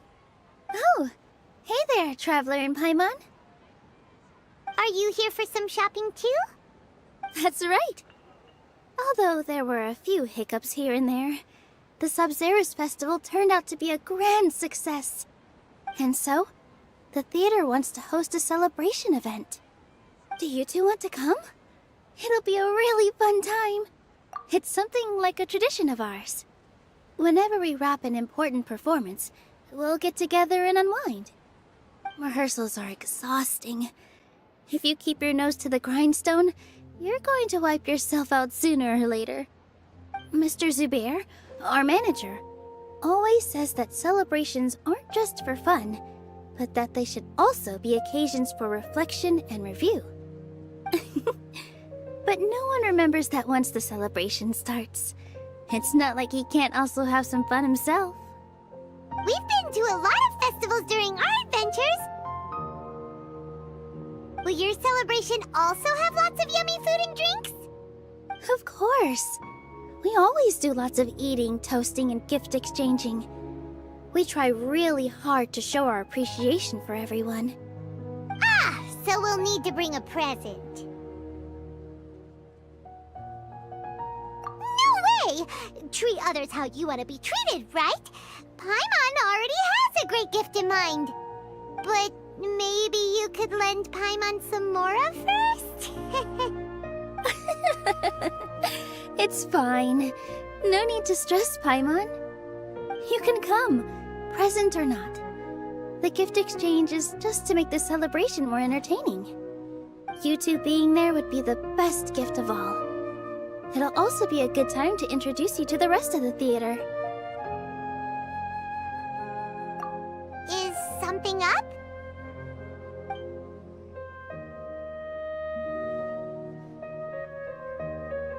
Yeah, but for now, it's more important for her to rest and recover. I tried to visit her, but I got turned away at the door. The people there wouldn't listen to a single word I said. All I could do was to leave a letter encouraging her to get some rest and keep her spirits up. She'll be better soon. And then we can celebrate together at the theater. It's all thanks to you and Nilu that we managed to save Dunyarzad. You're way too modest. Just now, I actually felt really self-conscious when Paimon talked about us in the same breath. Compared to you, I really didn't do much at all. Anyway, all that aside, are you thinking about coming to our event? Paimon thinks it'll be a great time! What do you think, Traveler? Alright, then let's head to the theater. Wait, I completely forgot about this pile of stuff! Whoa! Did you buy all of this, Nilu? Just one box. The rest were given to me. I really don't know how it came to this much. That's way too many freebies! Many vendors give out samples for free, but Paimon's never seen this much. All I know is that whenever I start chatting with people, my hands would get more and more full until I can't hold everything anymore. This seems to happen every time. I was planning on making a few trips to bring everything back before continuing on with my shopping, but I don't think I'll have the time. So this isn't even all of it? Are you sure? Of course! Carrying stuff is a piece of cake for her, right, Traveler? I'm so sorry to trouble you like this. I meant to invite you to our celebration, but now you're helping me instead. Well, let's hurry up and grab the last few things, so we can get back to the theater.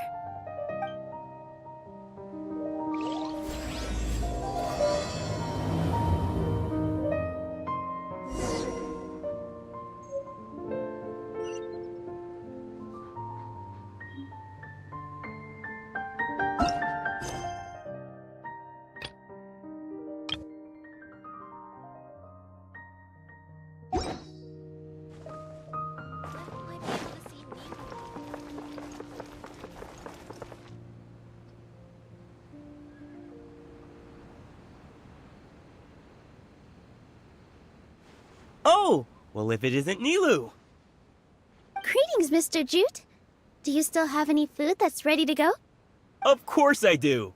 I've heard that Zubair Theater is hosting a celebration event, so I've reserved some food for you in advance. Although, it looks like you're gonna need 2 more portions. Please allow me to introduce them. This is the Traveler, a very experienced adventurer. And this is Paimon, her super reliable guide and helper. No, Paimon is... hold on. She got it completely right. Look, Traveler, she introduced Paimon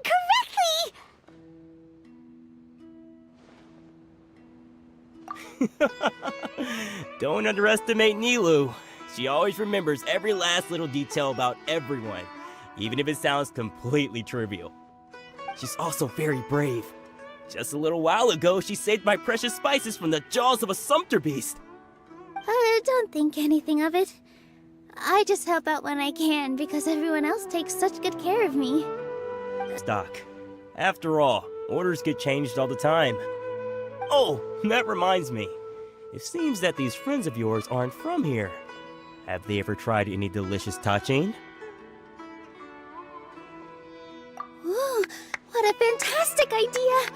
Mr. Jute, did you bake a batch recently? Tachin is a mixture of rice and meat that's baked into a cake-like shape. Mr. Jute adds special spices into his. Its aroma is just so wonderfully delicious. If you ever see kids crowding all around Mr. Jute's place, you know he's baking up a storm. But is it really just for the kids? Don't you often follow them in too? I just can't help myself. We're 2 peas in a pod. Who doesn't enjoy some good food? Wait here. I'll bring some over.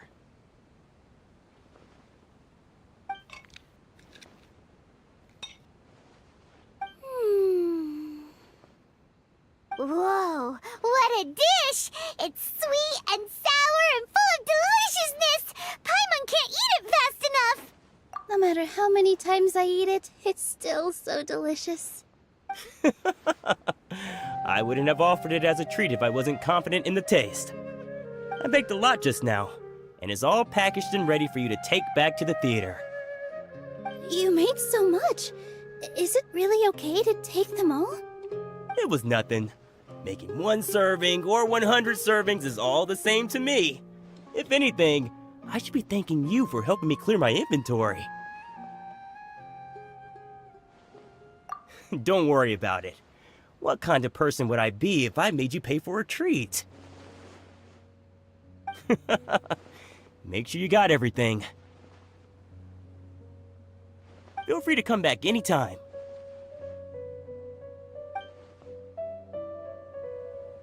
I'm starting to understand how you got so many things. Yeah. Everyone has their own way with words, and it's really hard to say no. Let's go to the next store.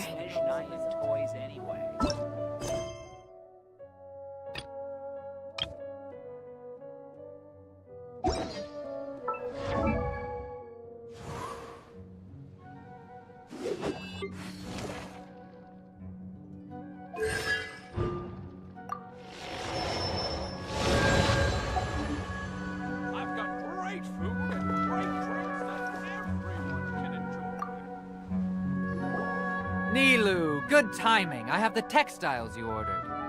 If you took any longer, the sumpter beasts might have gobbled them up. You and your jokes. Sumpter beasts won't eat those kinds of things, Mr. Offsheen. Jude said that some sumpter beasts ate his spices. Were they yours? Oh, yeah, really sorry about that. Nilu, if it weren't for you, I would have lost half of my profits that month. Trying to pull anything out of a sumpter beast's mouth is like playing a game of tug-of-war. So they really do eat anything, huh? What's that supposed to mean? Come now. You know, sumpter beasts sometimes eat not because they're hungry, but because they like gnawing on things. The textiles you ordered are highly durable and woven from the finest thread.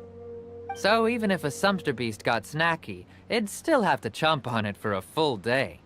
You've tested this before? But of course! How else could I be so trustworthy?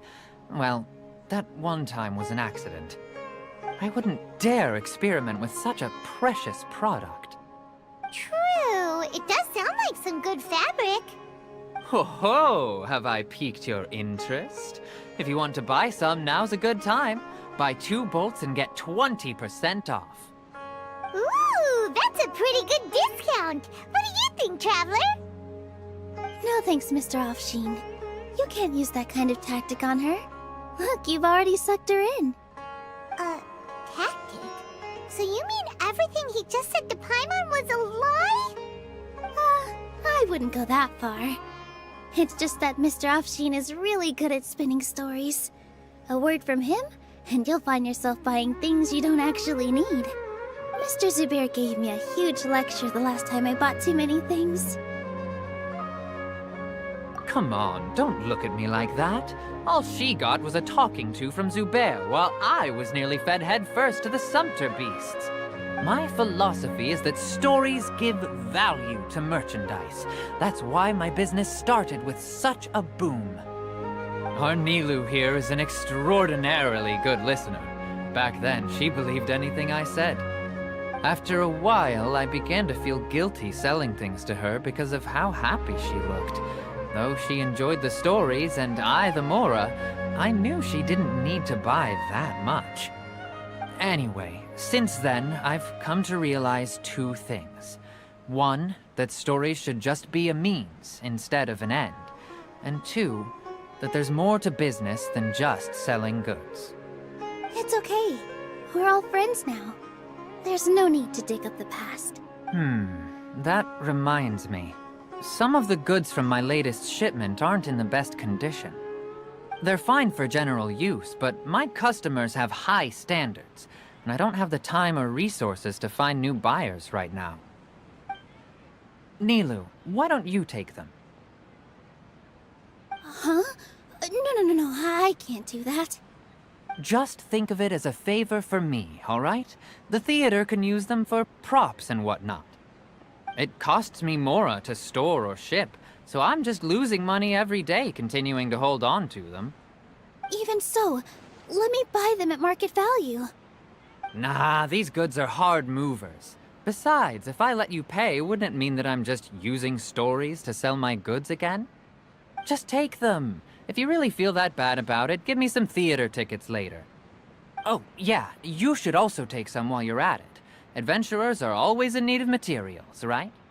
Wow, even we get a share of this? Hurry and take it. Just looking at it all is giving me a headache. Thanks for the huge favor. There's still one more store. Are you alright holding on to that much stuff? Paimon, why don't you lend a hand? She must be tired. If Paimon were to refuse, would you then think less of Paimon than even a sumpter beast?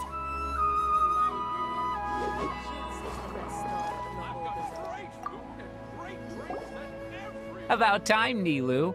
Farhad here was snooping around your props. Please, I was only looking at them to get a better idea of what your new show may be about. Wouldn't spoiling yourself just ruin all the fun? Yeah, please wait for our official performance. These two look familiar. I think I've seen them before. Ah, weren't they at the Sub-Zerus festival? Yeah, and they're coming to today's celebration too. Oh, the more folks the merrier. I was actually just talking to Farhad about also stopping by tonight. Oh yes, please do. I'm sure Miss Raykar and Miss Nadja would also love to have a chat with the two of you. We even prepared a small gift. Let me show it to you. Ta-da! It's a flower wreath. I really think we should wear some of these to give the event a more celebratory feel. Wow, it's beautiful. Did you make it? Farhad did most of the work. What a surprise, huh? He actually knows a lot about crafts. That is pretty surprising. Hey, why can't I have a little side hobby? I worked really hard on that. I know. I watched you make it. I wasn't making fun of you. All right. Why don't you also try some on? We've got some wreaths in your size.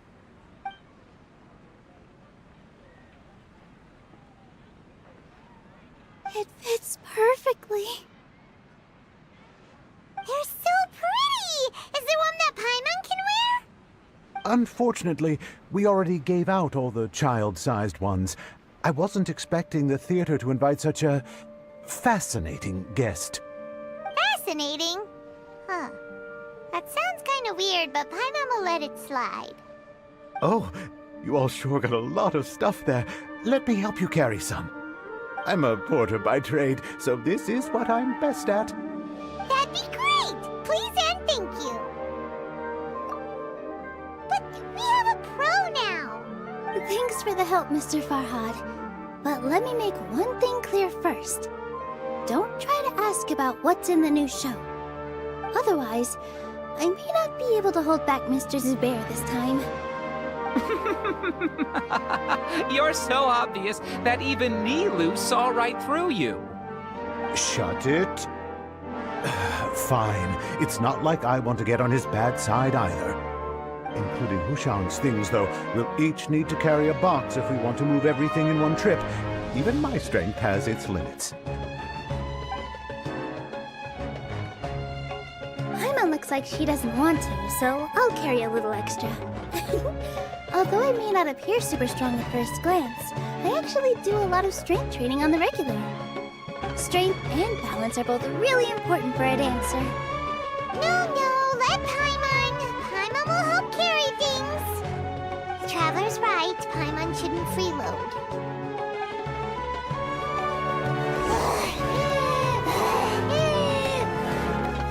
Paimon can't fly anymore. Are you okay, Paimon? Paimon's good to keep going. But Paimon now understands when people say there's no such thing as a free lunch. Last link I...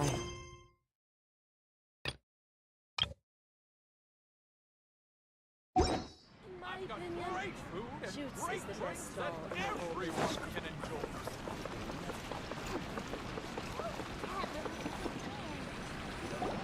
Oh, that sure was a lot of stuff. Oh, looking forward to the event later. Thank you, Mr. Farhad. Thank you, Sumpter Man. Whew. Paimon's definitely going to eat it all back later. All right, I'll leave you all to it.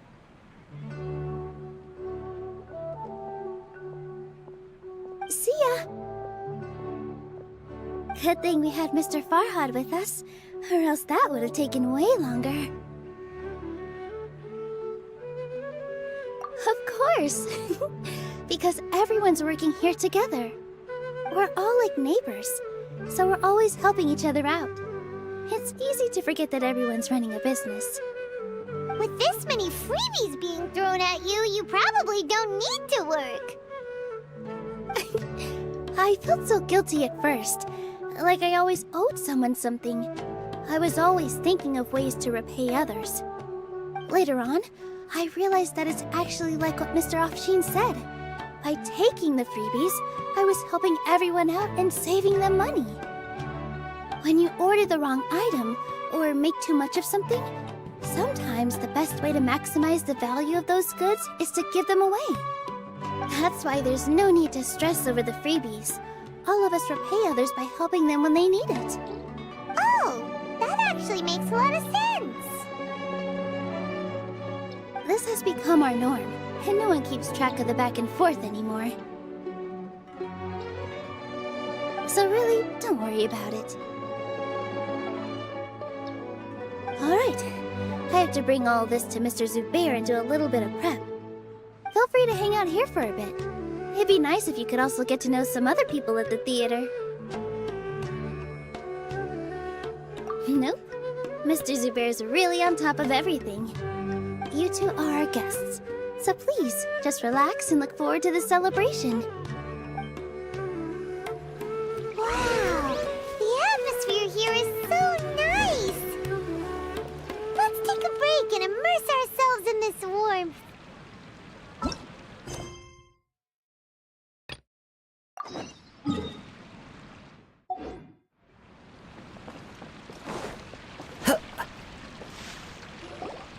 All right, everyone is here.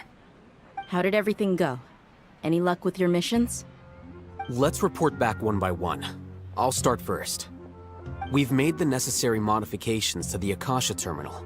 In addition, the props required are also ready. I'll go next.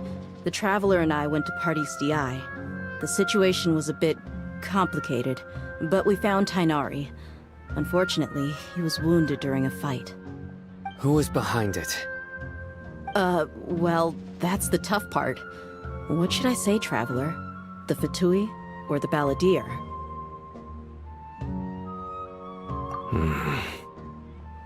After some back and forth, we confirmed that the doctor has left Sumeru by boat.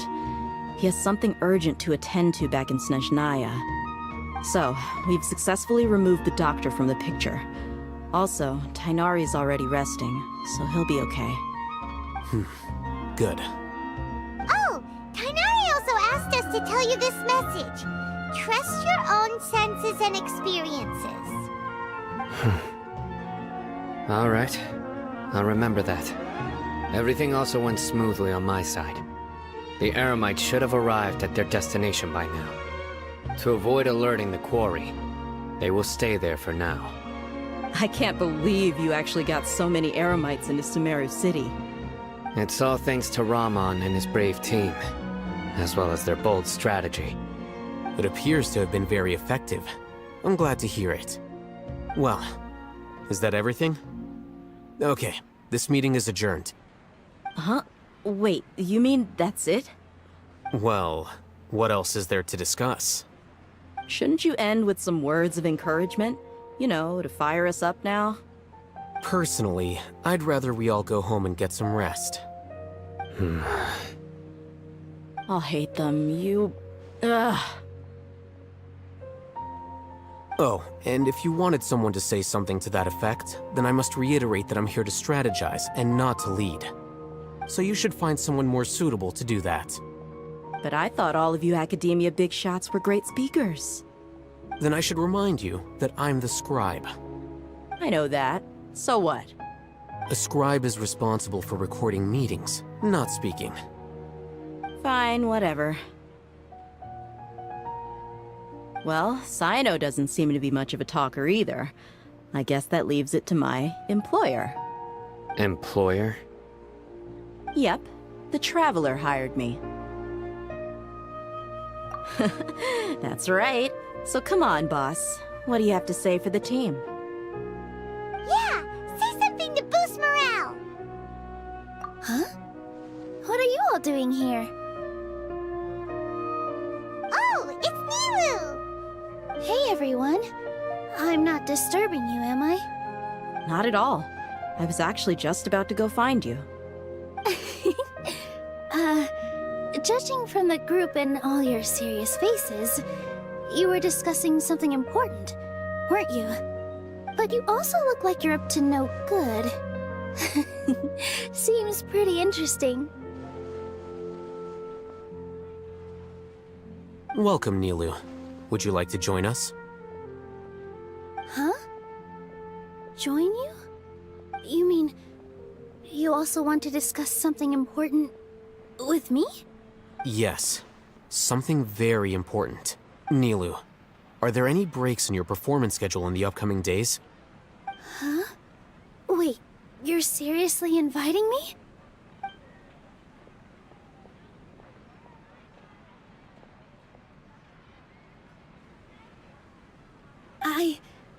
I can't believe my ears.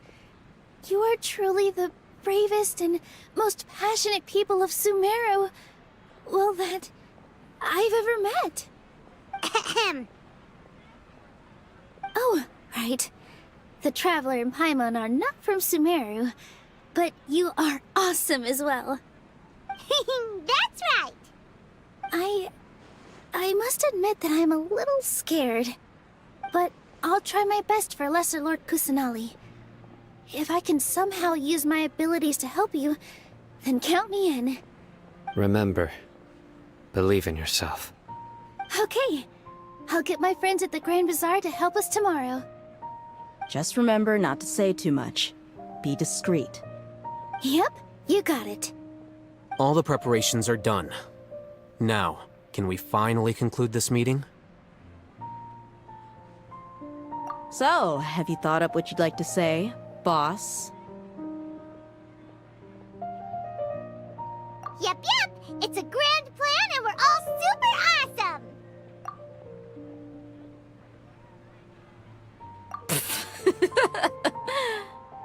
Well said. A good night's rest before an operation. can be the difference between success and failure. Thankfully, I've had my place to myself recently. It's been nice and quiet. Huh? Oh, nothing. Alright, let's all go home and get a good night's sleep so we can be up early tomorrow. Okay. So I guess that means it's time to say goodnight now. Yep, good night, everyone!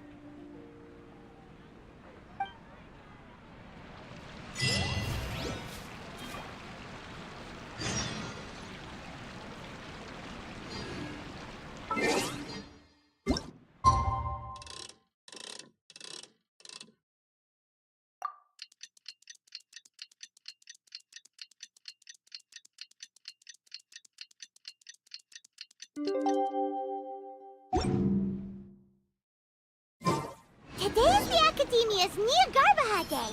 We can finally put our plan into action. Alhaitham should be waiting for us. Let's go to the Academia and find him.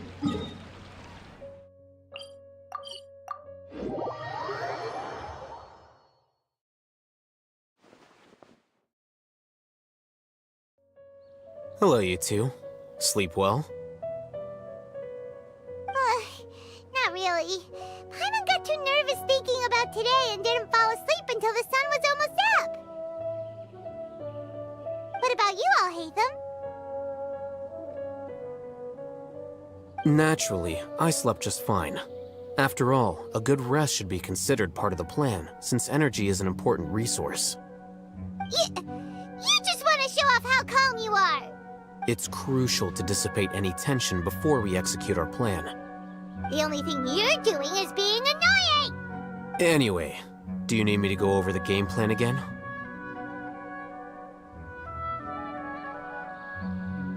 Our target is Grand Sage Azar's office. Everyone in the Academia knows that's where the Grand Sage's console is. Only they can operate it. Many restricted commands and operations are executed via that console. I'm sure that console has a way to free Lesser Lord Kusanali. You know, Paimon's been thinking, what kind of technology could let the sages imprison even a god? That isn't something they could have accomplished with their scholarly talents alone. In the Sanctuary of Surasthana, there's a device of Greater Lord Rukkhadevata's that she once used to isolate herself while meditating. 500 years ago, the Grand Sage at the time modified the device so that it can no longer be controlled from the inside. They were effectively trapping one god with the power of another. So, how are we gonna get to the Grand Sage's office? Don't forget, today is Niagarbaha Day, arguably the most important day to the Academia. The sages and core Academia personnel are busy loading the latest batch of research developments and legal decrees into knowledge capsules so that they can be entered into the Akasha. All the Darshan's researchers have their noses to the grindstone, and the Academia's grounds are flowing with all sorts of people. It's the perfect time for an infiltration.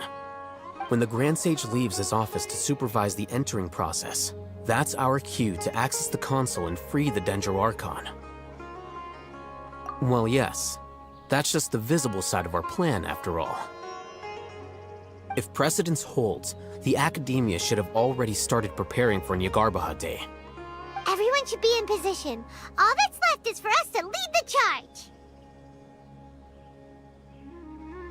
Let's go.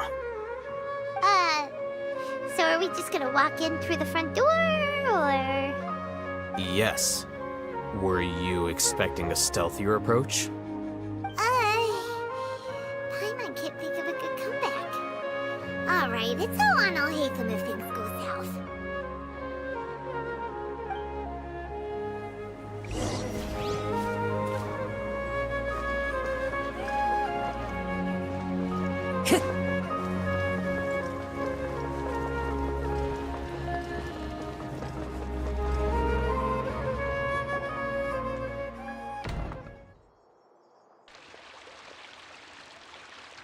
Scribe?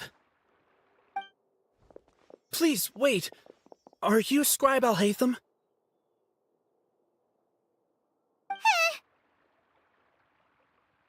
That's me. Is something the matter? I'm in a hurry. No. I was just surprised to see you here.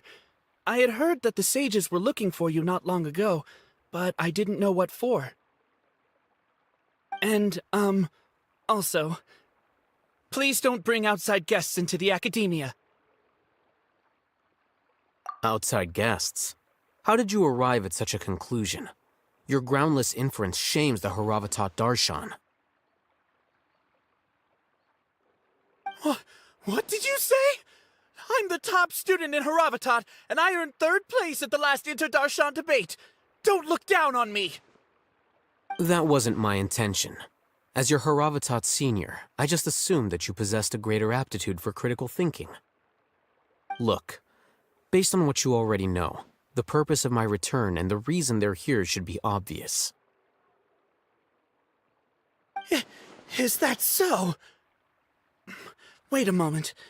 Let me think. Don't tell me the answer. The sages search for you.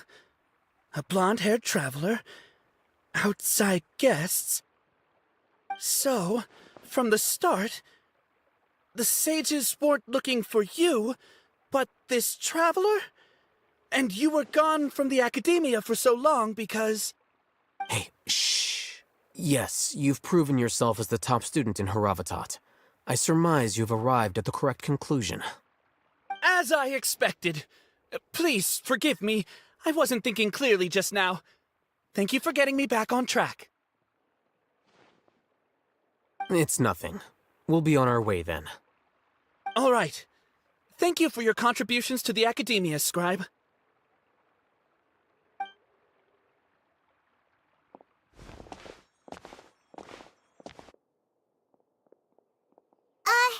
What the heck just happened now? What did he just guess?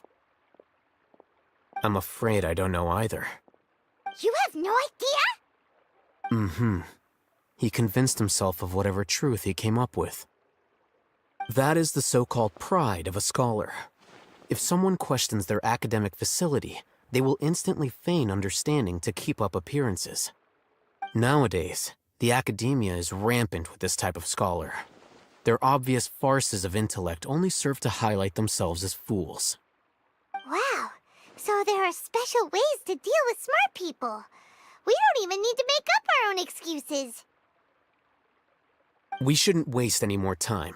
It would be problematic if we missed our window of opportunity. Let's go.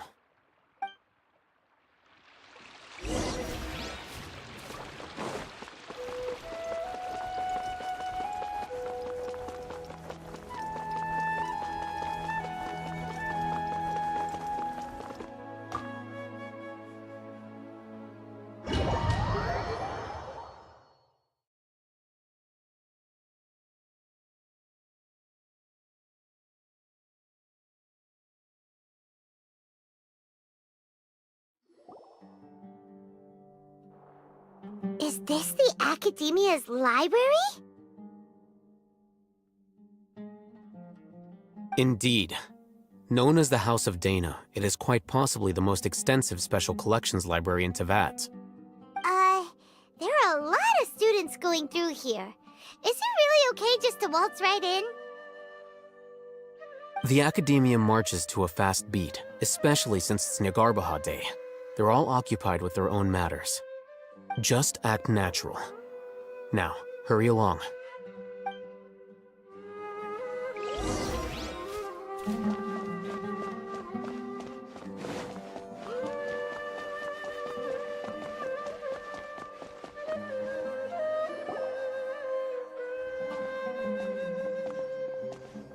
What's this platform for? It's a lift that Academia personnel use to access higher floors. Are we gonna take it then? The Grand Sage's office is up there somewhere. No, not right now. We can't guarantee that we won't run into the Great Sage.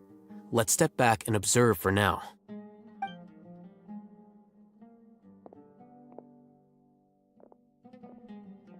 You think the Grand Sage will exit from there? And after he does, we'd sneak past him? Oh, but Paimon thinks that's really dangerous. Who knows? However, if we can confirm Azar's current location, our operation will be much safer if we... Allow me to offer you a hint. If you wish to know his location, look behind you. You're... What's Grand Sage Azar doing here? Do not tell me you believed the Academia would not grow suspicious of you after such a prolonged absence, scribe. An eyewitness had informed me of your whereabouts, so I came to personally welcome you. Great Sage, I didn't expect you to care so much about me. I'm truly flattered. I'm sure, but compared to you, I am far more interested in these two unexpected guests. You are the Traveler and Paimon, correct? It's a pity that only now have I been afforded the opportunity to formally meet two of Sumeru's most esteemed guests. I do apologize for my lack of decorum. Excellent. You immediately initiated discussion instead of attempting to prepare some perfunctory excuse. You clearly understand the situation at hand, and have no intention of making a reckless stand. The foot traffic here renders this place unsuitable for discussion. Please, follow me to my office.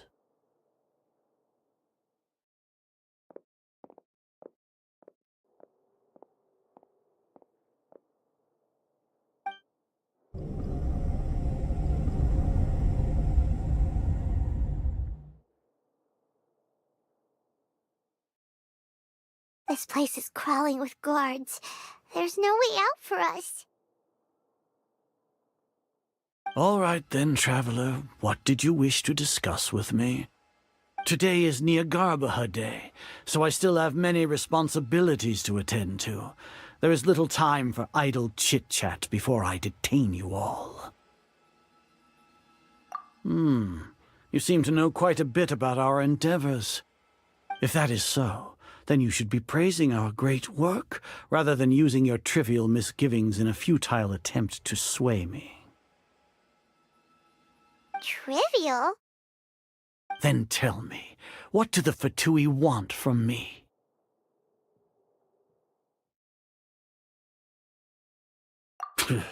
Worthless. Those are all completely worthless. Benefits, divine power. These materialistic words do nothing but debase our great work.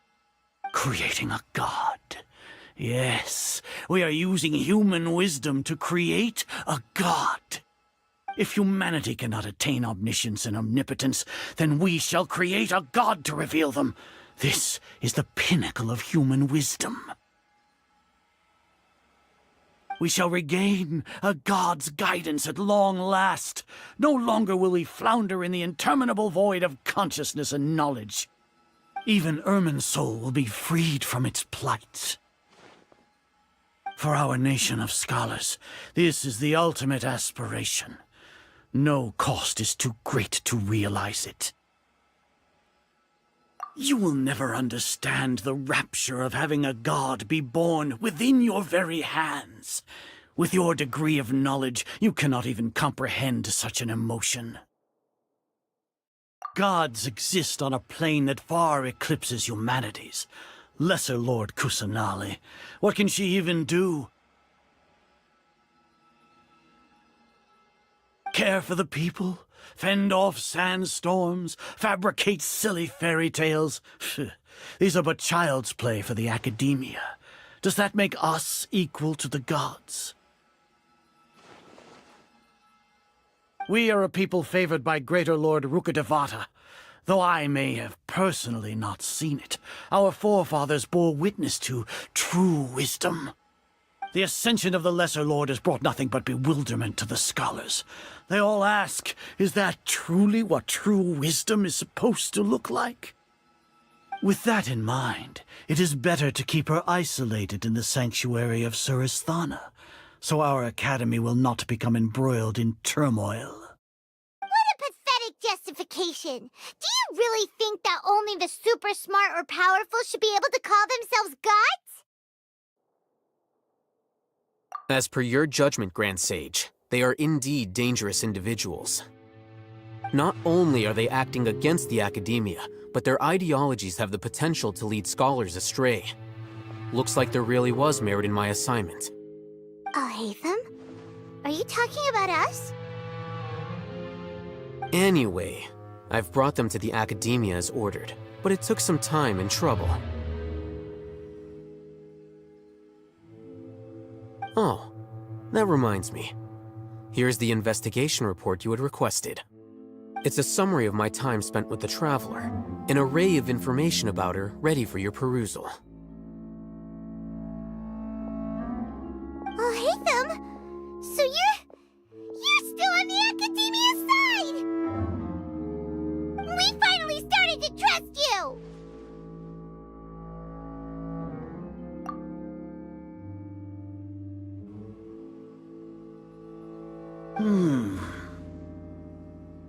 Excellent. Detailed contents with no errors. I would expect nothing less than an immaculate report from the scribe. As it is Niagarbaha Day, I'll enter the information on you into the Akasha.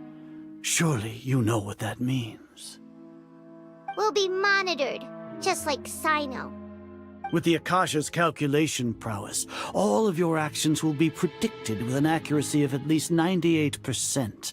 Furthermore, your data will be updated in real time whenever new information presents itself. To put it into words you can understand, wherever you go, you will be walking under an invisible leash. This is Sumeru's greatest penalty for dishonest persons. Are you not familiar with the concept that great responsibility begets an equally great suspicion? In any case, you are Sumeru's most concerning external variable.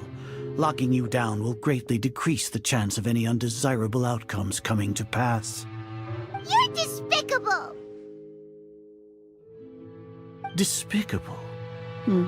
Perhaps from your perspective, but I suppose you had mentally prepared yourselves for this, no? Your ploy was to sacrifice the Traveler here, was it not? Lord Azar, I know what you're trying to say, but I've been following your plan this entire time. Why are you doubting me at this juncture? Must I delineate your entire plan? Very well. I will spell things out. First off, I received an eyewitness report that you were spotted with the Traveler to Caravan Ribat. However, you immediately departed for the desert and escaped surveillance range. Judging by the time, you all likely encountered the truant General Mahamatra in the desert. Am I correct? Maybe Paimon shouldn't have mentioned Sino just now. The Academia had not received correspondence from its scribe for a prolonged time. You were also in the company of the Traveler, a close associate of Lesser Lord Kusanali and General Mahamatra Sino, who had defected from the Academia. With their instigation, what was the probability that you would betray the Academia? Rationally speaking, 50%? 70%? What do you think? Regardless, that's only a guess. The facts are that I've brought the Traveler right before you, and I gave you my report. Indeed, your boldness deserves praise. To think that despite status as an outlander, the Traveler is still willing to sacrifice for the sake of your plan. If I'm correct, you have a contingency plan to save Lesser Lord Kusanali and ruin our great work. Sneak into the Academia on Niagarbaha Day, using Alhaitham's status as the scribe. For there is a good chance that an opportunity to save the Lesser Lord will arise. Should your intentions be discovered, Alhaitham will turn traitor and sacrifice the Traveler, thus proving his innocence. He can then stay inside the Academia and continue searching for a way to proceed forward. As for Sino, According to the Akasha's calculations, he will soon return to the Academia and confront me in person. I suppose this is also a part of your plan?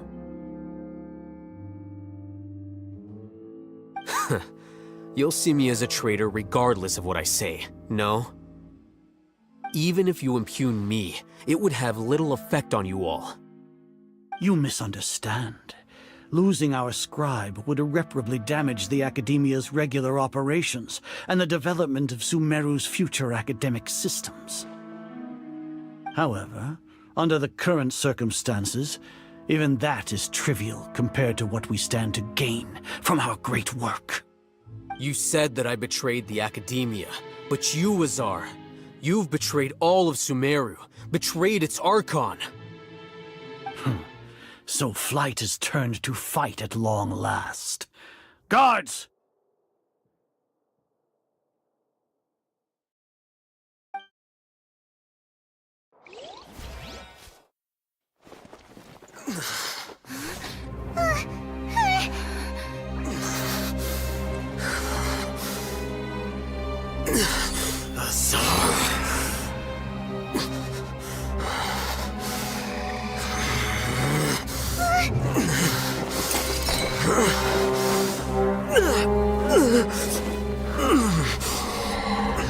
Well, what do we have here?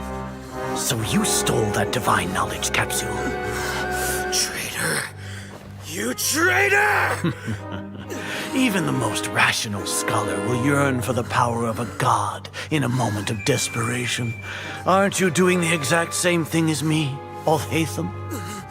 Unfortunately for you, no god will lend you their power. Azar!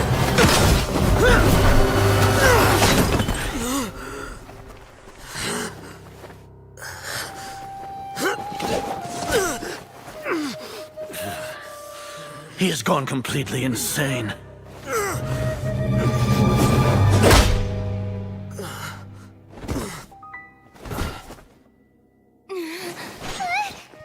Take him to the Matra and exile him to Aru village. Then find someone to take these two to the confinement room. I'll deal with them later. Grand Sage, we've finished all required preparations for Nyagarbha Day. We may begin to enter the capsules now. Excellent. You may begin.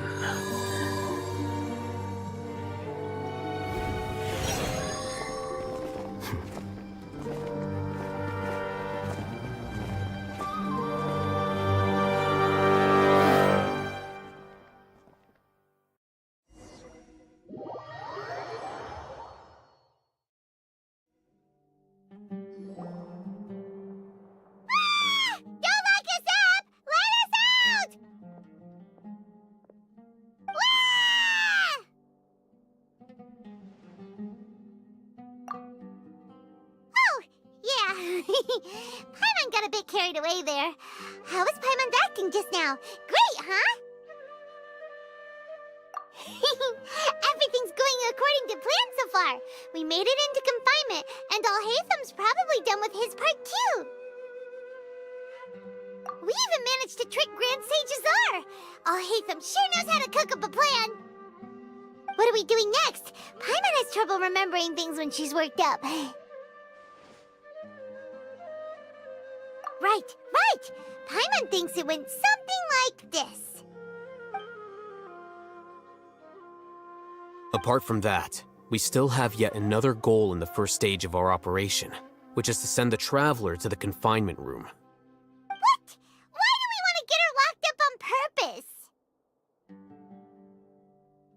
She's always been the person the sages are most afraid of, as well as the greatest obstacle to the successful implementation of their plan. They are very aware of the risk she poses to them. Once the Traveler is imprisoned, the sages will likely think that everything is under control. And with their guard down, the next phase of our plan will have a much higher chance of success. I can already see the pompous looks on their faces. Oh, that's a super tricky plan. But Paimon still thinks it's not really worth it. That isn't the only reason, of course. She has a more important task once she's in confinement. According to the Academia scholars in Ramon's custody, Lesser Lord Kusanali has sealed off her consciousness in the Akasha ever since she was captured by the Doctor. That way, they can't pry any more information from her. Even if we break into the sanctuary of Surasthana, it will take time to awaken Lesser Lord Kusanali's consciousness. We need to do that in advance. So our job is to wake up Nahida! Okay, totally worth getting thrown and jailed for. The confinement room is inside the Academia, close to the sanctuary of Surasthana. It's a completely enclosed space, and you won't be receiving any visitors. I'll work with Ramon's scholars to make some modifications to your Akasha terminal. Once you're in, get as close as you can to Lesser Lord Kusanali and try to connect to her consciousness. However, as for whether she'll actually wake up, that will depend on our luck.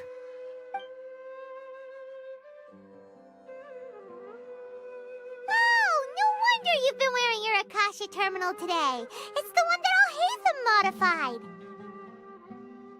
Paimon thought they'd take our Akasha terminals when they locked us up in here. Were they being careless?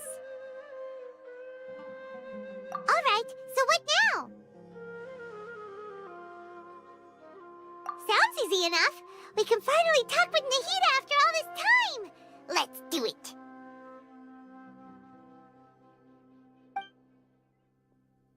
There's a light flashing on your Akasha terminal. It's almost like... the faster it blinks, the better the signal!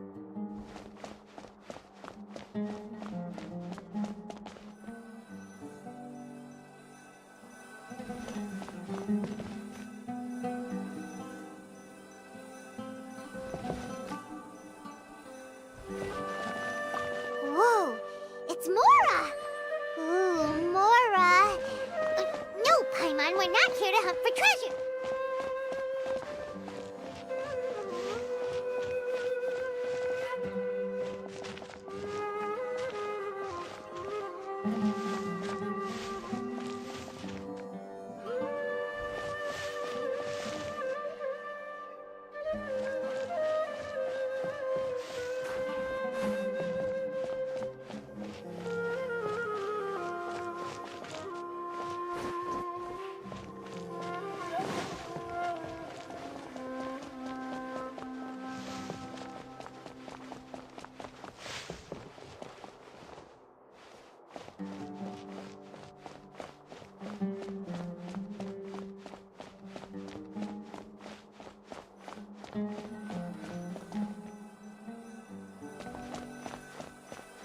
Here?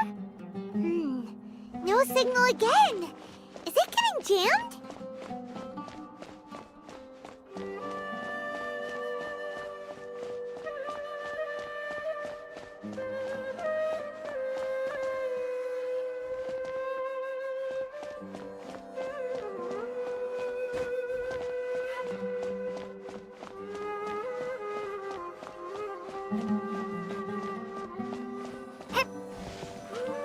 Here? No signal again. Is it getting jammed?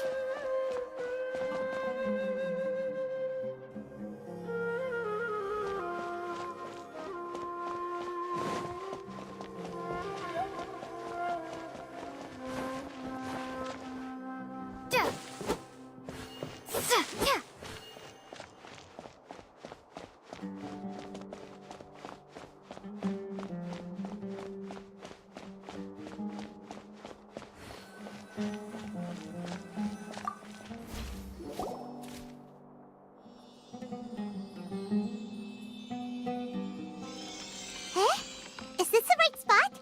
Are you getting anything? Please work.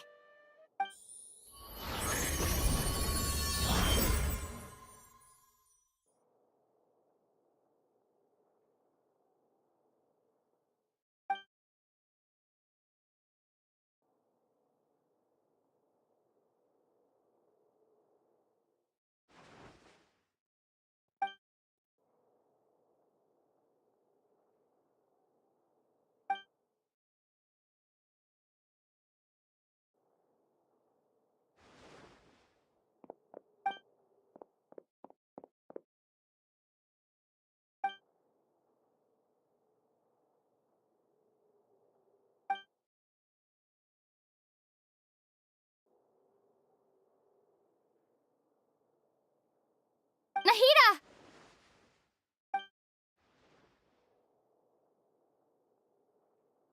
Hey, Nahida!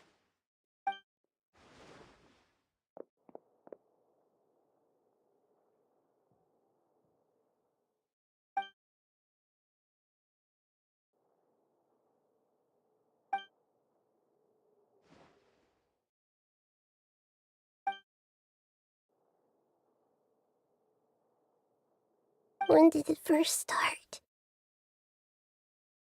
Oh, right. It started from the moment I was born. I want to become a worthy Archon.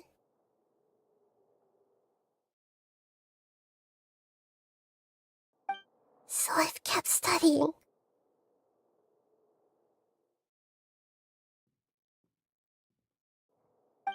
Kept listening to my people and their hearts. Kept looking for a way to save Irminsul. So I can catch up. Catch up to Greater Lord Rukkhadevata. But I'm stuck in the sanctuary of Sarasthana. The sages are creating a god to replace me. And I'm forced to lock my consciousness in this boundless darkness. Nahida!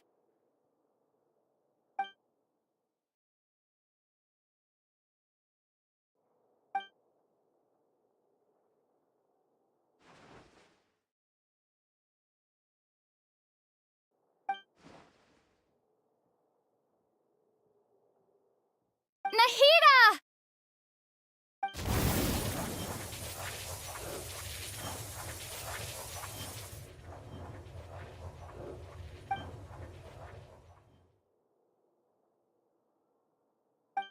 It's so quiet here. Now that I think of it, I don't think I've ever actually listened to my own inner voice. Do Archons have them? Should Archons have them? Have I been doing the right thing? Am I really not needed? How do I really feel about all of this?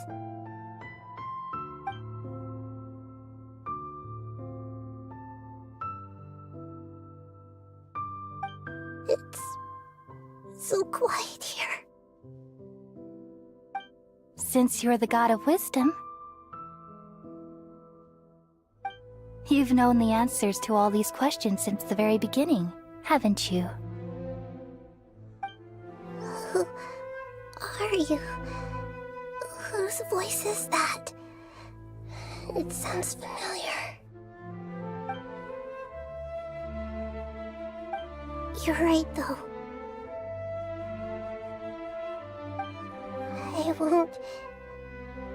I won't ignore my own voice anymore.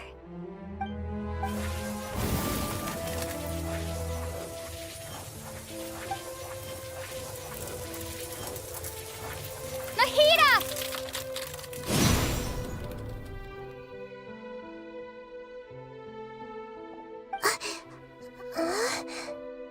Nahida? Did you wake me up? Thank you. Why are you here? We're here to rescue you. Are you alright? I'm fine. It's just... when I think of everything that's happened to me, I feel really angry now. You should have been angry ages ago.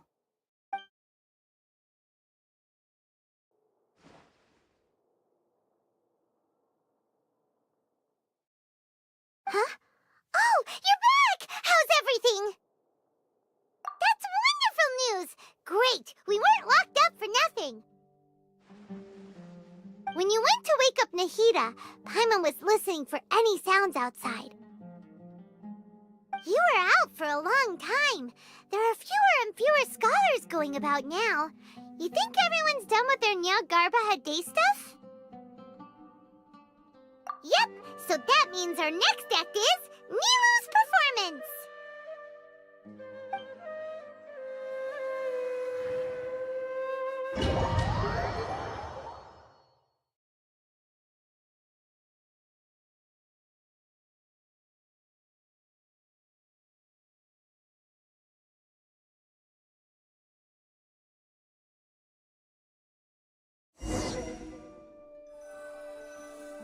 Nilu, are you sure about this? You're taking such a great risk for them. I'm sure, and I'm going. You know that I don't like to pass up any opportunity to dance, and this one is especially important. All right. You seem to have a lot of trust in them, so I won't say more on the subject.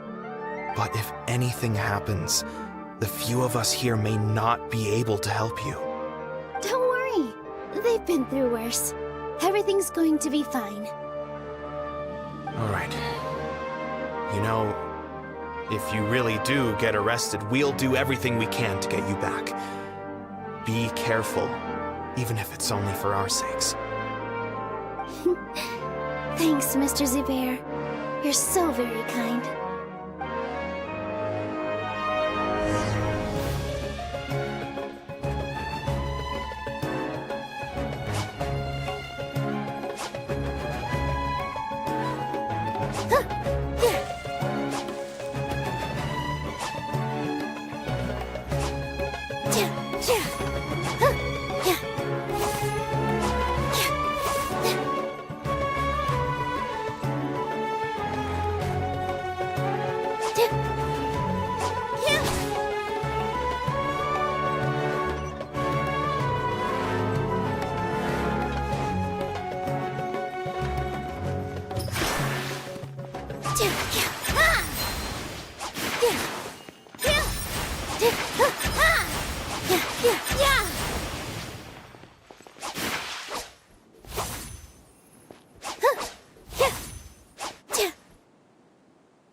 Nilu, how's it going?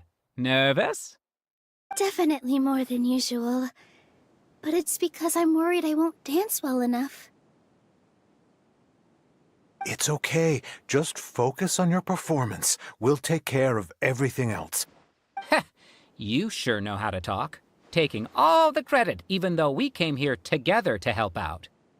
Well, thank you both. I'll have to treat you to a meal after all this ends. Ooh, that sounds great. Huh? How can we say no to that? All right, let's get back to business. Nilu, we'll be here to keep people from going to the academia so they don't interrupt your performance. I was planning on telling them something like, the Academia's been conducting a weird experiment, and some of their test subjects escaped. It's really dangerous there, so stay away. Oh, you couldn't think of anything better? Oh well, I guess it does sound like something the Academia would do. I think it sounds great. I'm counting on you guys. Don't worry, it'll be a piece of cake.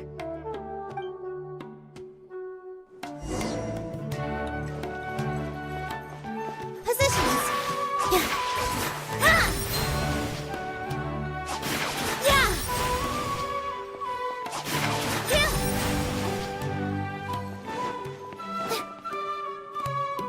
Hey, Nilu!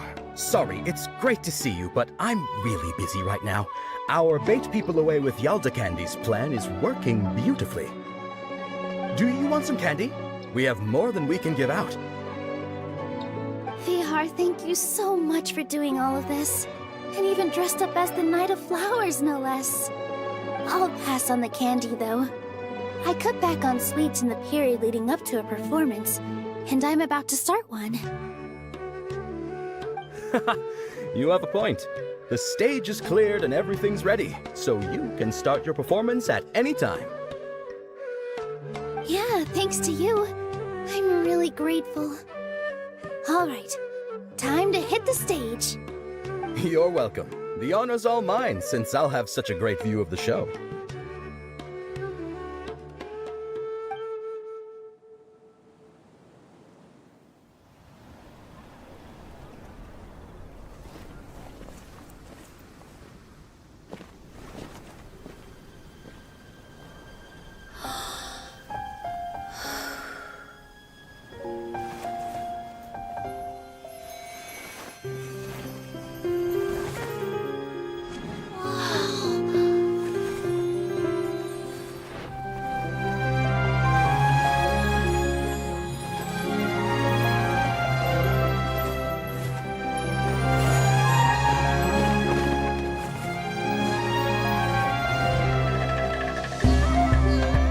I've never seen a performance like this.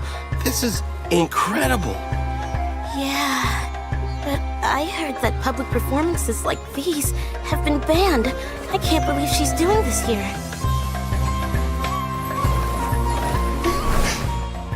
Grand Sage, there's some commotion outside. How uninteresting. Issue the new Prohibition Act from the Akasha to the guards. They'll know what to do.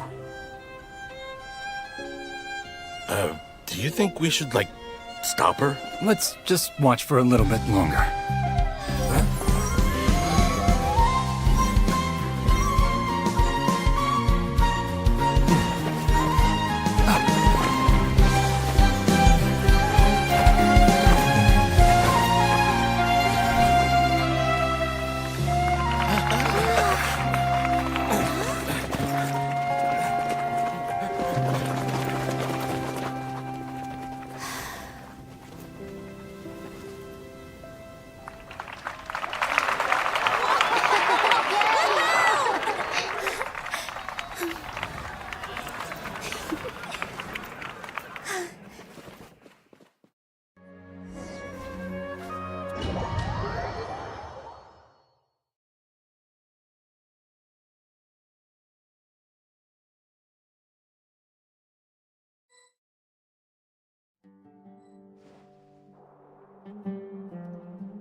Did you hear that? It sounds like a lot of guards just ran by. Does this mean the plan has moved on to the next stage? Yep. It's great that everything seems to be going well. Come to think of it, when did Alhaitham replace the knowledge capsule that was about to be entered into the Akasha?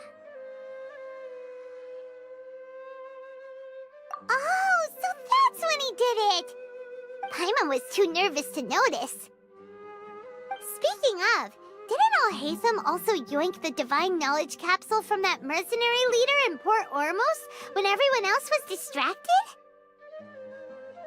Oh, it's a time-tested trick of his. Why are we complimenting him? Yeah, he's smart and all, but he still makes Paimon's blood boil. Let's review our plan for this stage again. It's not like we have anything else to do right now anyway, and it'll help us feel more confident. Paimon remembers that Nilou's task was supposed to go a bit like this. Now that Lesser Lord Kusanali's consciousness has been forcefully sealed, the core figures of the Academia and their guards have started to wear their Akasha terminals again. With the Doctor's technological support, they think they have nothing to fear. How despicable of them to rely on such a person. But this is also our chance. I was originally asked to draft the knowledge capsule for the Artistic Performances Prohibition Act when I was still at the Academia. It should be on the Grand Sage's desk right now, and will be entered into the Akasha during the next Nyargarbaha Day. Are they really going to stop all artistic performances? That's horrible! I'll make an identical knowledge capsule, but this time, I'll smuggle some misleading information into it. We only need to find an opportunity to switch the capsules. Once it's been entered into the Akasha on Nyargarbaha Day, if someone were to be seen performing in public, the sages would definitely use that opportunity to announce the ban, and so the misleading information will be disseminated amongst the guards. Sure sounds complicated, but it seems like if everything goes well, we'll be able to get rid of all the guards in the Academia without any effort. That's pretty clever, getting right into their heads. I just have one question. Even if we manage to get the misleading info out to the guards, how can we be sure that they'll believe it? People who are used to relying on the Akasha become less inquisitive, and their ability to distinguish truth from misinformation is significantly reduced. They will view everything the Akasha releases to them as the unequivocal truth. The Akasha will turn humans into machines. I've seen it happen many times. Yikes. Good thing I didn't wear it for long when I was working in Sumeru City. At first, I thought it was a good thing too. By the way, this plan still requires a performer, right? Do you have someone in mind? Nilu of Zubair Theater. I know her really well. We can trust her. I'm kinda hesitant to ask her to participate in a dangerous plan like this, but we can ask her in person. All right. After the guards in the Academia are gone, Then it'll be time for me and my stowaway brothers to shine.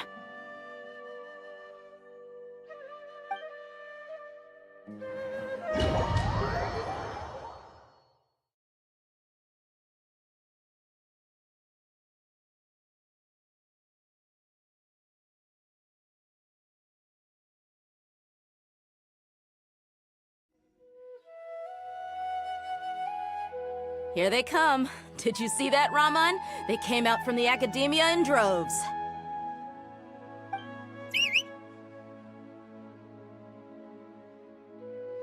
After laying low in the city for so long, this is the moment we've been waiting for. My brothers have already sprung into action. We couldn't do anything to them inside their coop, but outside the Academia, this is our hunting ground. With a lioness like you, the prey sure won't be able to run far. We still need to eliminate the guards as soon as possible. If we give the sages enough time to realize what's happening, the plan's doomed. All they've done is to sit on their cushy salaries and twiddle their thumbs all day while we fought and struggled every day in the desert. The only advantage they might have is their numbers. Speaking of which, most of the guards who report directly to the Six Sages belong to the Corps of 30, but they have a completely different reputation. Following those blasted sages every whim, throwing away all the principles of being a mercenary. As someone in the same profession, I'm obligated to teach them a good lesson today. Indeed, the trap has been set. All we need to do is lead them there. All right, let's each take a road and herd those scattered guards back into one place. Make sure to attract their attention. Isak will be the key. You gave such an important task to that child. Will he be okay? It'll be fine. Isak was so determined to help, so let's put our faith in him. Besides, even if he's caught, the guards would be too scared to do anything to him. They've never seen Lesser Lord Kusanali in person, after all. You've got a point. Anyway, I think I see them coming. Let's head out. Good luck.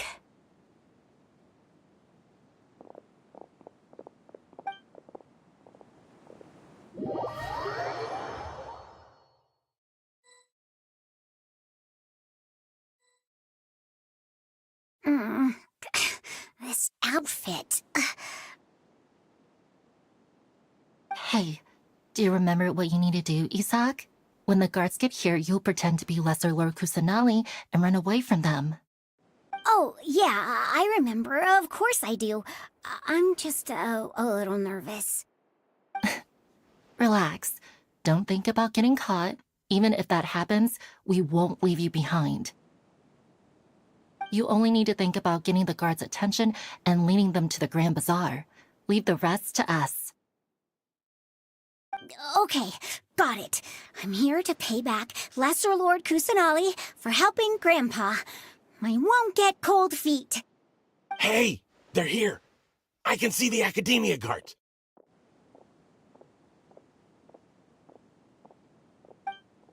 All right, it's time, Isak. Take a deep breath and go. You can do this.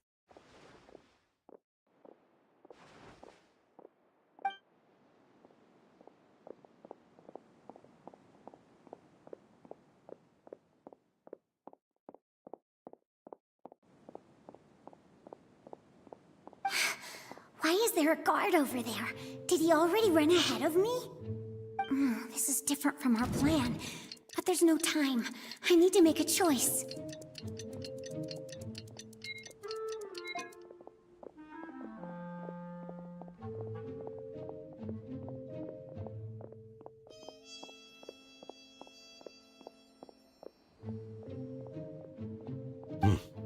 Let's have a look behind the house.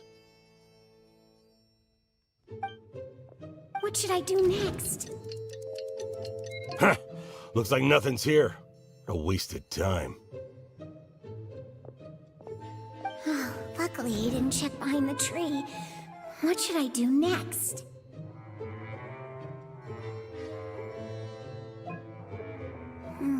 The guard looks alert. What should I do next? Hey, stop! I saw you. Don't try to run.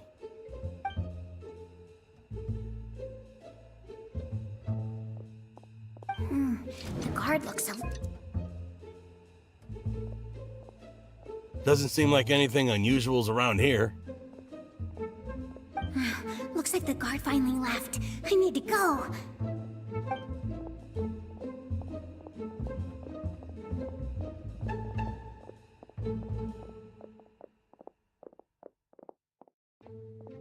Hey! Lesser Lord Kusanali is over there! Stop! What? Lesser Lord Kusanali? How did I not notice that? They found me. This is bad. Where should I go? Oh, how is this possible? There's also an academia guard here. Oh no.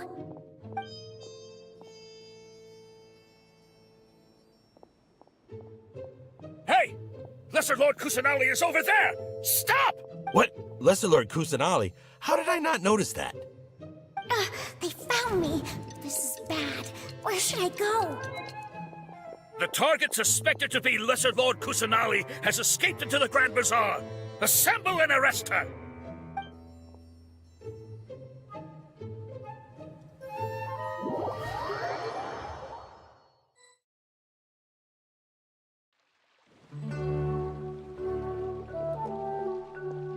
Where did she go?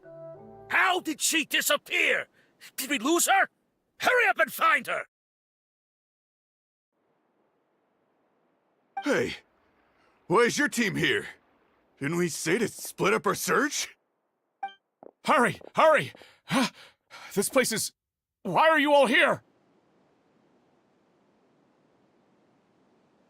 Yeah, isn't it one heck of a coincidence? Everybody's here. What on earth is going on? I suppose that's all of you? Who are you? Did you set us up? What are you planning? Phew, that was rough. I almost got caught. Little brat! So you're not actually Lesser Lord Kusanali. Who exactly are you all? Eremites from the desert? Just some colleagues. Think of this as a business competition, or a personal grudge. After stepping into our traps, stop thinking of yourselves as hunters. Behave like the prey you are.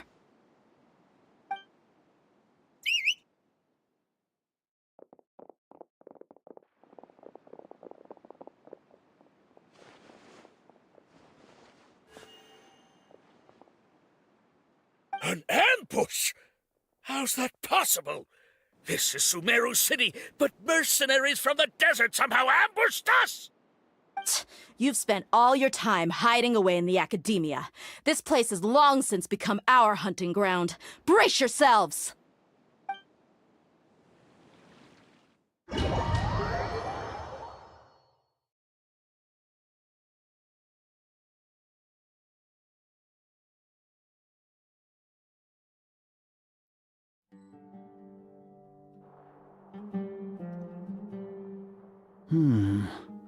This is odd. The academia has quieted down after the conclusion of the Nyagarbha Day ceremonies, but it's much quieter than usual. Where are the guards? Why have I not seen a single one? Guards? Guards! Grand Sage, how may I be of assistance? I called for the guards. Why did you come? My apologies, Grand Sage. Right now, all Academia guards have entered the city to perform the ordered arrest. I thought you knew. Arrest? Who is there to arrest? I have an ominous feeling. Arrest Lesser Lord Kusanali, right? Is that not what the order was? Lesser Lord Kusanali? You mean she has disappeared? Yes. I wouldn't dare make up something like that.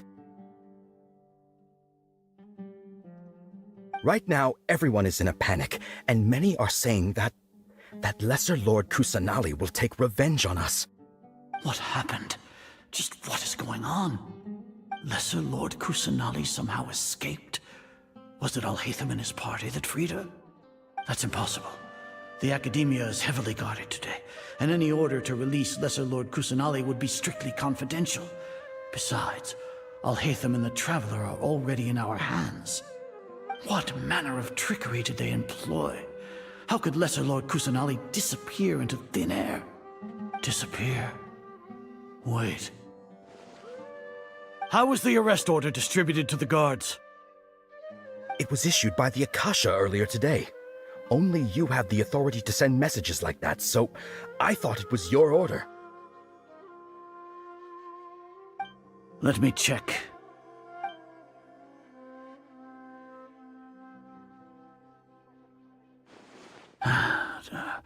Here. Lesser Lord Kusanali has escaped from the sanctuary of Surasthana. Go to the city and arrest the escapee immediately. The Akasha indeed contains this information, and it clearly appeared in my mind. How did they bypass my permissions to issue this kind of message? Was it the report about the Traveler that Alhaitham submitted? No. I specifically checked that knowledge capsule before entering it into the Akasha. Could that have been a red herring? Well, even if I figure it out now, it won't make any difference. The important thing now is to confirm Lesser Lord Kusanali's status. Have you been to the sanctuary of Surasthana to confirm that Lesser Lord Kusanali has indeed escaped? Confirm? No, I haven't. It may be a bit offensive to say this, but Grand Sage, what you're saying doesn't make any sense. How can the information in the Akasha be inaccurate? What the Akasha decrees is fact. That is common knowledge to all of us. If we have to confirm the information and knowledge from the Akasha ourselves, then how is that any different from us learning that information ourselves? Wouldn't Greater Lord Rukkhadevata's legacy lose its meaning that way? In the beginning, it was I who asked you to believe in the Akasha, to believe in the legacy left by Greater Lord Rukkhadevata. Are you trying to use my words against me? No, Grand Sage. I'm merely confused because I believe in you. I never meant to refute you. Stay here and see if there are any suspicious people around. I'll go to the sanctuary of Surasthana on my own. Yes, Grand Sage.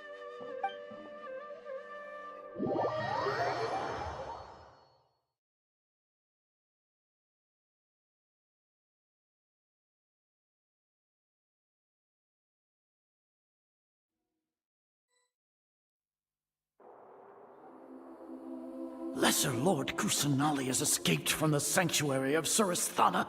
Go to the city and arrest the escapee immediately. How can that be? Stop thinking about it. Stop. It must be a trick of theirs. As long as I personally confirm it. Ah! Impossible. That's impossible. There must be something wrong with my eyes.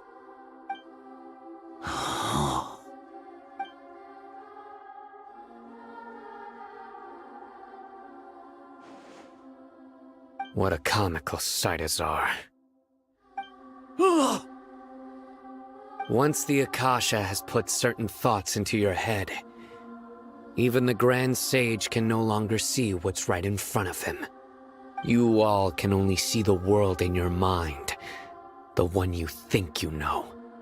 And precisely because of this, you disregarded Lesser Lord Kusanali's existence. She has been a wise and worthy Archon.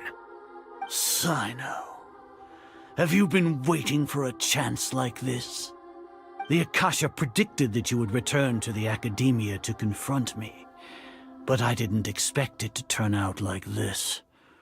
I was careless. No, you were blinded. Your faults stem from your reliance on the Akasha. You're still the same as always. I truly did not expect a proud person like you to cooperate with Alhaitham and the Traveler. People change, Azar. Admit it. The Akasha can't predict my actions anymore. Then tell me, what have you found during your investigation? You want to buy time? This is the sanctuary of Suristhana. Under your own regulations, even academia staff are forbidden to come here. No one will come to save you. As for the investigation, I've at least confirmed that you are guilty of insurgency against the Archon. A serious crime. So what? Did you do all of this so I would plead guilty in front of you, General Mahamatra? No. I want you to plead guilty in front of the Archon herself. You once said that I had no standing to judge you. So now, how about judgment in the name of a god?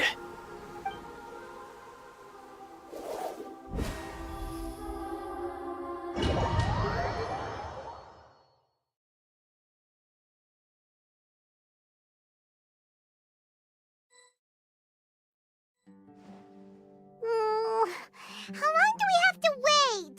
Paimon wants to know how things are going out there.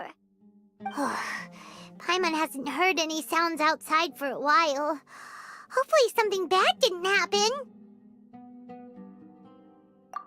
Yeah, but aren't you scared that we might be locked up in here for the rest of our lives? Thinking about it, at least Paimon has you. We could still chat like this. When Paimon thinks of Nahida being imprisoned alone in the sanctuary of Suristhana, Paimon can't help but feel sorry for her.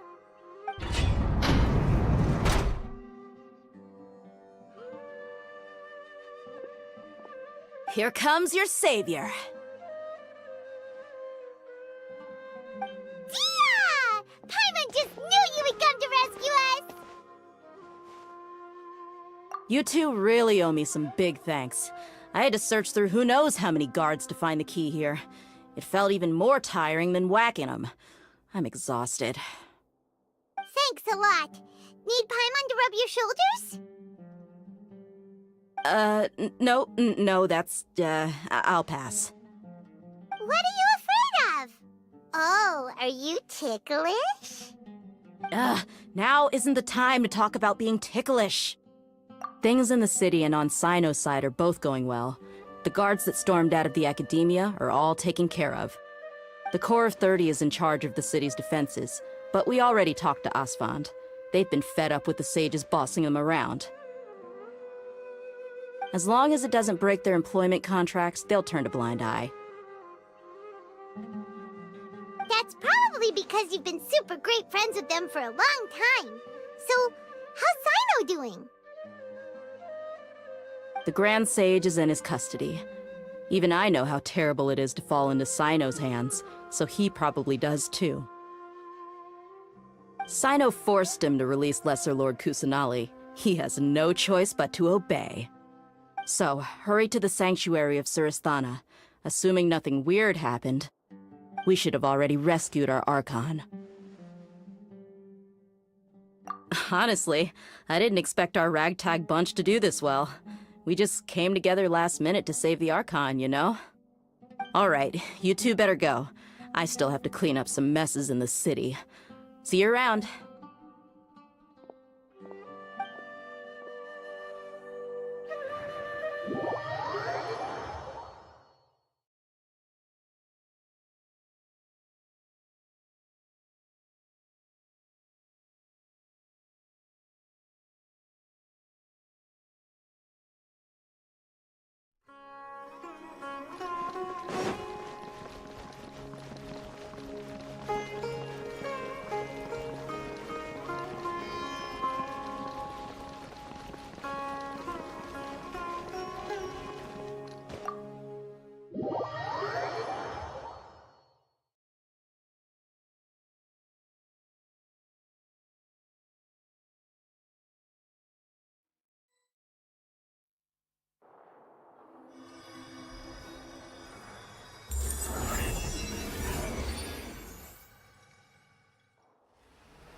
say it's nice to meet you?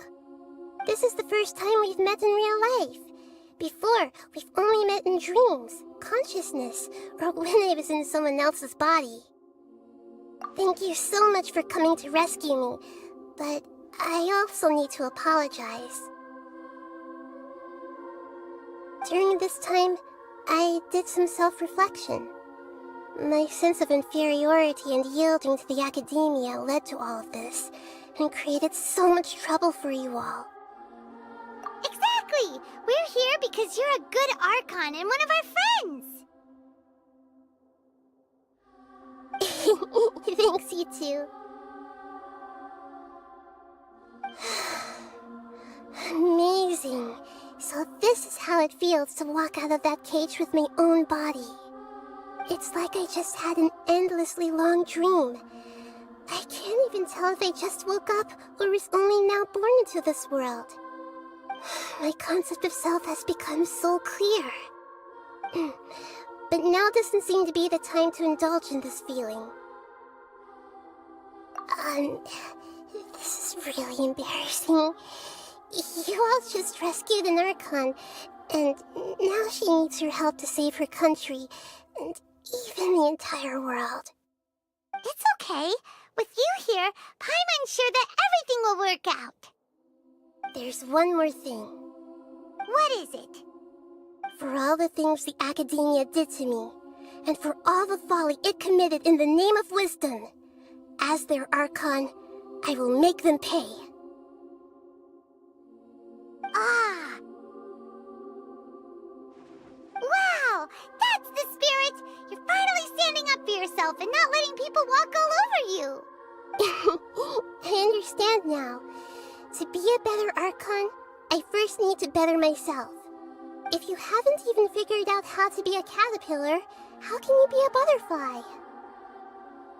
Yes, true. That reminds me. I wonder how far along the academia is with their god creation plan. We need to hurry and prevent the birth of that false god. I need to make some preparations. Since I'm now free, I can establish a direct link to the Akasha and control it. First things first, I need to remove the restrictions that the doctor put on me in the Akasha. After that, I'll make some adjustments and revoke the sage's permissions. The Akasha will then be like how it originally was, only operable by the Archon. After all, the academia betrayed Greater Lord Rukkhadevata's trust. This might take some time. In the meantime, you should also work on your own preparations. If we don't stop the god creation plan in time, we'll be in for a tough fight.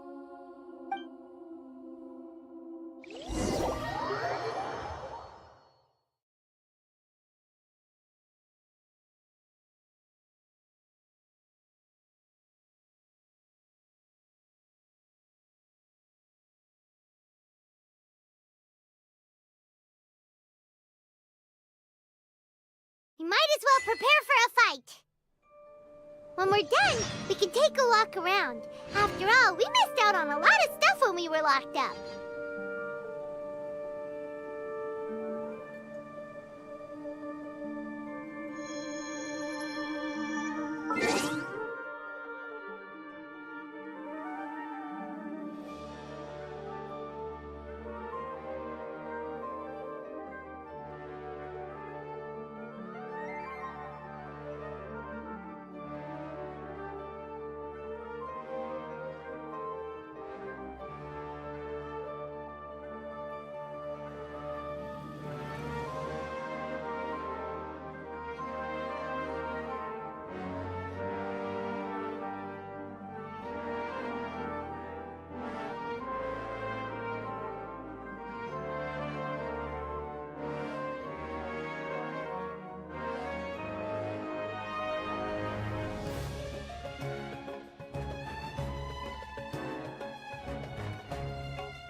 How's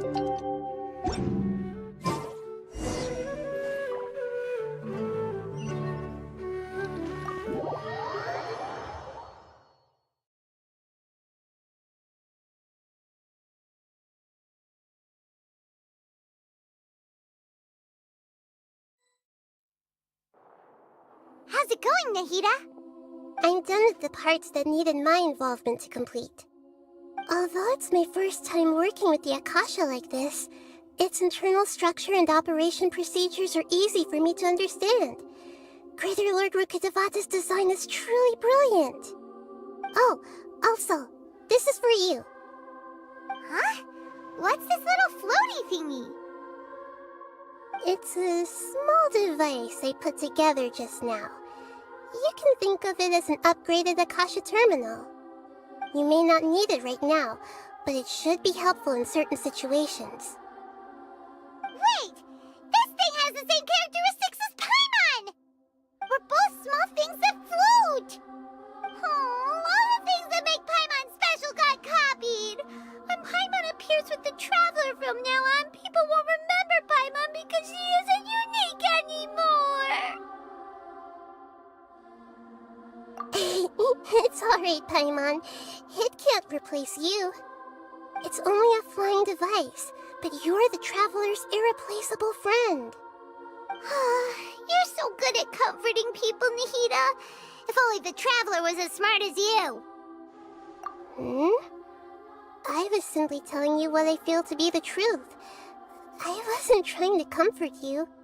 Nahida, you're natural at this. What you just said made Paimon even happier. By the way, there's something I need to confess. Even though I'm the Archon and in control of myself again, I'm not very good at fighting. You may have heard that an Archon's power is derived from their people's faith. However, I'm not as well loved as Greater Lord Rukkhadevata.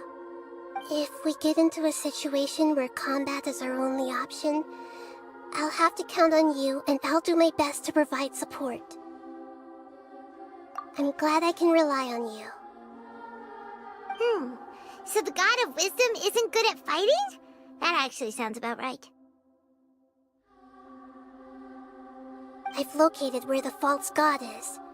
Time is of the essence, so let's skip to it.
We may leave at any time.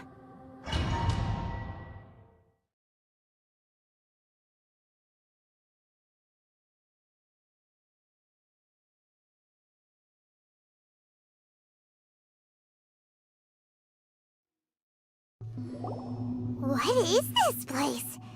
Is this really the way we need to go? Wow. Who would have thought there'd be a place like this hidden right slap bang in the middle of the city? The sages wanted to realize their god creation plan without being discovered. The safest and most convenient way would be to build within the academia itself. That's true. They were already hiding one god, so why not two? Judging from the structure here, the project is a huge undertaking. The sages really saw the god creation plan as their ultimate goal. But this place doesn't look like it could have been constructed by the academia alone. The Fatui under the doctor sure didn't hold back. They provided a lot of technological support. Yeah, or else they wouldn't have been that generous. Is that it, though? I've always felt that this doctor is different from the academia sages. He doesn't seem to share their sense of urgency. Instead of being interested in the end product, it's like he's enjoying the experimental process. The Fatui Harbingers are all such weirdos. So, the doctor being weird is actually normal. So, this Fatui that they're trying to turn into a god is called the Balladeer? We had previously come into contact with his consciousness. He harbors particularly strong obsessions. One is the desire for a gnosis, since he was created to be the vessel for one. The other obsession is probably related to his past. I can't quite explain it. Paimon knows that he was a prototype puppet for the Raiden Shogun before he became a Fatui Harbinger. That's why he wants a gnosis so badly. There's no way he'd willingly be a test subject. Not with that temper and ego of his. It sounds like you know the Balladeer quite well. I see. Tell me more about him and what he's like. The more we know now, the better we can plan for and react to any future situation.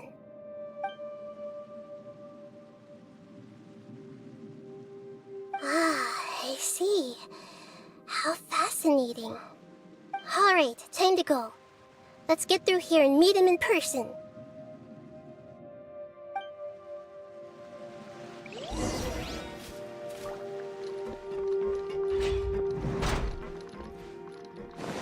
Time to work. Let's begin. Work time. Let's do this. Give me a go. Work. Finished.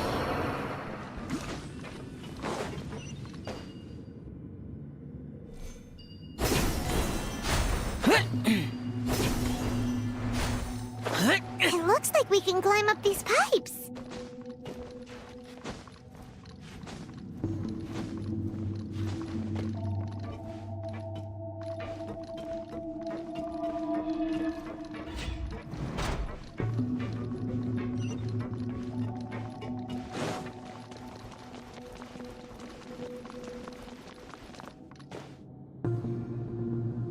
The pattern on the ground seems all messed up. Let's go around and see if there's a way to fix it.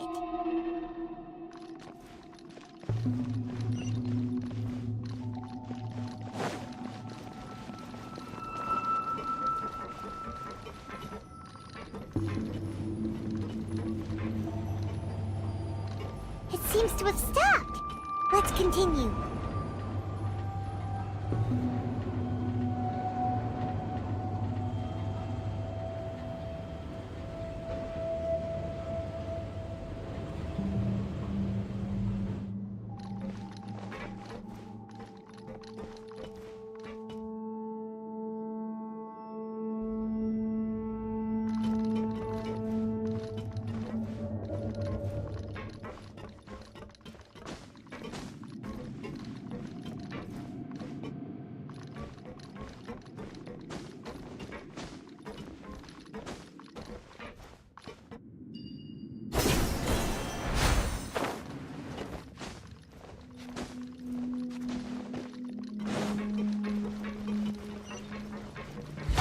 Useless. Boring. Stabilize. Go as planned!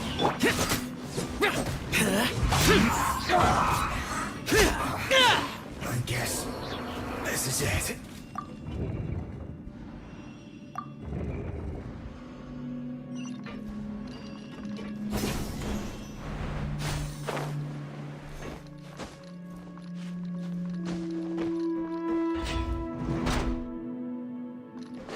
You'll get boss fight.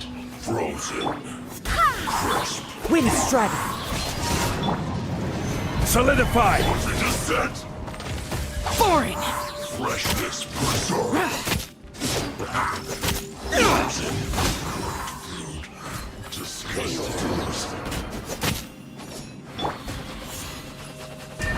Go as planned! Stabilize.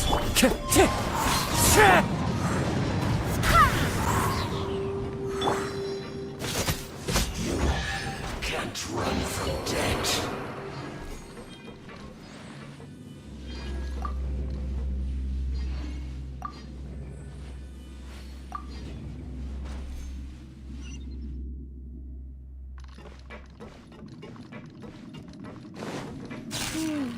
The cart is stuck. Maybe there's something wrong with the tracks. Let's try adjusting the direction of the device to clear the tracks.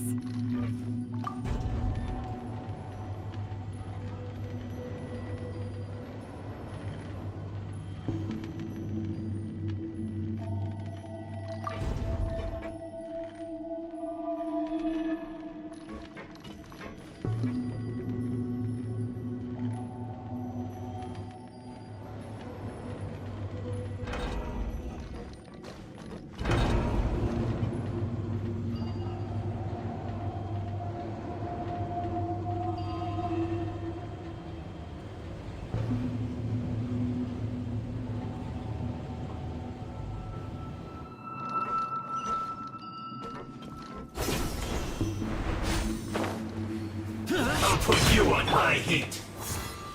Go as planned!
Let's begin. I will have order.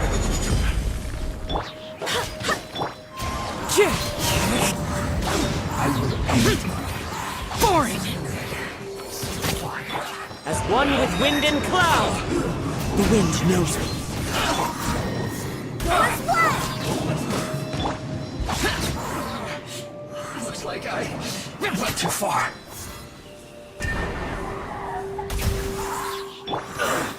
Into the wind.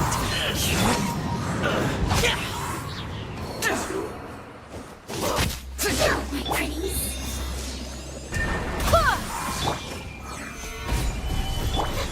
Wind strider.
Looking at its operational status, we must prepare for the worst.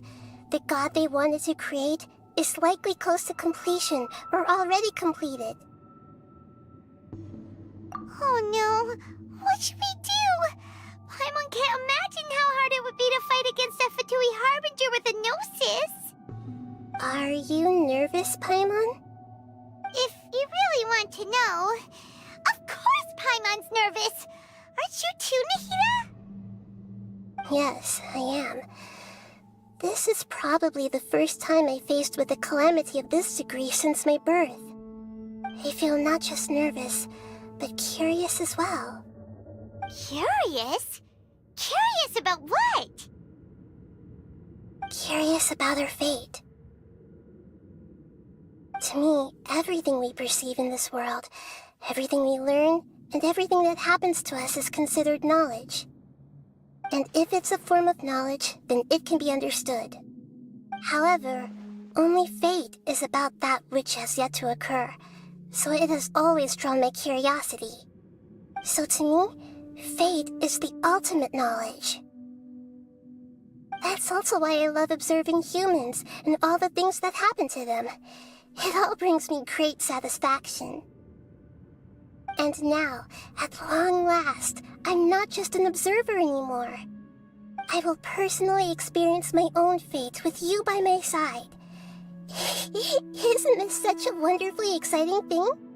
Ah, so that's what you mean. Paimon thinks she understands what you're feeling.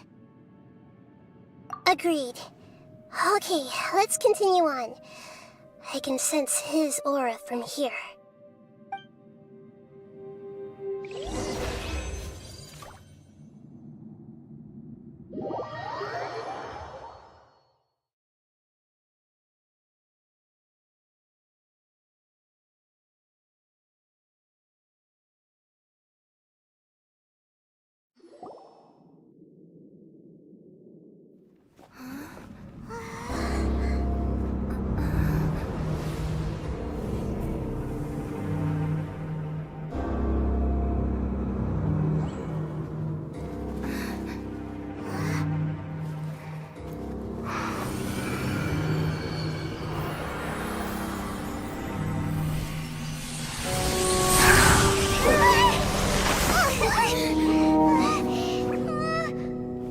Who would have thought the world would be so eager for my birth? I remember you, Booer, the god of wisdom, and standing beside you, the traveler. Is he all-knowing and powerful now like Greater Lord Rukkhadevata? No, I can't feel the same kind of divinity I felt from the Greater Lord. It seems that the sages didn't get the chance to infuse the divine knowledge capsules into him. But even still, he has undoubtedly become a true god now. So we're too late?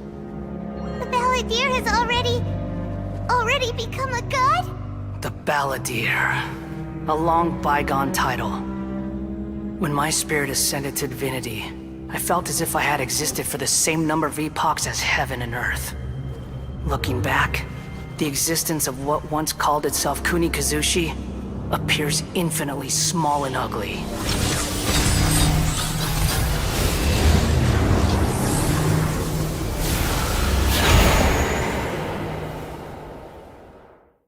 This imposing aura, it really feels like the gods! A body that capitalizes on the Balladeer's original construction as a mechanical puppet, with the Gnosis serving as a constant power supply. How much effort and resources did the sages put into this? From a purely technological perspective, it's a commendable achievement indeed. It's no exaggeration to say, this is the culmination of human wisdom. You sure are something! Dishing out compliments at a time like this? But I don't think he's reached the spiritual height of a god. Strife is engraved upon every god and every gnosis brought forth into this world. Can you feel it? The exhilaration of such power, and the thrill of anticipation for our contention. Nahida wouldn't feel the same things as you! Do you not realize that you are interrupting a conversation between gods? Lowly creature, know your place! The strife engraved upon a gnosis. You're talking about the Archon War. Tevat's current peace was not easily won.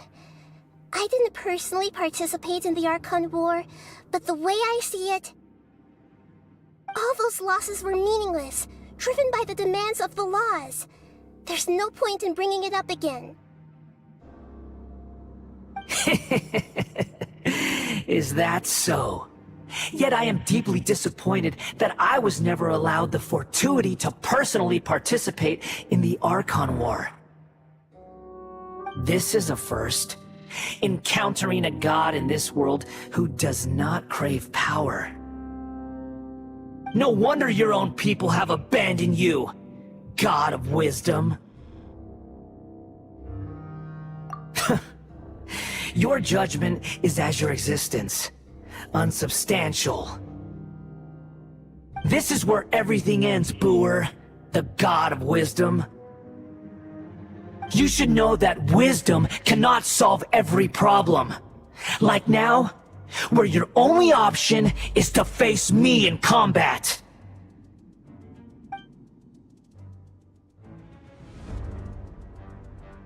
Come! Let us reenact a scene of the Archon War. Come and inaugurate my birth as a god.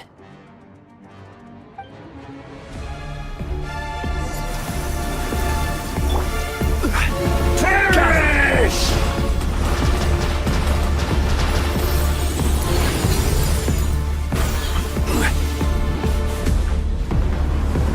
Churn! Stabilize! Useless! Boring! Clouds high. The birds call! Wait, hear me. This is order! My endless cycle begins! Worthless!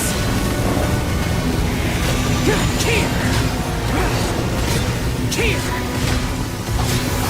Worthless! Here!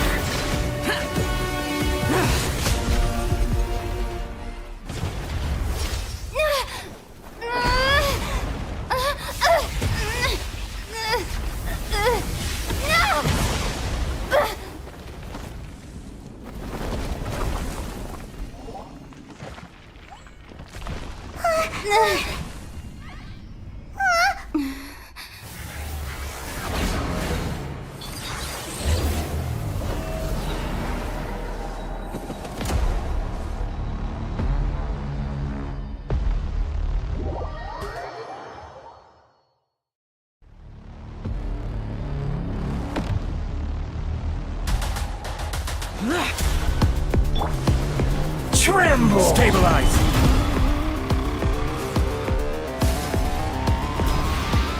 Burn to oblivion! The wind knows Kneel!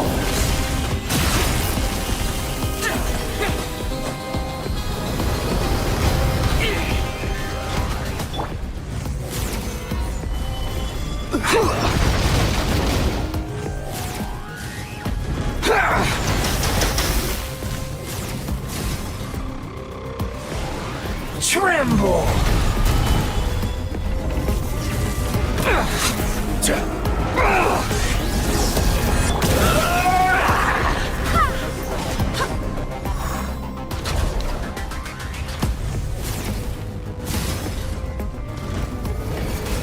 Reality?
This is supposed to be a battle between gods, yet you choose to hide behind a mortal. And now, you're acting like you'd sacrifice yourself for a human. Are you having fun proving a false sense of heroism to yourself, Booer?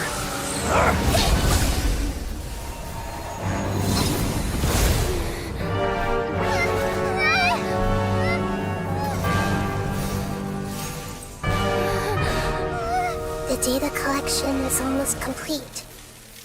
Do you even know how many times you've tried to take my gnosis from me?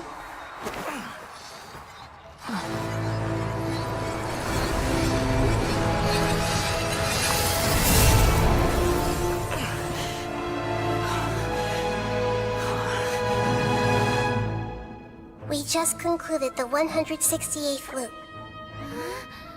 Did you know that in the effort to create you, the people of Sumeru were forced to live through the exact same number of Sub-Zerus festivals and Samsara cycles? The power of dreams. When did you use it on me?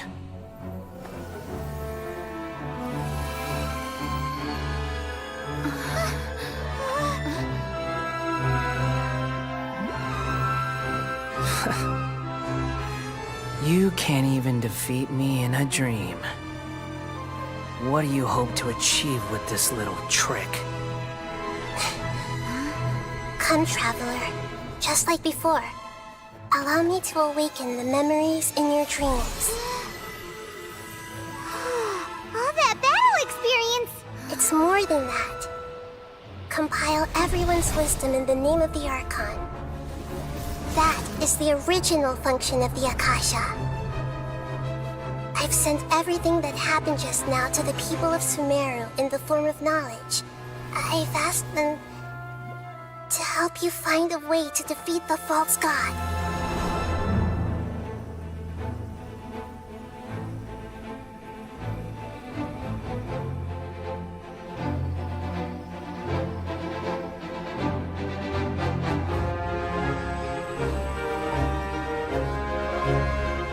Now, all of Sumeru's wisdom is at your disposal. Meaningless tricks won't save you.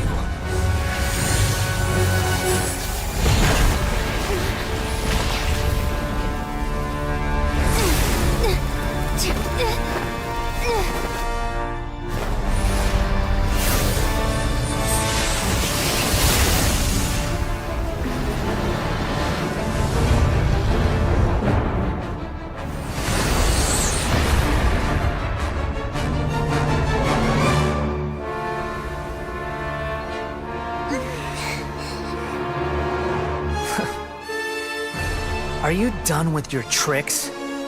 Can I finally take this as a real battle between gods? I'll leave this to you, the first sage of Booer.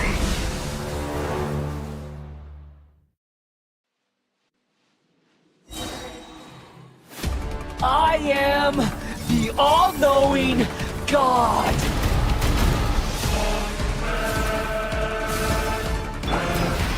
Gather! Burn to oblivion!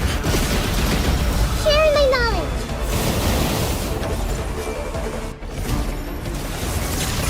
Kneel! One with wind and cloud. Wind strike. Stabilize!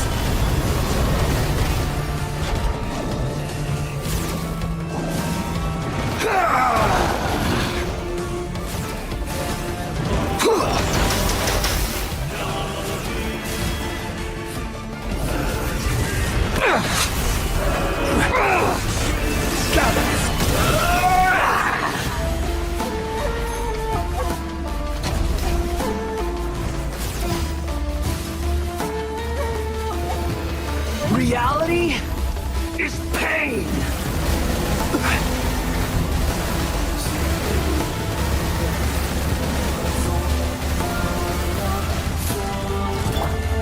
Into the wind.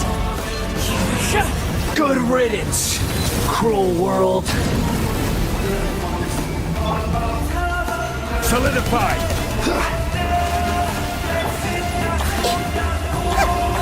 Everyone hold hands.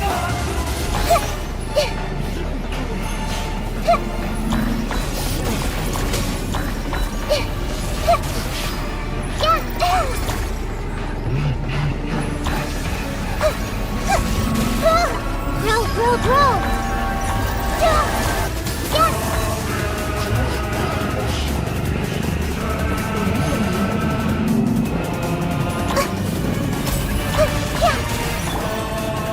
Stabilize!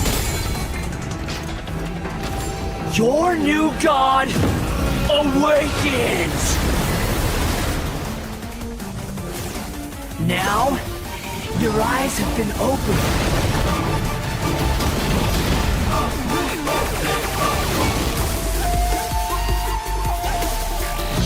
Filth! Tremble! Kneel! Gather!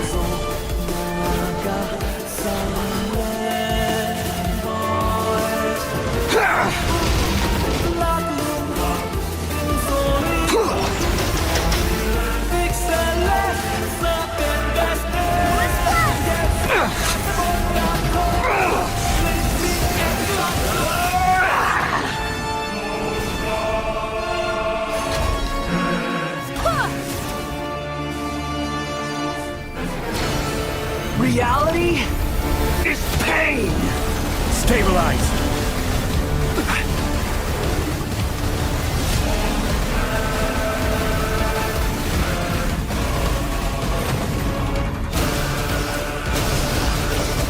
Solidify!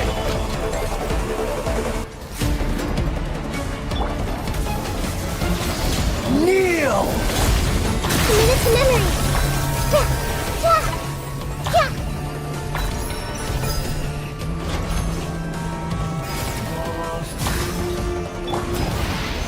Burn to oblivion! Hey!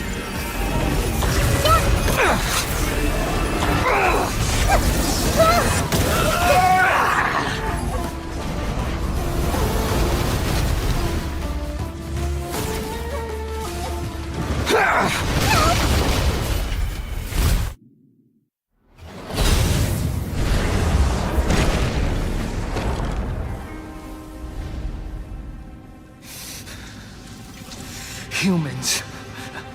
Filthy humans.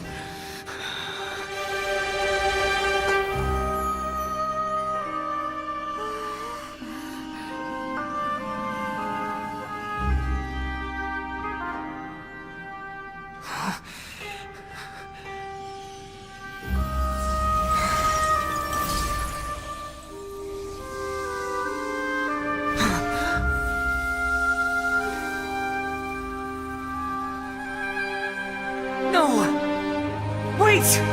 Please! Anything but the gnosis!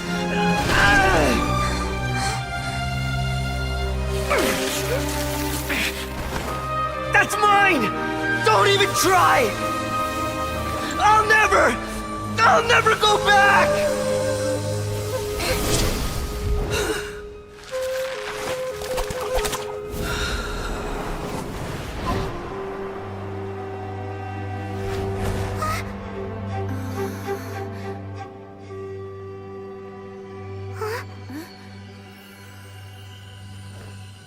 We haven't yet found the answer to the most important mystery. Irminsul is still waiting to be saved. With the power of another Gnosis, we may now finally understand the last memory of Greater Lord Rukkhadevata.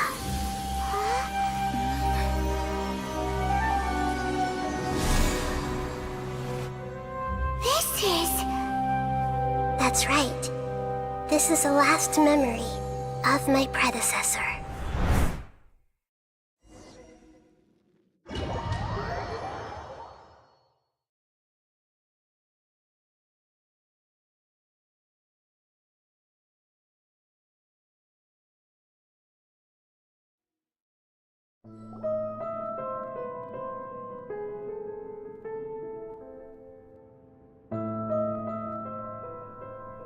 Huh.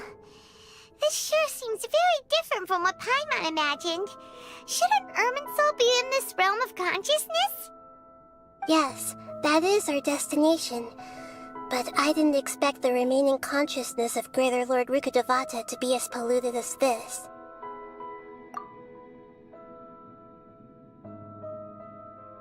Forbidden knowledge?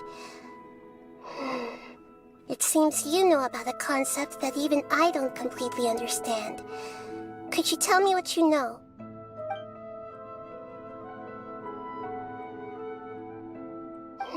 Your inference seems logical enough. Forbidden knowledge once polluted the desert thousands of years ago, but was successfully repelled thanks to King Deshret's self-sacrifice, and Greater Lord Rukkhadevata nearly exhausting her power. Then, a second instance of forbidden knowledge pollution occurred during the Conria Cataclysm 500 years ago. But I'm afraid it is much more serious this time, with Irminsul itself already in danger. So, if we're in the remaining consciousness of Greater Lord Rukkhadevata, and it's also been affected by forbidden knowledge pollution, then does that mean, in order to save us, Greater Lord Rukkhadevata? Yes. It's very possible that she sacrificed her life in the fight against forbidden knowledge. She didn't completely eradicate forbidden knowledge, but if it weren't for her actions, the pollution would have been far more rampant over these past 500 years. The way that everyone, including me, has forgotten everything about forbidden knowledge may very well be due to her restoration of Irminsul. Aww. Do you feel sad, Nahida? I'm just sharing her pain. The pollution of her consciousness here is severe. There is madness, chaos, and pain all around us. Did she fight to resist the forbidden knowledge pollution in such terrible conditions, all the way up to her last breath? She even used her last remnant of lucid consciousness to leave a clue for us to follow.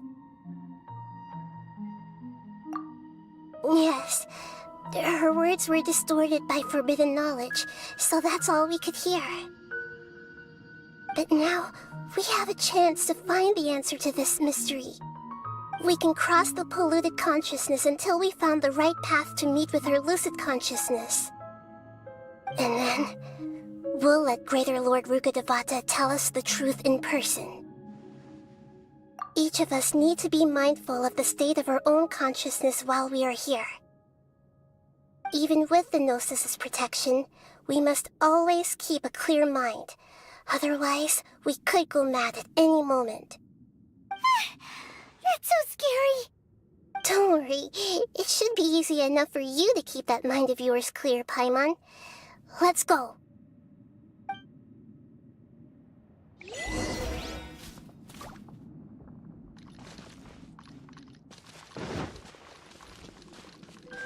Are we in the air? And why is there a huge boat? That's the boat of consciousness. which symbolizes reason here. Its course is the direction our consciousness is traveling towards. If we lose control over our consciousness, we will fall into madness. So let's make sure the boat stays on course. Wow!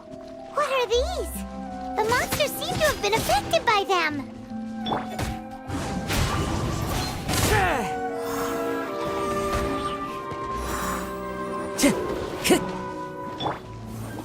Solidify! Into the wind! Born!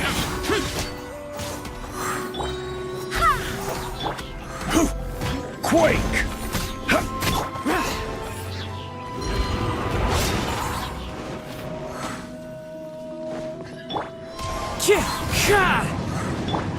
Crumble!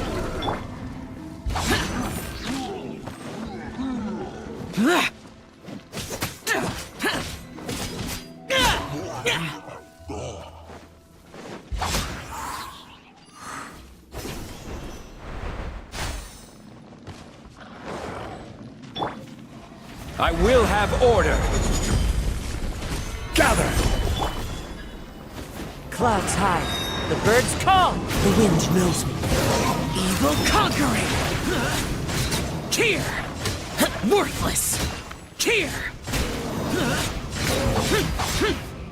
Worthless! Look! A four-leaf sigil has appeared in the sky!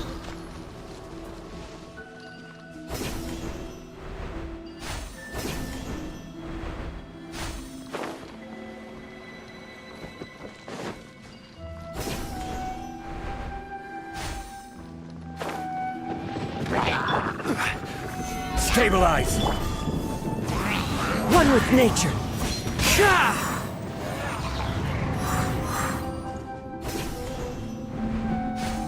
Follow the wind.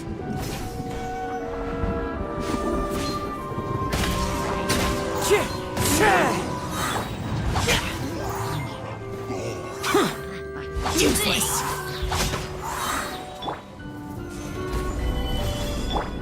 Go as one!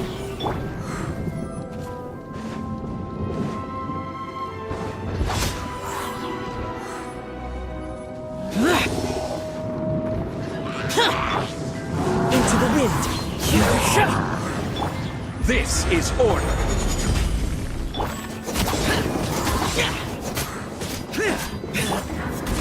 Barbados!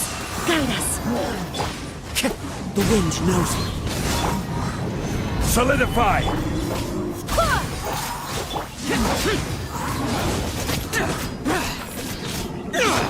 To control the boat of consciousness, we need to find the helm first.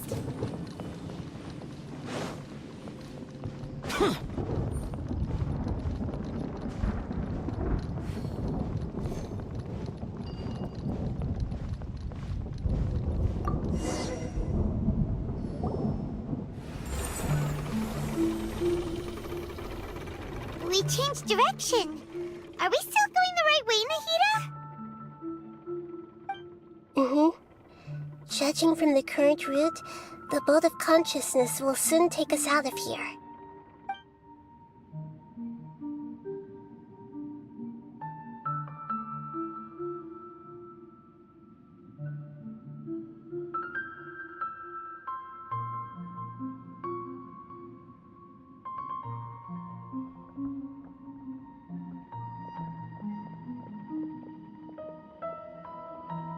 We'll be arriving at our destination soon. How are you feeling? Are your minds still intact? Huh? But everything's been completely normal for Paimon. Hopefully there won't be any more interruptions. This time, we should be able to meet Greater Lord Rukkhadevata. Are you saying you've never met Greater Lord Rukkhadevata before? No. It seems that my birth and her death took place at the same time. Otherwise, I think she would have given me a little more guidance, and I could have done a better job. Hey, you've done a great job, Nahida. Let's get out of this creepy place and go meet her.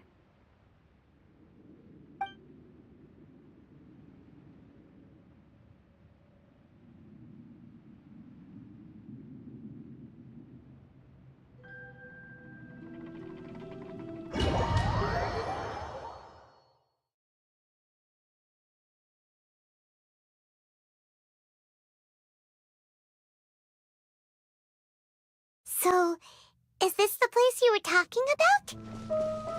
The base of Irminsul?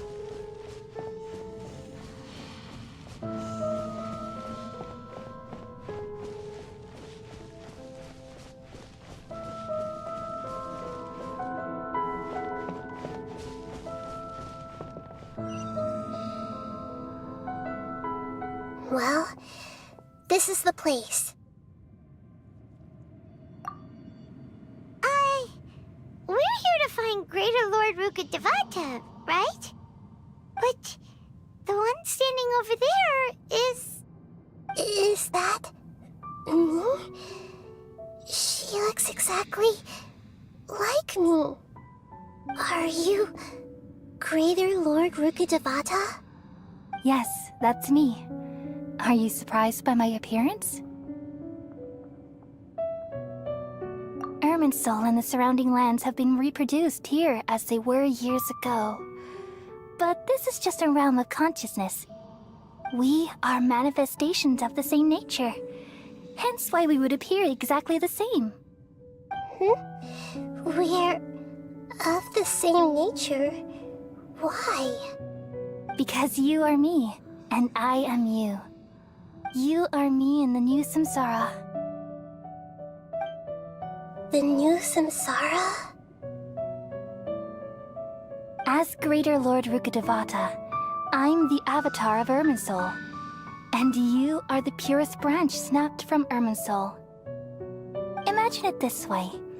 Even if a tree dies, its branches will eventually take root and grow, continuing the tree's life in another form. I'm merely the remaining consciousness of Greater Lord Rukkhadevata. The real me has presumably died a long time ago.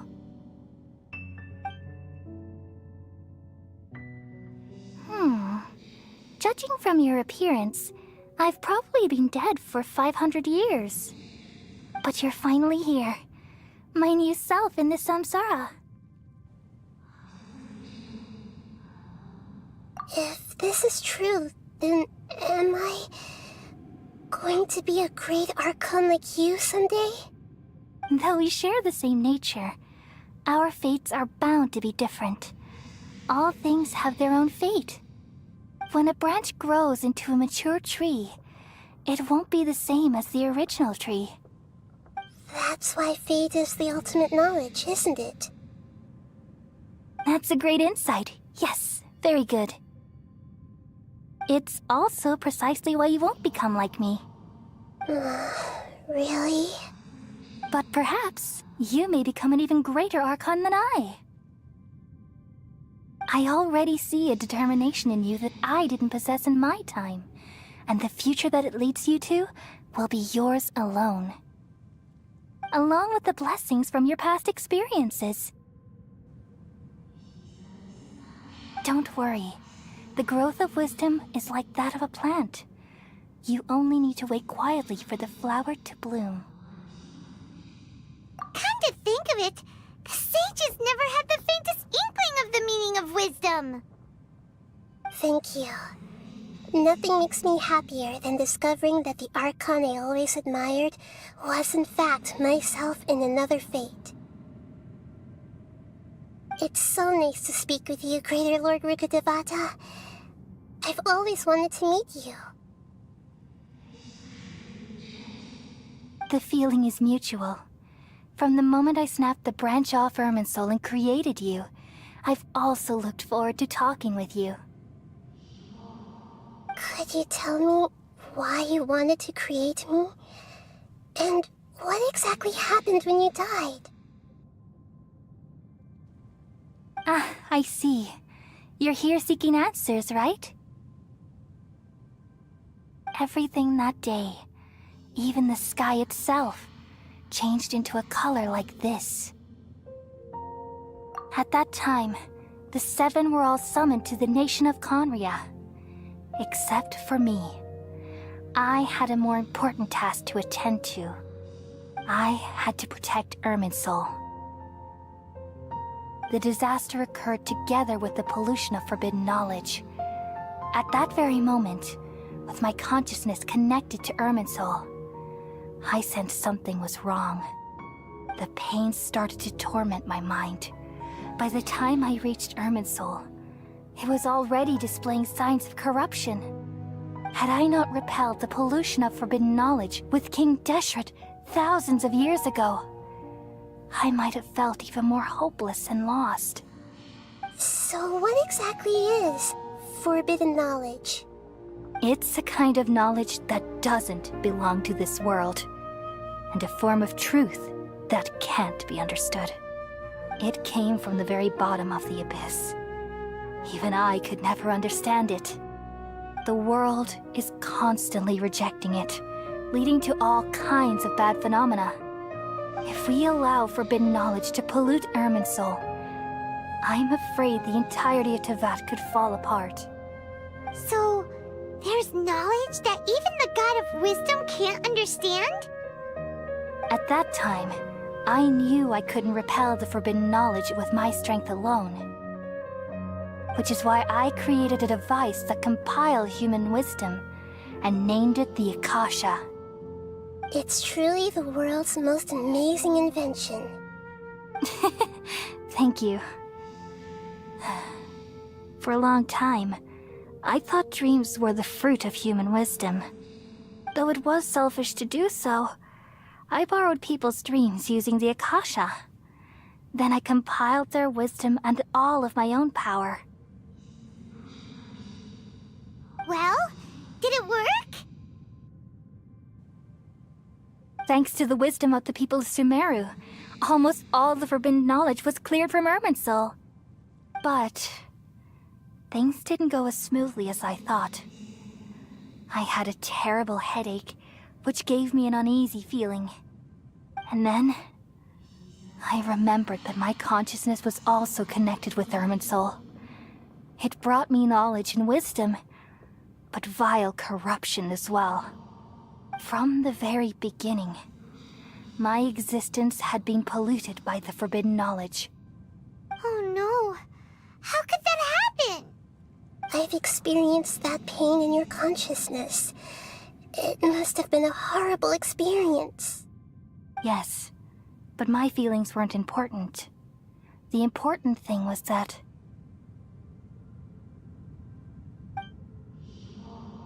even if I died, my existence and everything related to me would continue to exist in Irminsul as memories and knowledge, meaning that the forbidden knowledge couldn't ever be permanently eradicated. And there's no way for me to eliminate myself. It would be a sort of paradox.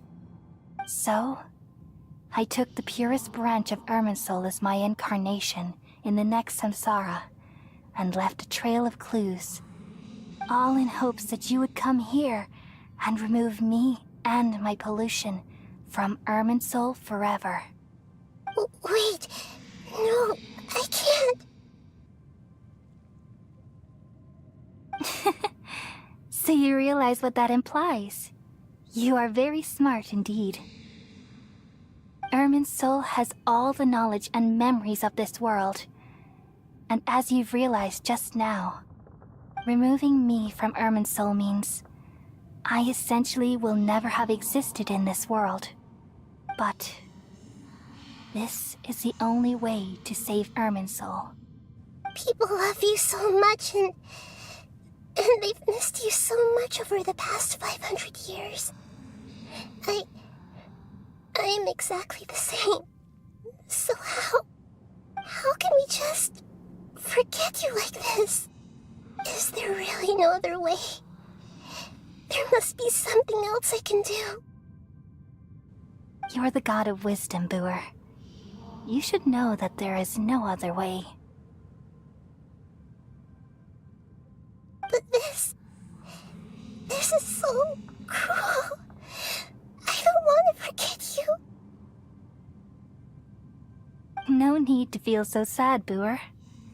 As someone who delights in wisdom, you should feel joy at finally finding the answer. These are the words in their entirety. The answer you've been seeking all along. Let the world completely forget me.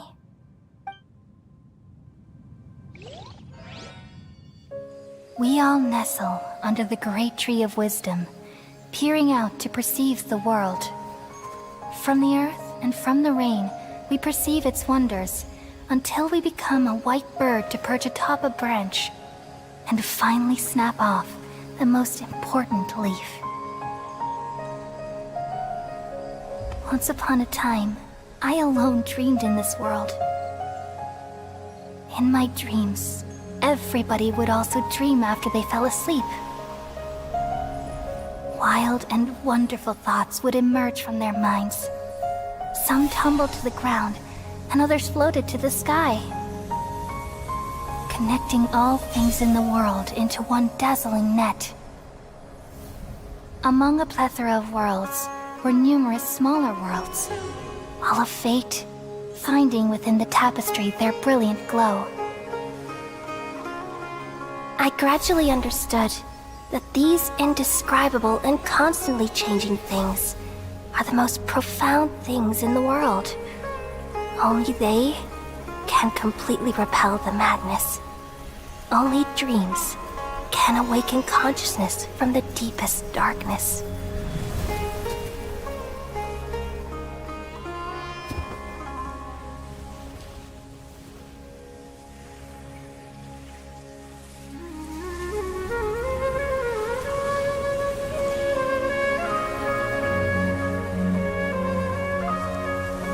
I'm the one who posed this question, yet also the one who sought a solution.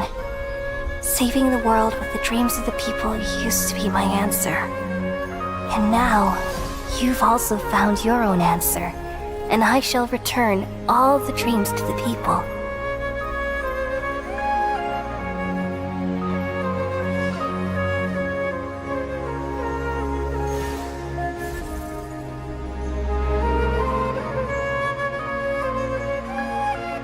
Goodbye, people of Sumeru.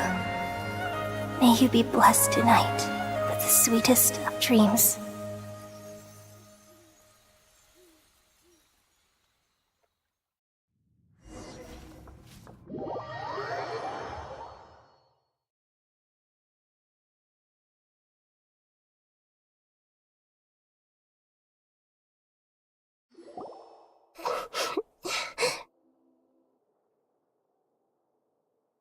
I'm alright. I'm just a little confused. We've just saved the world, right? So why am I crying? I don't know where this feeling inside of me is coming from, but I feel very sad. Just now, we used the power of two gnosis to successfully connect with the Ermin soul consciousness from 500 years ago. Then, we removed the remaining pollution from Ermin soul. Yeah, what's wrong? Weren't you there just now?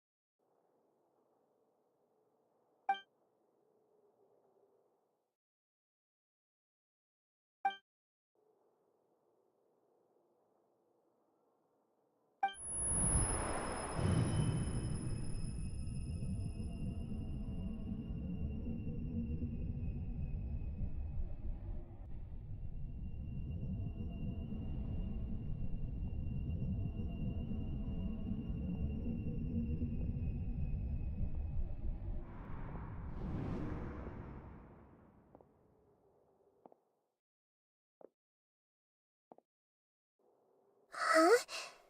That sound. Traveler! Paimon! I've been waiting here far too long.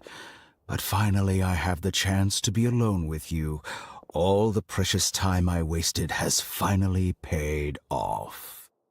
The doctor! What have you done? Just a type of sound wave that can quickly put defenseless people into a dream. As I expected, it doesn't have any effect on gods. This is the only thing of interest I found among the sage's research. I thought I'd take it for a little spin. Don't worry. I know you would never forgive me if I actually killed them. I'm here to negotiate with you. Naturally, I won't do anything dangerous that could potentially damage our relationship. Negotiate with me? I heard you had already left Sumeru. Why are you here again now? I left Sumeru, but I also stayed in Sumeru. Even the God of Wisdom is restricted by the habits of cognition. How disappointing. You mean there are many different versions of you in this world? An astute guess. Even the same individual will have different cognitions at different ages. A long time ago, I made a major decision in hopes of preserving all my perspectives of how I observed the world. Observation is the first step of any experiment, but observing the current world doesn't satisfy me. It lacks an important dimension, that of time. So I saved segments of all my ages and made them into independent individuals. That's all there is to it. Indulge me. How does the God of Wisdom find my method of seeking knowledge? It's an insult to the very concept of life. Life inherently has many rules and restrictions, each with its own significance and reason to exist. They can't be broken on a whim. Good. Amazing, even. Indeed, it's difficult for humans to make peace with themselves, not to mention oneself from a different period. Since you are in the academia, why wait until now to show up? You could very well have stopped us and helped that fake god. Simple. Let me ask you this. Would any staff member ever help the subject in the middle of an experiment? It was my experiment, so why should I interfere with the results?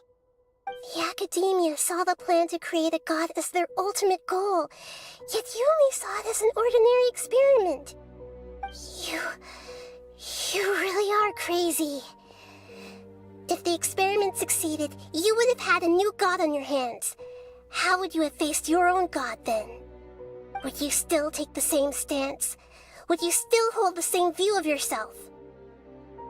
I'm first and foremost a scholar. These results should be left to the judgment of the hypothetical me confronted with that outcome. But you're right. And that's exactly why I'm disappointed with the conclusion of this experiment. As an individual, you don't have any sense of belonging. You seem to have even fewer convictions than a typical scholar. Oh no, I certainly have my own convictions. They just don't fit your standards, that's all. All right, that's enough conversation for today. The experiment is over, and it's time to tidy up the equipment and reclaim any useful materials. For example, the Gnosis. Lesser Lord Kusanali, you're an intelligent Archon. I'm sure you understand the disparity in our combat abilities at this time. Besides, you have no way to use that Electro-Gnosis in battle.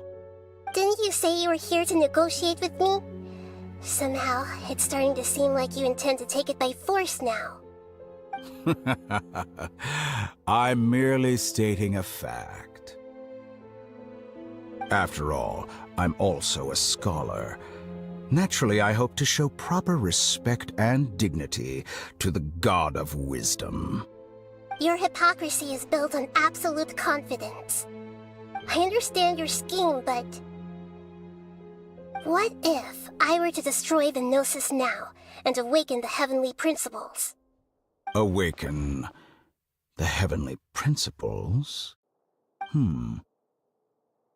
Do you think that's really possible? The heavenly principles have been silent for many years, but the Gnosis are symbols of their control over Tevat and all the laws. Will the destruction of a Gnosis attract the attention of the heavenly principles? And if so, how do the Fatui plan to deal with the consequences? Do you dare to gamble such a possibility with me? Gamble? How surprising. I thought you would show evidence or use rigorous reasoning to prove your point. The word gamble is the last thing I expected to hear from the god of wisdom. But this is a clever move. You must have seen through me when I first captured your consciousness. As a scholar, I respect all possibilities. This has always been my principle and is an essential trait as an experimenter. Indeed, I can't ignore this possibility. So tell me then, what are your conditions? This foreign gnosis will only lead to disaster if it stays in Sumeru. But this electro-gnosis is the prize I obtained after defeating one of your fellow harbingers. Now, as the one who initiated this cascade of events, shouldn't you pay the corresponding price? Price? Interesting. What price would you have me pay? How about erasing all your other segments? So this is how you wish to restrict me, the most threatening opponent of the Nation of Wisdom. What you request of me is like plucking out the eyes I have placed in the dimension of time. Segments are extraordinarily difficult to make. They require extremely rare resources and enormous amounts of time and effort, requiring me to destroy them all here and now. Bravo. A suitably wise decision on your part.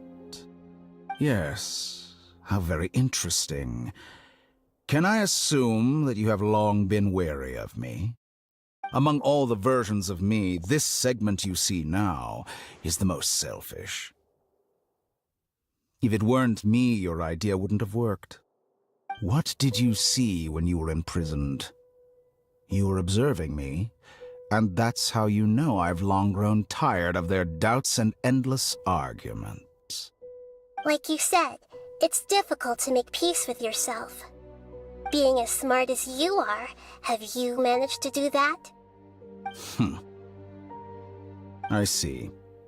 If you think all those versions of me are worth a gnosis, then deal. You sure didn't hesitate much. Is the relationship between all the versions of you really that bad? I don't think there's any need to dwell on that. The surplus versions of me can be exchanged for a gnosis. Do you think anyone can offer themselves at a higher price? Besides, with my abilities, it's only a matter of time until I find better perspectives. Perhaps it's best to say, you're just temporarily ahead. But what I'd like to know is, how can you be sure that I've really erased them? I can see your remaining honesty.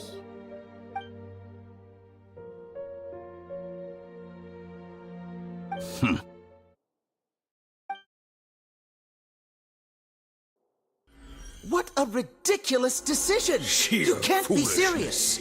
How could I have been so short-sighted? You think this is the end? Wait, I'll have a revenge! You'll make Good this riddance. moment count. You will regret this! Well, have you confirmed that it's complete?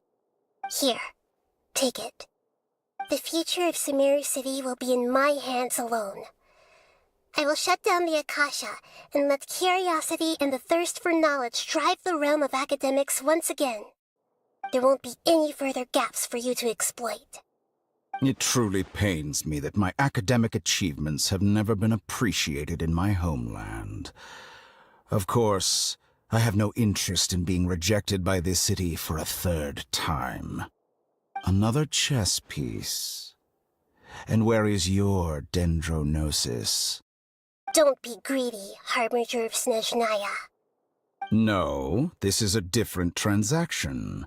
If you intend to turn off the Akasha anyway, then there's no further use for the Gnosis of Sumeru, is there? Besides, isn't it the Archon's duty to deliver what's desired of the Seeker? Oh. Judging from your expression, you don't seem to find the idea very agreeable. Then let's think of it this way. Since you're the god of wisdom, how about I exchange some knowledge with you? People exchanging knowledge with the god of wisdom is the stuff of legends. Yet here you wish to exchange knowledge for the god of wisdom's property. Arrogant as that is, it has piqued my interest. Let me ask you, have you in all your mighty knowledge ever heard the rumor that the skies of Tevat are fake? Huh? That's the secret hidden by Ermin's soul concerning the truth of this world.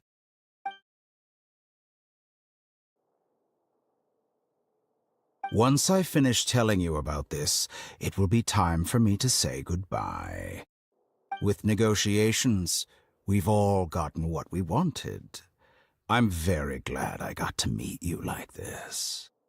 Your arrogance may know no bounds, and convictions may mean nothing to you. But I'll still listen to what you have to say.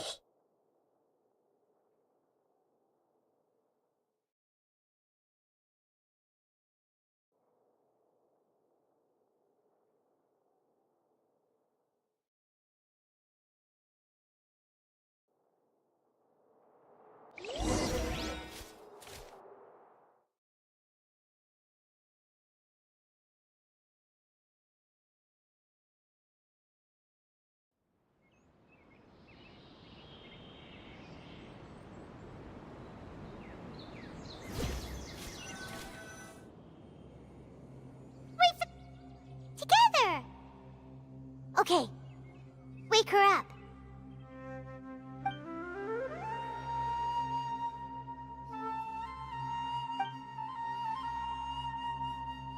Are you awake? Kali says it's time for breakfast. Come on, get up! Good morning! How are you feeling today? Good to hear. It looks like we've recovered pretty well. Not even Tainari could stop us from going out now, right?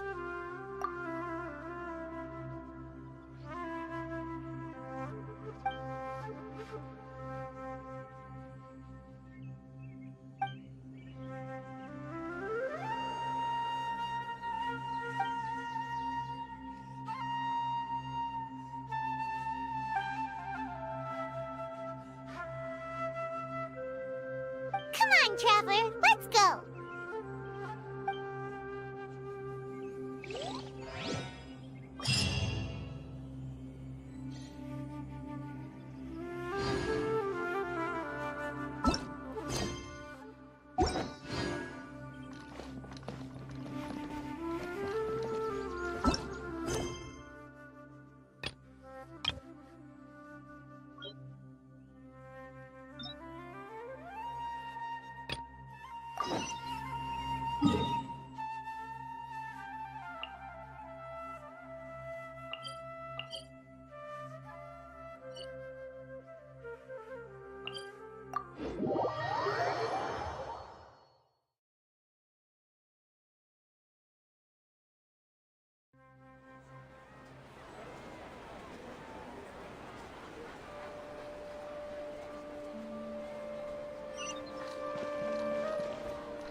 Hey there, I saw you two helping Milu move some stuff. Are you two also here for the celebration event? You got it!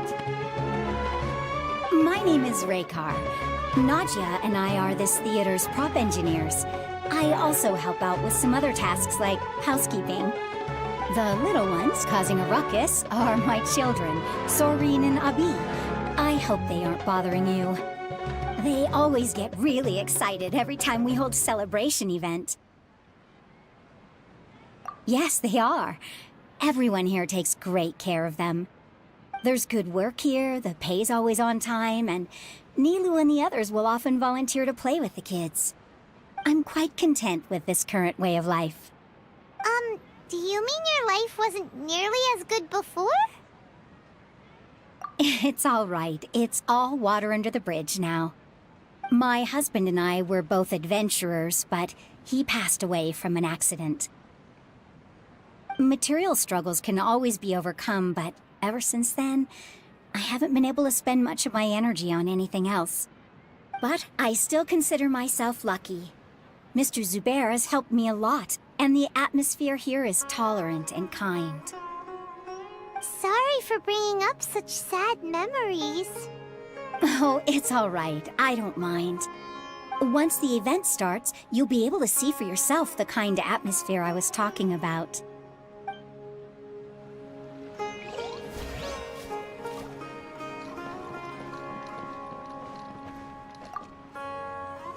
Hey there! Ah, a newcomer. Doesn't look too bright. Hey! Talk about judging a book by its cover! You, on the other hand, you're a special one. How would you describe the concept of art? Mere curiosity is all. It makes no difference whether you answer or not. So that's what you think, Unremarkable. Better than an average person's thoughts, but nothing exceptional. Is art a product that we create and bring forth? Or is it a naturally existing resource? I, for one, believe it to be the latter. Paimon doesn't follow. I've been staying here for a long time. On occasion, I'd assist them in penning lines of dialogue, but most of my time I just stand back and watch. I prefer to abstain from writing as it spoils the viewing experience. The existence of the theater, of Nilu, and of humanity itself, all of these can be considered as forms of art. It is not some intangible construct beyond the horizon. How does that have anything to do with us? Let me ask you this. What do you think is the meaning of art?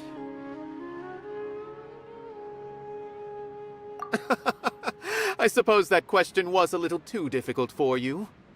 To chance upon a spark of inspiration, I have been closely observing you, the players on the stage, and those watching in the audience.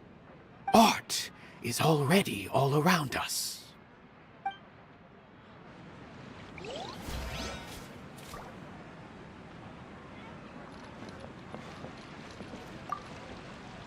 Hello.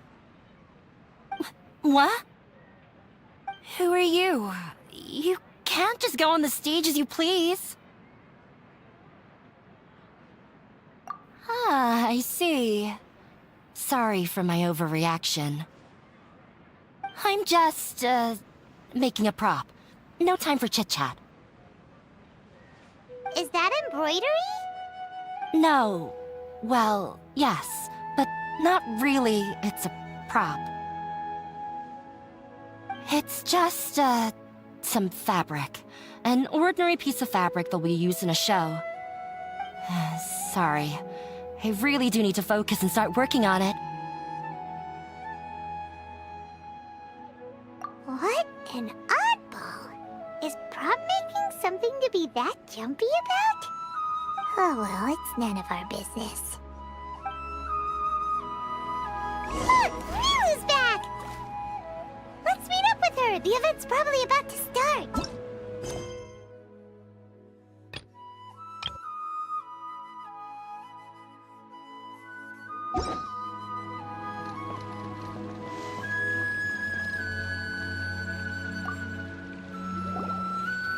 for the wait. Preparations for the celebration are finally done. I'll call everyone over, and then we can start. Let us give you a hand. Thank you.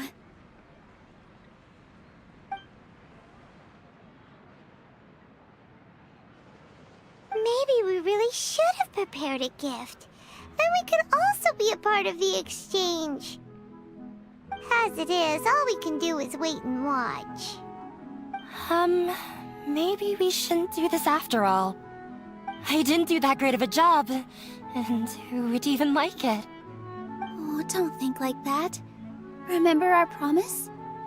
We're going to give everyone a pleasant surprise. And besides, you've never attended a celebration event before, so this will be a great opportunity. Everyone will love you. I'm still not really sure about this. There's nothing to be worried about. Just take a step forward and give yourself a chance. There aren't any scary people here, right? Right. Alright. Maybe this will help. Everyone, over here! Inaya has something great to tell you all! Wait! I've already said that I'm not ready yet! What should I say? Take it easy and relax. Deep breath, in and out. Once you've taken a long exhale, calmly tell everyone what you want to say. If you don't say anything, then all the hard work we put into embroidery practice would have gone to waste. Using it as a gift, though? It really isn't that good. So when Inaya was talking about making a prop, she was actually preparing a present. Yeah, it feels like she still doesn't really see herself as part of this community. But it looks like Milu's trying to ease her through. Actually, Inaya had prepared a special present for everyone before the celebration kicked off.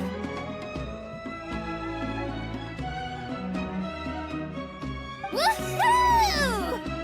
We're gonna get our first present for Miss Inaya! Pipe down! The louder you all are, the more nervous she'll become. You've worked on it for so long, so have some confidence. Don't be afraid. You've got this. Is Mr. Zubair here? Sheikh Zubair, this is an urgent notice from the Academia. This celebration, or whatever it is, must stop at once. What a condescending guy. What's his deal?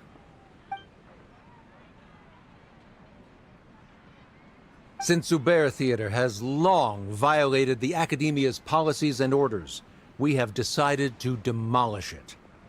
As its manager, you must halt all operations and dismiss all staff members within 30 days, after which you will report to the Academia for further punishment. Why? Why force us to do this all of a sudden? Little girl, this is not the first time you've been issued a warning. I didn't hear anything about demolition the last time I asked, and now I suddenly only have 30 days? We have more shows planned, but it's impossible to do anything in just 30 days. How am I supposed to explain this to my customers and staff? That issue is of no concern to me, Mr. Zubair. You seem to understand the situation quite clearly. Perhaps you can reflect on the reasons why you have failed to prepare for the scenario in advance. Demolition? Why do they want to demolish this place? The Academia has never liked us, and they've never respected our work. To them, what we do is all a waste of time. This isn't the first time they've come by. They had asked us several times in the past to improve the quality of our performances by only putting on shows they consider to be sufficiently intellectual. But our audience isn't the Academia. It's the people of the Grand Bazaar. If our shows are too difficult to understand or too removed from everyday life, nobody would watch them anymore.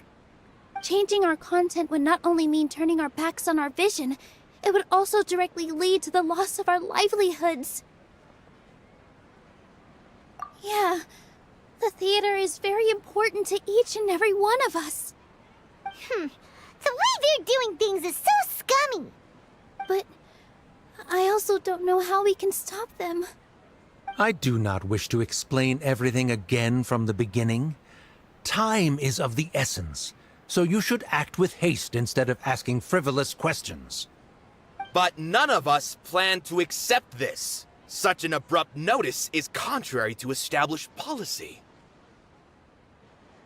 Ask whoever you will, the answer will remain the same.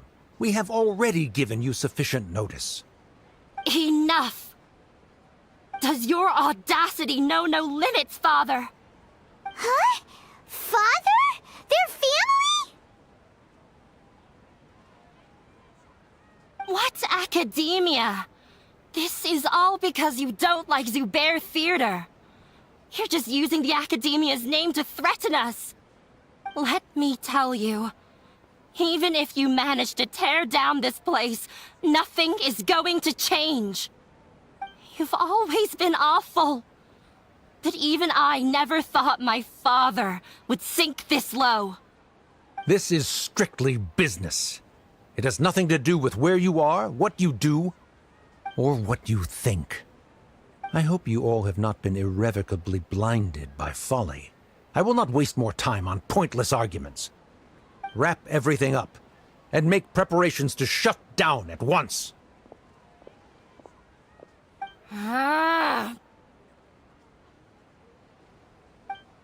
Why is he always like that? This is quite the misfortune, but there's nothing we can do. That's it for today, everyone. Let's clean up. I'll go talk to them again tomorrow. The storms that come out of the blue are always the hardest to deal with.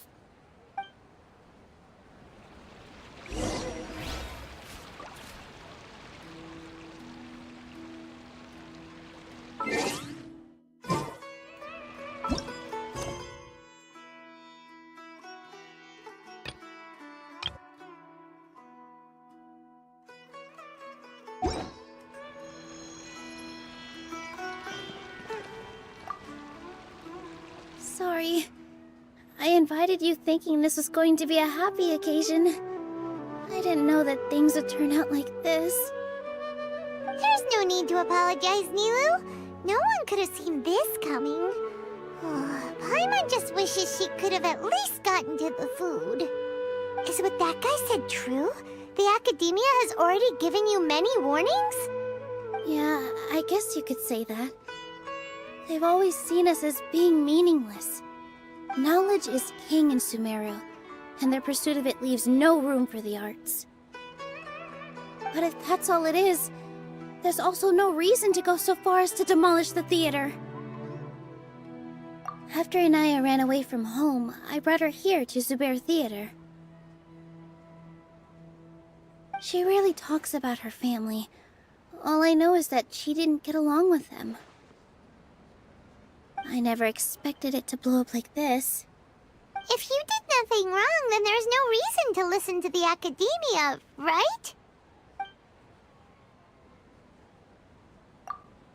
Nahida?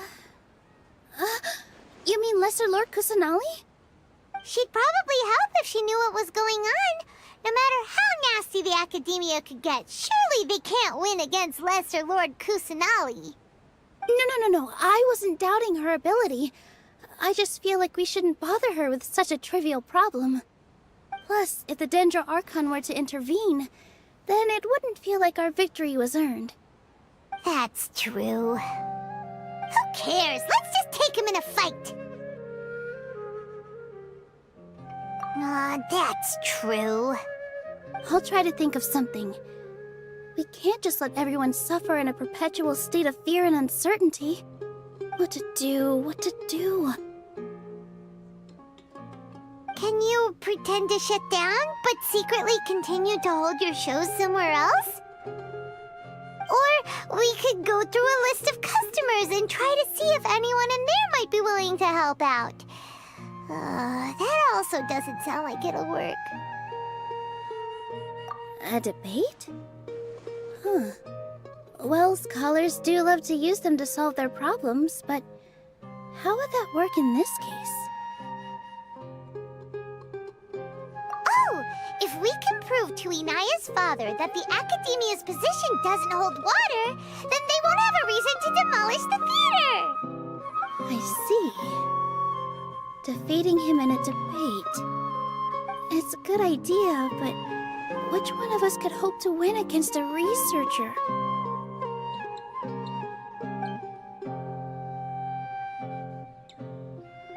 Huh? Me? No. I'm the literal worst at arguments. I can't debate.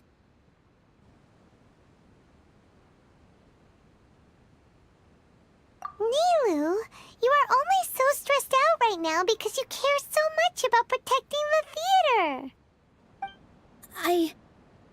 This theater holds a special meaning in all of our hearts. It's irreplaceable. But I just don't know. Can I really take on such a huge responsibility?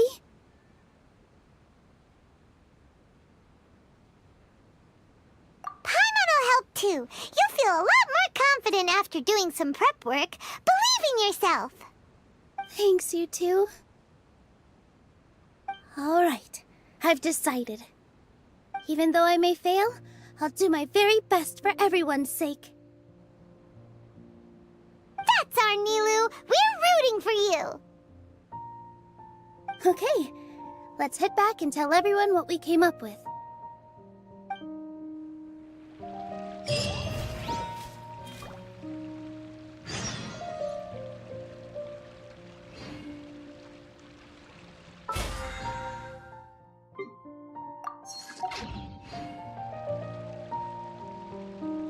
The damned will sooner die again than lay a hand on me.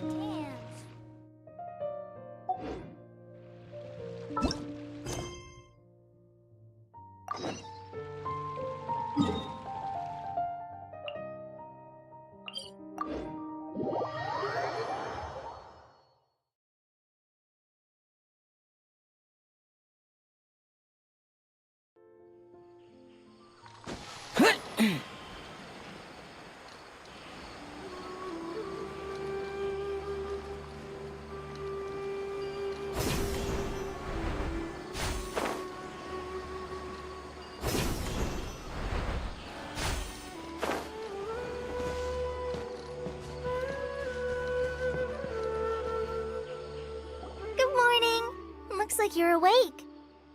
Yep. I prepared some breakfast today. Please have a taste. I hope you'll like it. It's nice to have you here so we can eat something yummy. Well, now that I've recovered from Elazar, I'm feeling better than ever.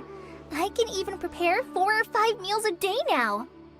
And Paimon bets they're all delicious.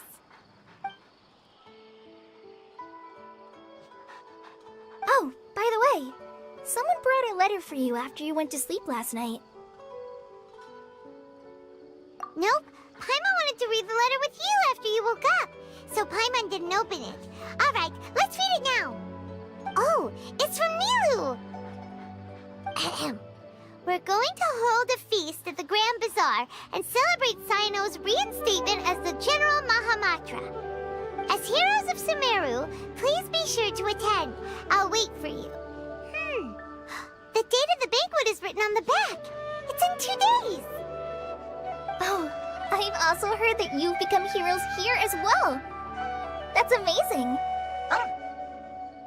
Everyone's aware of your abilities. There's no need to be modest. Anyway, let's go to the Grand Bazaar to have a look. Oh, before you leave, be sure to inform Master Tainari.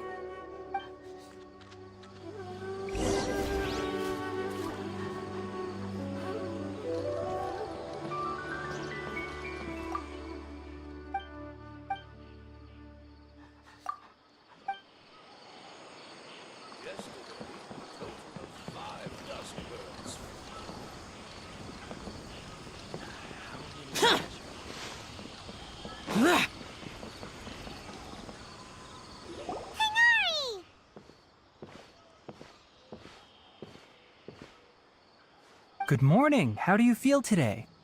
We feel much better. How about you? I'm recovering well. Thanks for asking.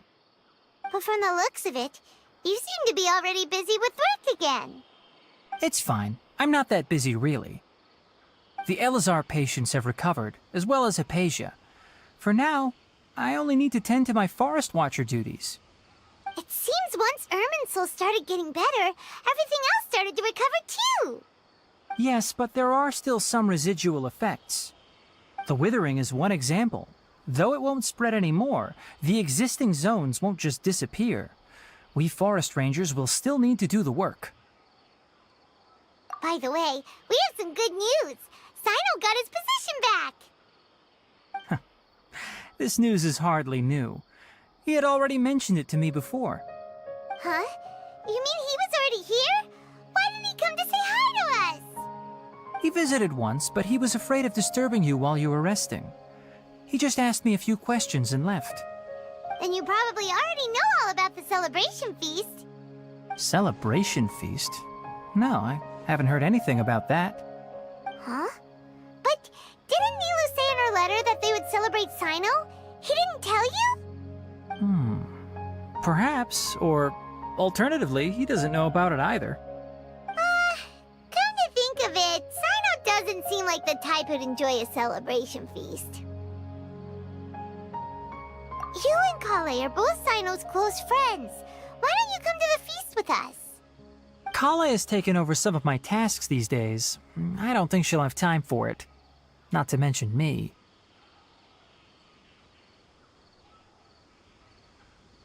You see, some VIPs have come to the forest recently.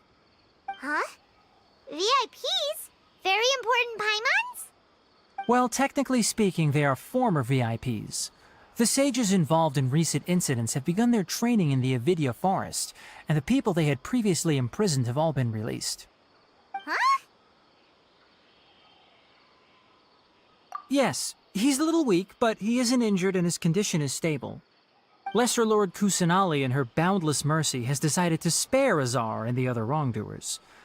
Supposedly, they were ashamed of their shallow ideologies and have decided to dedicate the rest of their lives to cultivating wisdom in the Avidya forest. When they learned that Lesser Lord Kusanali had defeated the Balladeer and saved Irminsul, they were shocked at first, but also became happy, feeling that the sacred light guiding them on the path of discovering wisdom had begun to shine once again. As a result, work has increased for the forest rangers. That sounds really exhausting. There's nothing we can do, really. But that's another topic. Back to the matter at hand. Are you two planning to head out? Ah, right! We're here to request permission to head out. Would that be okay? You've recovered well. You may go, but be careful. Yay! Will do!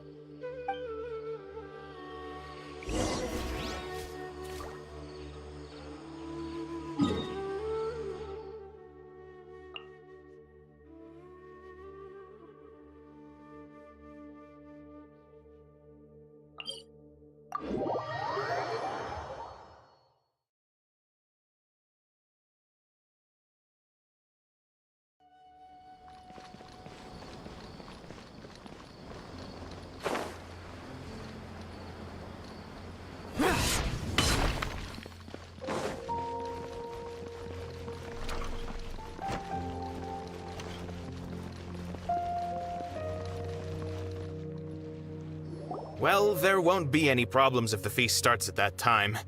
Everything has already been prepared. Mr. Zubair, I finished telling things up here. Well, except for the guests.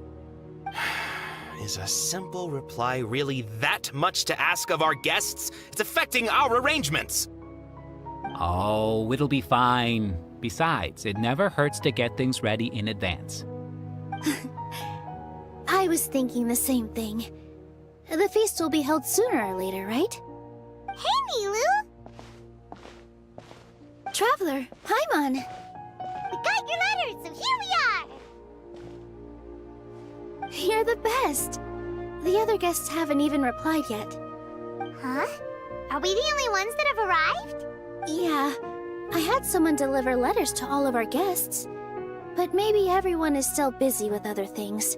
Look, I get it. Sumeru is in an extremely important period of transition right now, but even if your friends are important figures, they shouldn't just ignore your request like this.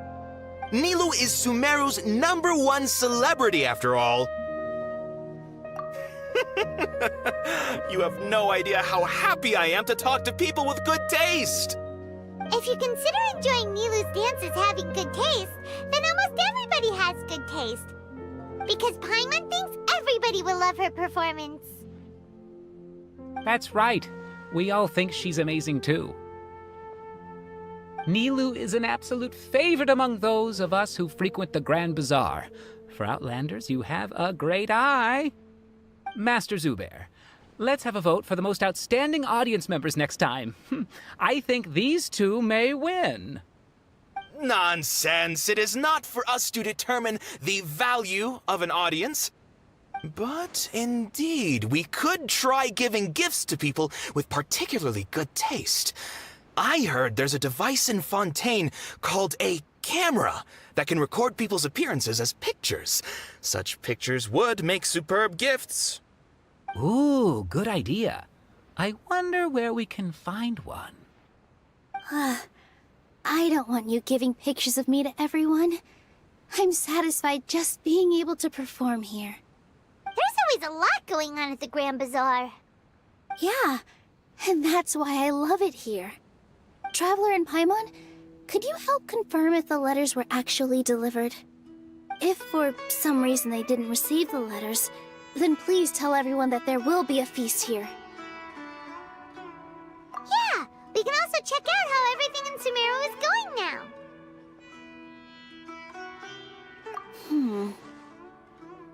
When I wrote the letters, I heard that Dia was in Port Ormos, and Alhaitham was at the Academia. As for Sino, we've only heard that he appears at the Academia from time to time. I'm not too sure about Rahman's whereabouts.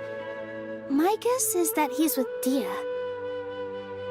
As for Dunyarzad, I just hope she's feeling better.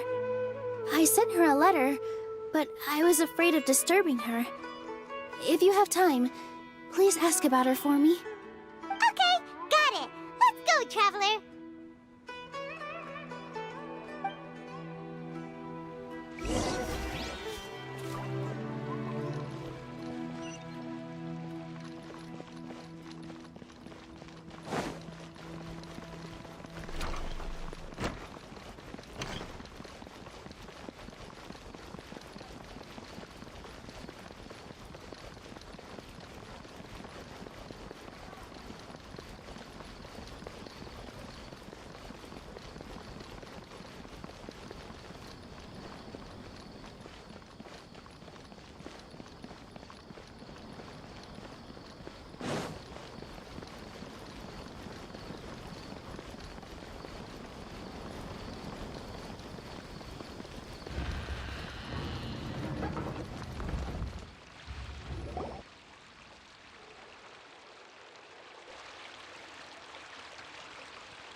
We haven't seen Alhaitham anywhere.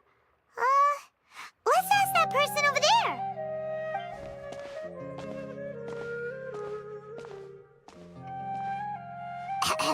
Hey there, have you seen Alhaitham around? Yes, it seems Scribe Alhaitham has gone to the House of Dana. You should be able to find him there. But you're already the second group of people I've seen looking for him today. He must be quite the busy man. Oh? Who else was looking for him? Mr. Cavey was just here asking about him. You wouldn't believe how terrible their relationship is. And now you two are here. Don't tell me everyone's here looking for gossip about the sages. No way! We're strictly here on business. Ah, I see. Sorry, I thought maybe everyone's as interested in rumors about the sages as I am.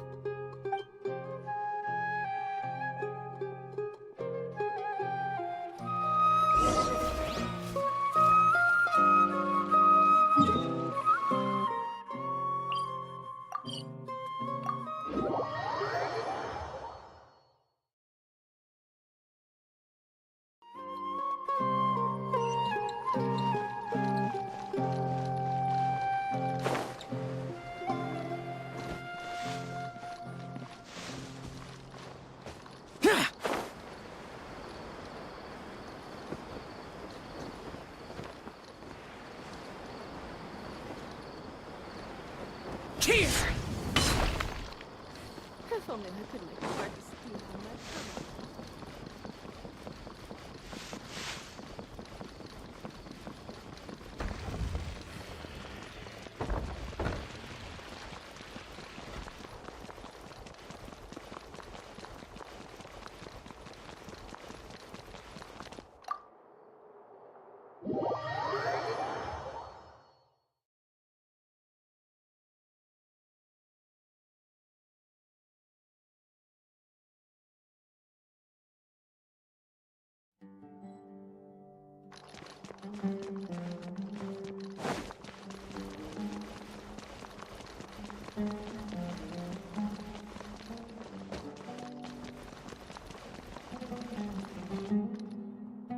Oh, Hatham should be around here somewhere, right? Oh, he's over there! But it looks like he might not have time for us. Just put down that worthless book and tell me what happened in the academia. This is not just some worthless book. Do you have any idea how difficult it is to find a physical book like this in Sumeru? It doesn't matter. It's probably just another thing that you used your authority to get your hands on anyway. Just put it aside. Listen, I came back today only to hear that the sages have disappeared. Oh, you sound surprised. I thought you would already know the inside story. Would I be here asking you if I knew? You're the scribe, not me. So just tell me what you know already. Well, I almost became a sage. Huh? Oh, don't sound too surprised now. You're the renowned Kaveh, light of the Ksharawar. Besides, as a master builder and craftsman, chances are you'll be appointed as a sage too. Why do I feel like you don't really mean it? Huh. What makes you say that? Why would you question my heartfelt sincerity? Maybe it's because you've never said anything good about me before. Yeah, well, I share a similar sentiment, and anyone who knows you as well as I do would surely do the same. Oh, you... See? This is why I hate discussing anything with you. Your ridiculous and arrogant attitude always gets in the way. It seems that you really can't stand my personality. Ha! What was your first clue? Well, then you might as well move out of my house. Are you threatening me? Stooping to a new low, I see. Ugh, and don't change the subject. You, a sage? What a joke. The academia might as well just close tomorrow. Are they having a fight? Forget what's going on with the academia. Haven't you been busy with your construction project? Tell me, when are you going to build yourself a mansion? Don't get me started. I get angry just thinking about it. So, what great building did our master architect work on this time? Like I need to tell you. Keep your nose out of my business. No, I think we deserve to know. Where were you when Sumeru needed you most? I was in the desert for a large project, but considering Haravatat's utter ignorance of architectural and aesthetic matters, you probably wouldn't understand. Which is truly unfortunate. I can only pity the man who doesn't understand the first thing about beauty and romance. Unlike a true... Hold on, wait a second. What do you mean by when Sumeru needed me most? Well, while you were out fiddling around in the desert, many people came together to save Sumeru from a crisis. Ha! And you think I'd believe that? Look, all you really need to know is that Azar and all his accomplices have all been overthrown. Huh? What nonsense are you talking about? It's no skin off my nose if you don't believe me. It's not like my Darshan was the one trying to apply for funding from the Grand Sage. Yours, though, on the other hand... You know what? I'll ask around. I'm sure someone knows what's going on here. You're dead if I find out you're lying to me.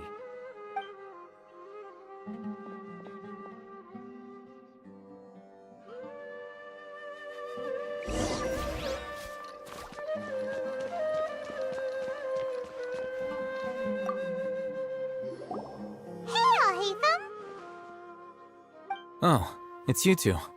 What's the matter? We're running some errands for Nilu. Have you received her letter? Letter? Nilu said she sent out a letter inviting everyone to a celebration feast in 2 days at the Grand Bazaar. We'll also be celebrating Zaino's reinstatement as General Mahamatra. If she addressed the letter to all Hatham of the Academia, then the letter should have gone to my office. I've been busy these days, so I haven't had time to check for any new mail at my office. I only now have some free time to attend to personal matters. Have you always been so busy with your work? Of course not. I'm only busy these days because several sages have been dismissed recently and the whole Academia was practically turned upside down. Kainari told us they all went to train in the Avidia Forest. Apparently they will spend the rest of their lives there. That is already the best possible ending for the likes of them. 4 of the 6 great sages were possessed by their desire for power and attempted to create a new god. In order to pull it off, they even imprisoned the other 2 rational sages. To imagine such things could take place in the Academia. I don't know where to begin. Yeah, you're right. Huh. Feels kinda strange to hear them called that after all this time. But then again, the 6 great schools sounded pretty impressive too. Yes, at least that's how they're supposed to sound. It's said that when the Academia was first founded, the Dendro Archon herself established the 6 great schools, each representing one of the 6 different types of wisdom. Numerous Darshans have sprung up and faded. Only the 6 Darshans attaching themselves to the 6 great schools have stood the test of time and obtained permanent seats in the Academia. Now, the 6 Darshans are nearly synonymous with the 6 great schools, and the leaders selected for the schools are the 6 great sages. Among the 6 great sages, there is one central leader, the Grand Sage. Unfortunately, only the sages from Vahumana and Amorta remain now. They were imprisoned for opposing Azar and were only rescued after Azar's downfall. So who's managing things in the other 4 schools now? Do they need to find someone new? Yes. Normally, new sages are selected based on a strict set of criteria. Oh, didn't you just say something about becoming a sage? If they pick you, then we'd have a huge connection in Sumeru. Yes, about that. You didn't let me finish my sentence. The person in charge of personnel affairs nominated me to be the Grand Sage in place of Azar and help Lesser Lord Kusanali manage the Academia. But I refused. Huh? But why? Can't you be a little more ambitious? I'm not even interested in being one of the 6 great sages. Like I said before, I don't like being a leader. Oh, all right. So are you busy these days trying to find others to take the job? That's not my job either. I'm only responsible for handling important affairs within the Academia before the new sages take office. And the first thing I'll do is reject Kasharawar's application for funding. By the way, who was that other person just now?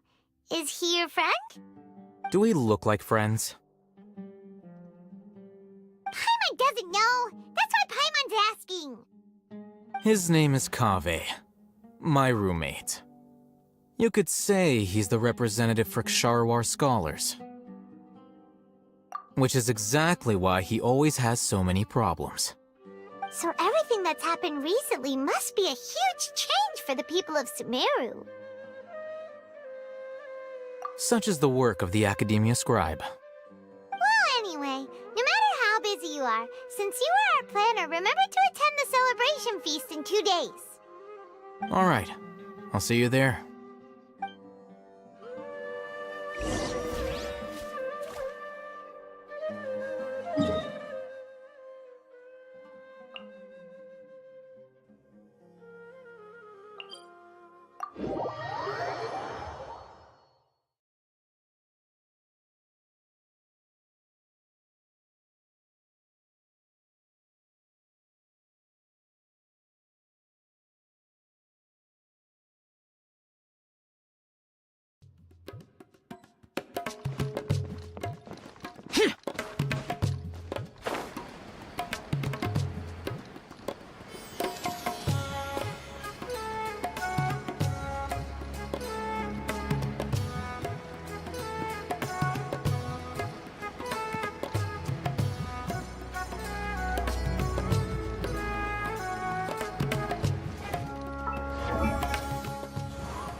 Is that Paimon I hear?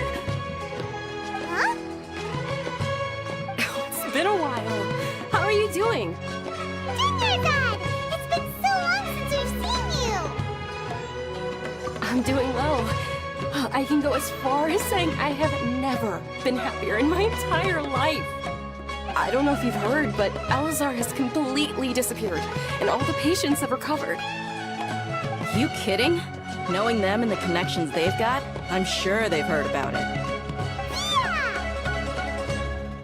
That's right. My lady is feeling better now, so I'm accompanying her for a walk. Why do you still call me that, Dia? You've already informed my father of your resignation. I guess I'm just used to calling you my lady. Old habits die hard. Resignation? You mean you're quitting? Yeah, I might start losing my edge if I keep being a bodyguard for the Homayanis.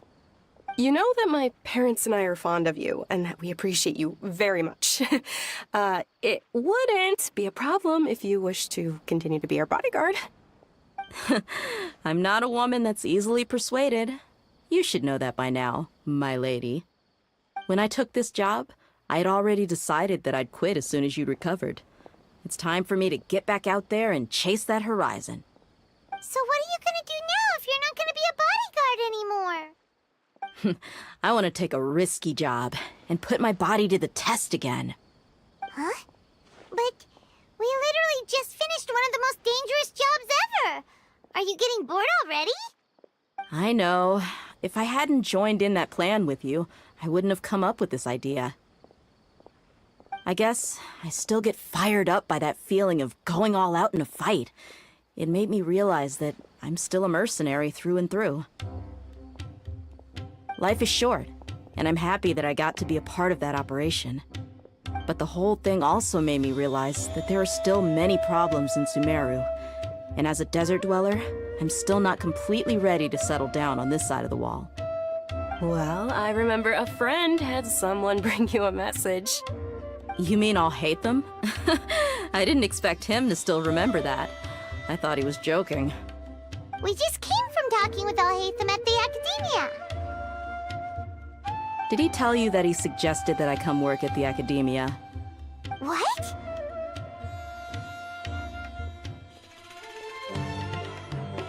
I heard that Azar and his cronies fell from power, and Alhaitham told me that now was a good time to find a job in the Academia, but only if I wanted to. Whoa. Paimon can't see you being anything other than a mercenary. Me neither. Oh, but I think Dia would look great dressed up as a scholar. Ugh, forget about it. I wouldn't last 10 seconds in there. Alhaitham probably just liked the way I worked and knew I'm good in a fight, so he suggested I find some work in the Academia. But you know, if you take him up on the offer, Sino might actually agree and let you become a Matra. Because you're super amazing! The Matra have all the talent they need as long as they have Sino. I prefer to be free to live however I choose. In fact, I chose this job from the very start because I knew it'd be right up my alley. Even if being a mercenary means facing all kinds of danger. A lion has to return to the wild sooner or later. If anything, being your bodyguard has been unfamiliar territory for me.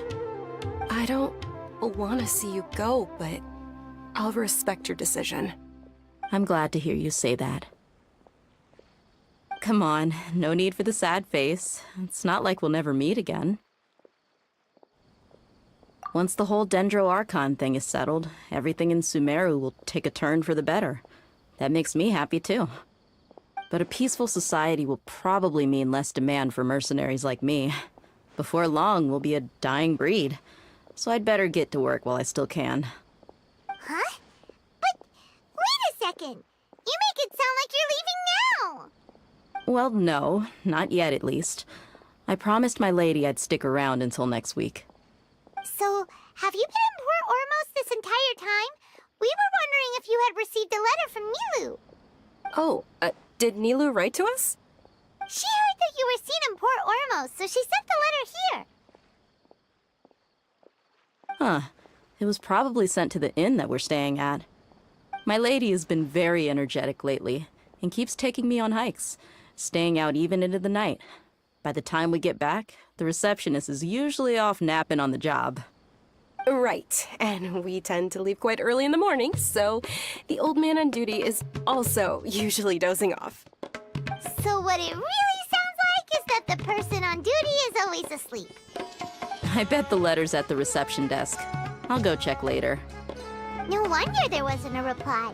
You never received the letter. Good thing Nilu asked us to come and check on that. Sorry to make you two come all the way out here. It must be something important for Nilu to specifically write to us like that. Yes, she said they were preparing a victory feast in the Grand Bazaar, and will also be celebrating Sino's reinstatement as General Mahamatra. She was hoping you could come. Great! I'll be sure to attend. Count me in too. But is there some sort of dress code or anything for the feast? Can I just show up looking like this? Since it's being organized by Nilu, I don't think she'll be too picky about that. If anything, I think she wants to see us as our most natural selves. All right, then this is how I'll show up. The feast will be held in 2 days, so don't forget. Sure. Thank you so much for letting us know. We'll see you there. Oh, by the way, do you happen to know where Sino and Raman are? The General Mahamatra always comes and goes without a trace. Normally no one knows his whereabouts. Oh. But last time we met, he mentioned that he had something to do in Aru Village. You can try your luck there. As for Raman, your guess is as good as mine. I only remember he said that he had something to discuss with Sino. You can ask Sino when you meet him.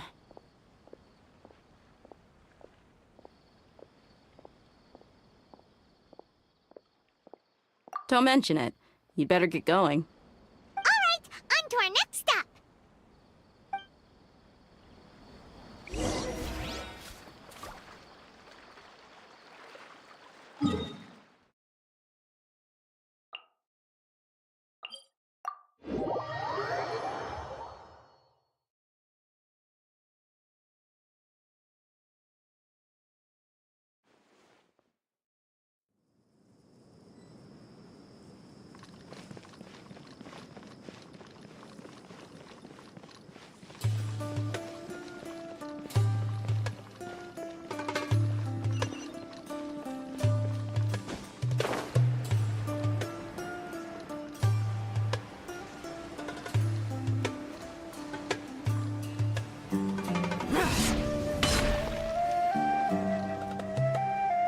It's been a while since we last visited Aru Village. Ah, there's Sino!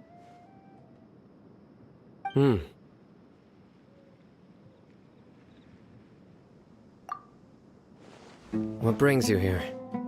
We recovered well, and Tanari agreed to let us leave, so now we're out and about again. It seems Gandharvaville's medical treatment is still as good as ever. And Tanari is recovering well, too. That's good to hear.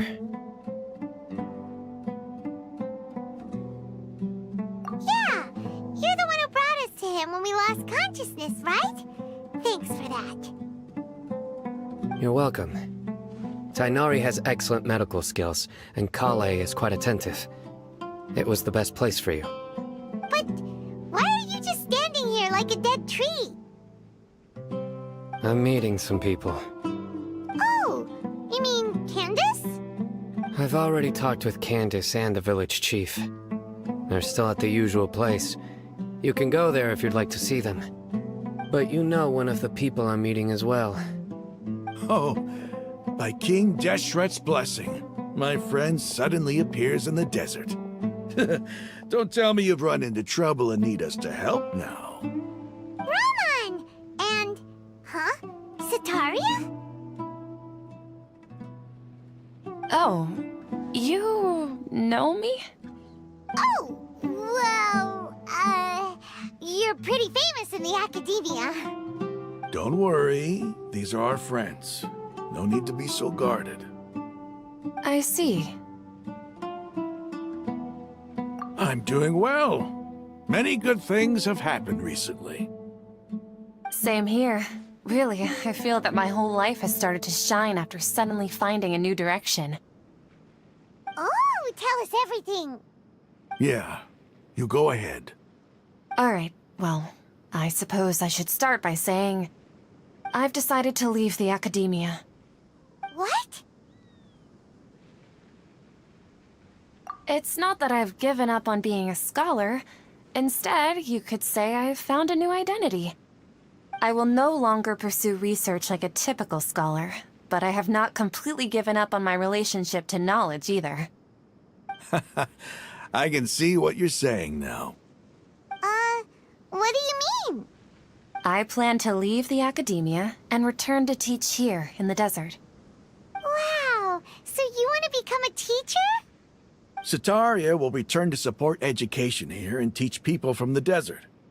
She can't teach everyone on her own, but there are many of us Eremites all over Sumeru.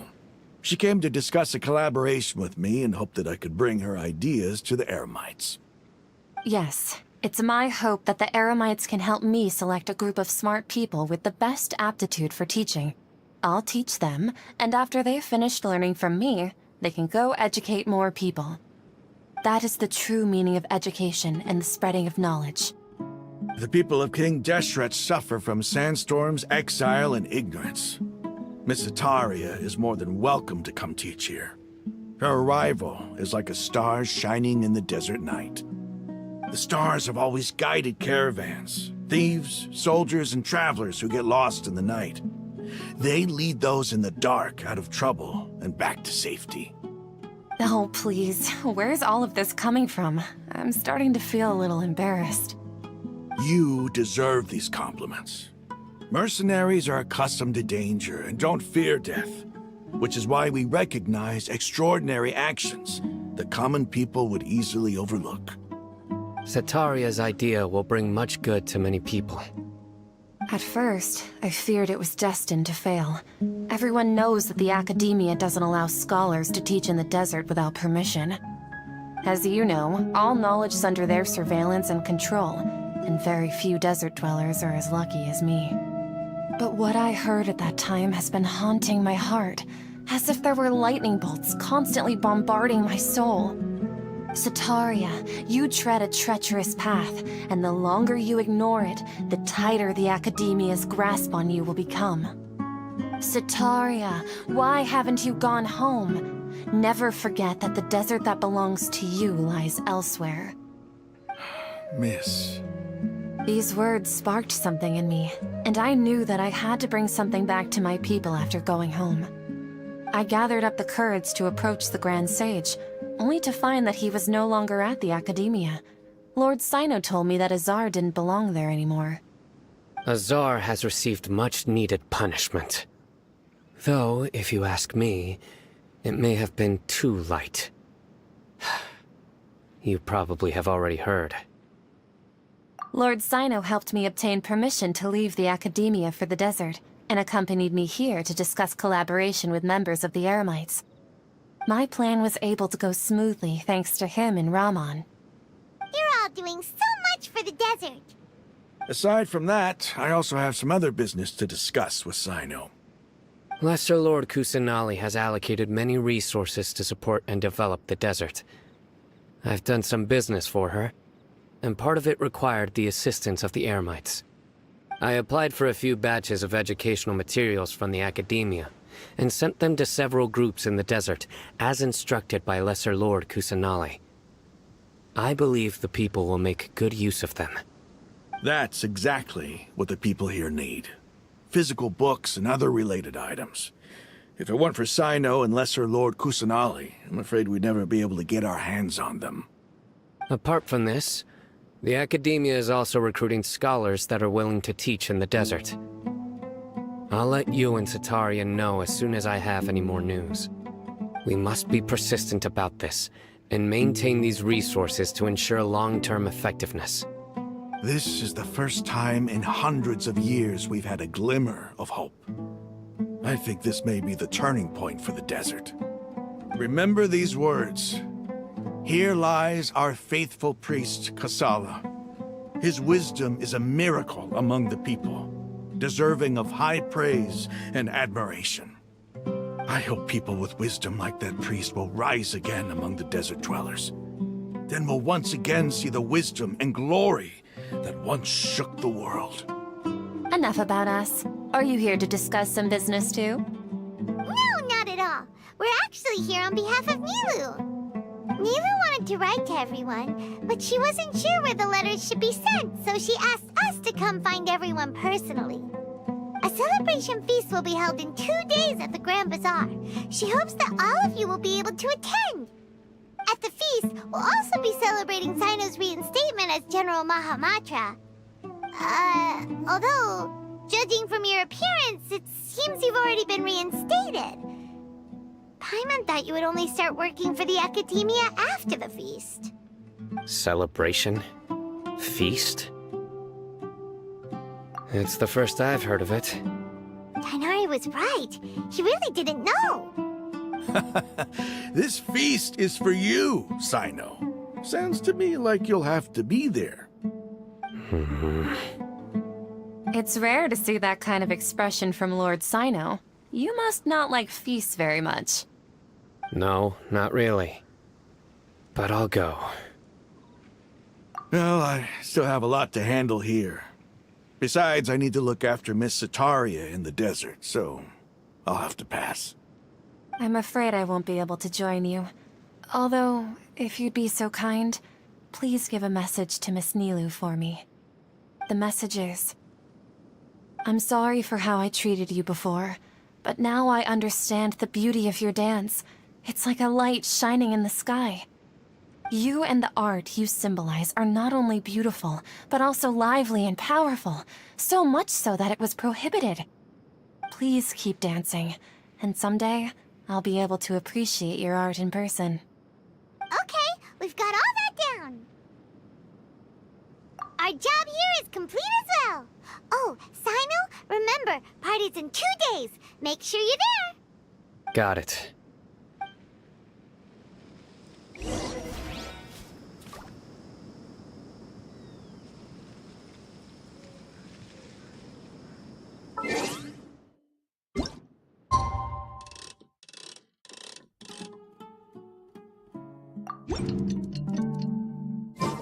Today's the big day!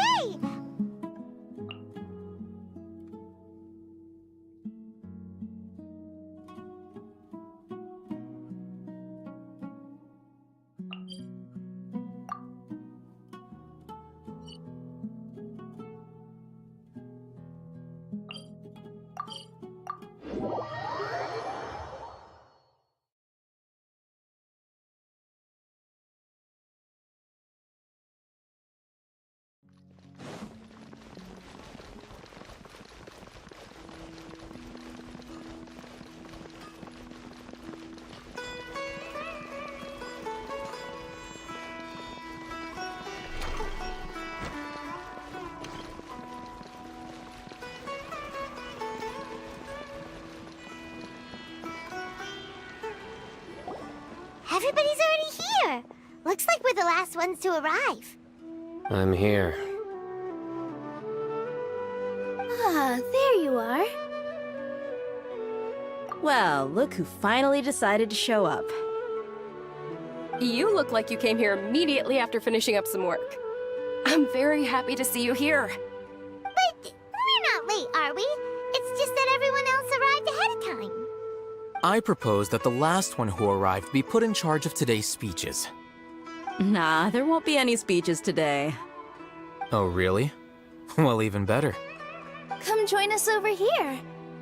Let's share some great food and drinks, and chat about all sorts of fun things. Everything looks quite good. Wow! Paimon can't wait! Traveler, just look at all the delicious food here!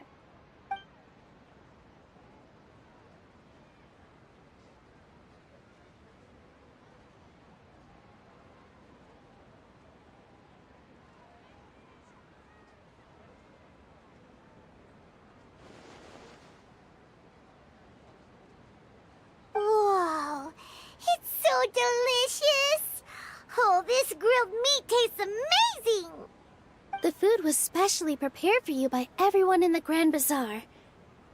And we have gifts that were sent by the residents of Sumeru City when they heard we were holding a feast. Everyone that came said that you saved Sumeru, and wanted me to thank you all on their behalf. Ah, feels kinda nice to be seen as a hero. I could get used to this. Being a bodyguard is also a hero's job.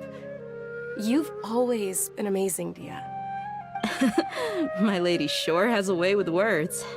Thanks. I'm glad to hear it. And I'm happy to meet everyone that participated in the great plan. Don't mention it. Come to think of it, we've really done something impressive together. It's unbelievable. We owe it to our abilities. And luck. Really? Why do I remember everybody thinking that luck was against us and feeling like we hardly had a chance of succeeding? That's how I remember it too. It's luck that brought us together, and it was luck that let us form a team. Then, it took even more luck for us to formulate a plan and implement it successfully. Moreover, judging from the results, everything worked out well. Yeah, everyone gave it their all when it mattered most. It was almost like a performance. We took the stage and put on our best show. Everyone played their part, and thanks to everyone's efforts, the performance was a great success. So, would you say we're good actors too? It's such a blessing that Lesser Lord Kusanali was able to return to power at the Academia. Yes, even after being abandoned and neglected so many times, she's finally returned. Uh-huh. Lesser Lord Kusanali once used all her power in a great disaster, which resulted in her losing all her wisdom and memories of the past.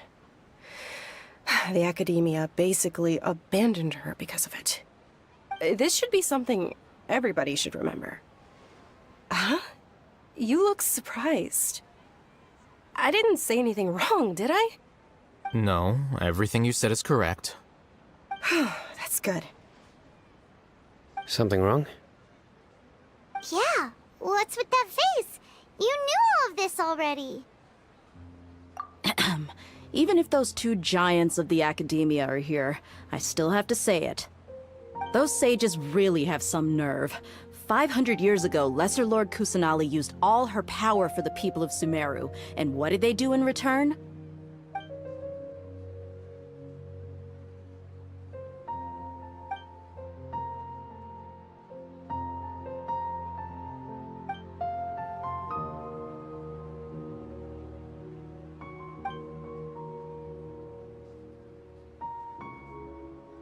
If you bite the hand that feeds you, don't act surprised when it turns into a knuckle sandwich, right, Sino?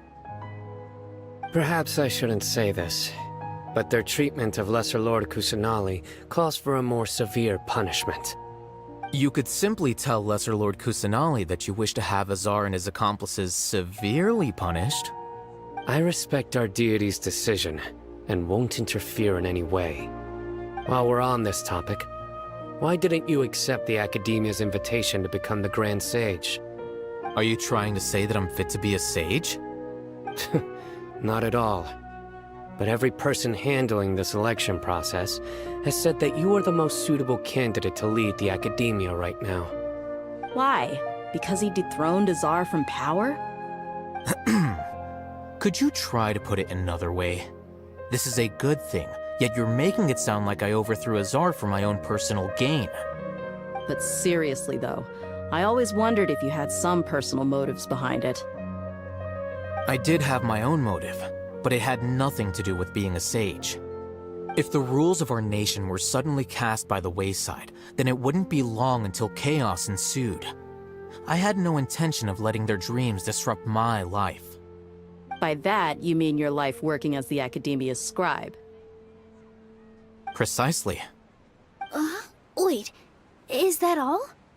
So, that's the only reason why you joined us and came up with all those plans?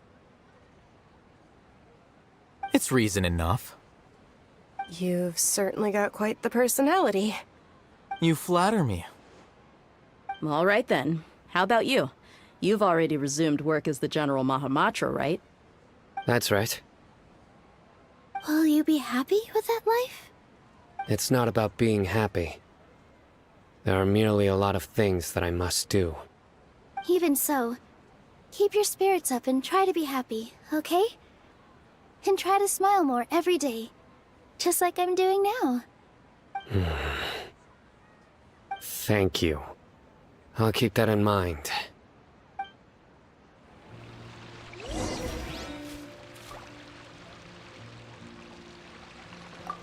I seldom participate in such lively gatherings, but the atmosphere here is quite good.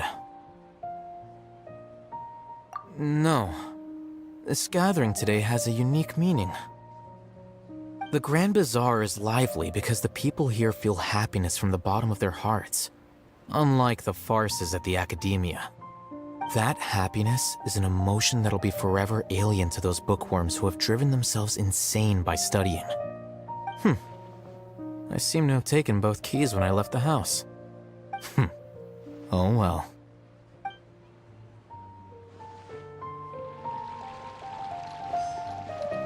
Ah, there you are, traveler. Well, how is it? Are you enjoying the feast today? If there's anything you're unhappy with, just let me know. I'll be sure to take note of it. That's good. It's the first time I've ever invited so many exceptional people to one place. I was a little nervous myself. You see, every guest here is quite extraordinary. It's unbelievable that we've got everyone together here. Almost like a fairy tale. Make sure you live it up tonight. I'll be happy as long as you're enjoying yourselves.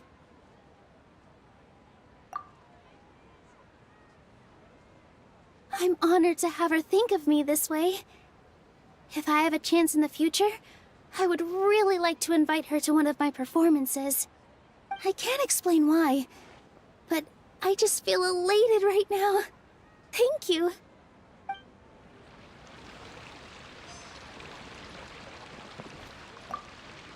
My lady, the grilled meat over there is delicious. Have you tried it? Yes, I also tried some fruit just now. Oh, they're very sweet. What an amazing place to relax. No wonder everybody likes to rest at the Grand Bazaar. You said it. Oh, look who else is here. Hello! Oh, I'm so happy Nilu invited everybody. Oh, now I have the chance to meet all the heroes. Hey, less of that polite chit-chat and more eating and drinking. The feast is about having fun, not stuffy formalities.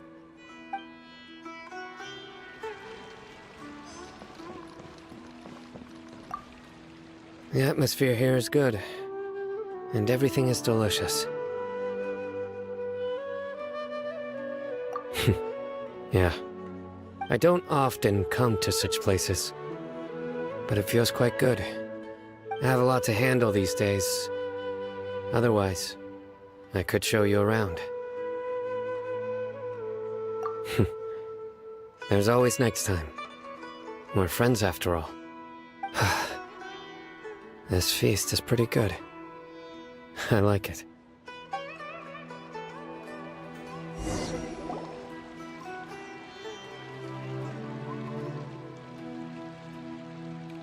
Hey, what's wrong? Your head is starting to droop. Hey, you can't just fall asleep here. Paimon will go find something delicious for you to eat. You'll wake up once you've put something yummy in your tummy. Of course, just wait here for Paimon.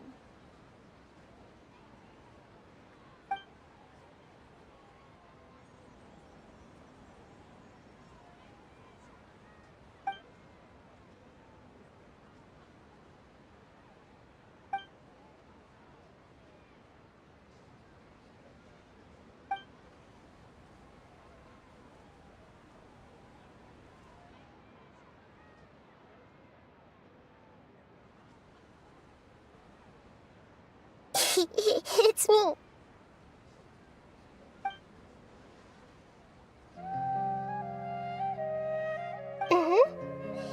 You may blame me for being a bit too self-indulgent. I was thinking about talking with you, and the next thing I knew, I had made a connection with you. The connection between us is amazing. It's like flora and the fence it grows upon.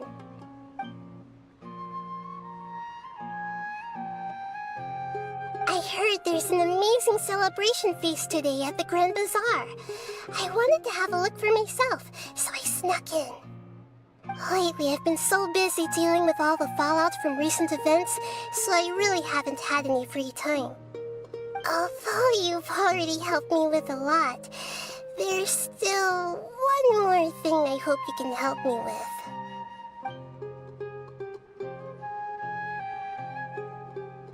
Please say thank you to everyone for me.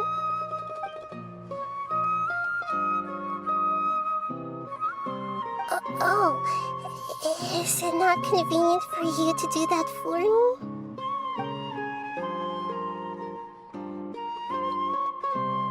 But if I just show up all of a sudden, people will become all quiet and stiff, won't they?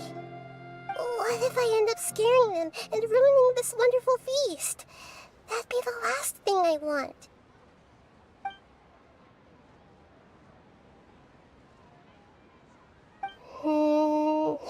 Let me think about it. Okay.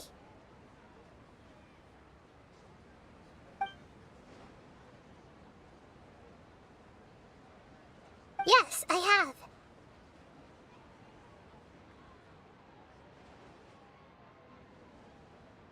You said I should go thank everyone as myself, right? So... I've decided to borrow your body for the time being. Please don't blame me. The flora also climbs up to the fence to get closer to the sky.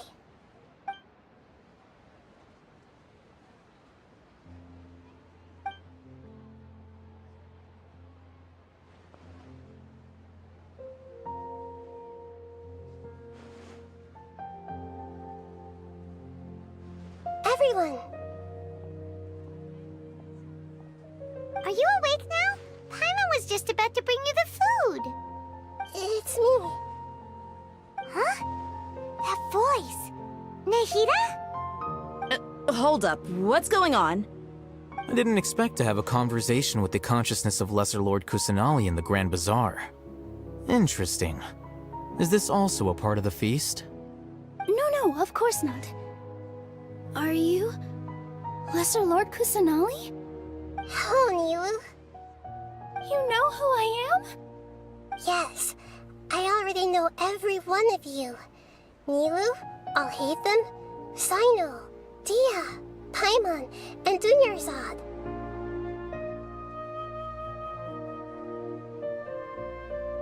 Lesser Lord Kusanali? I took the liberty of occupying the traveler's body so that I could thank all of you in person.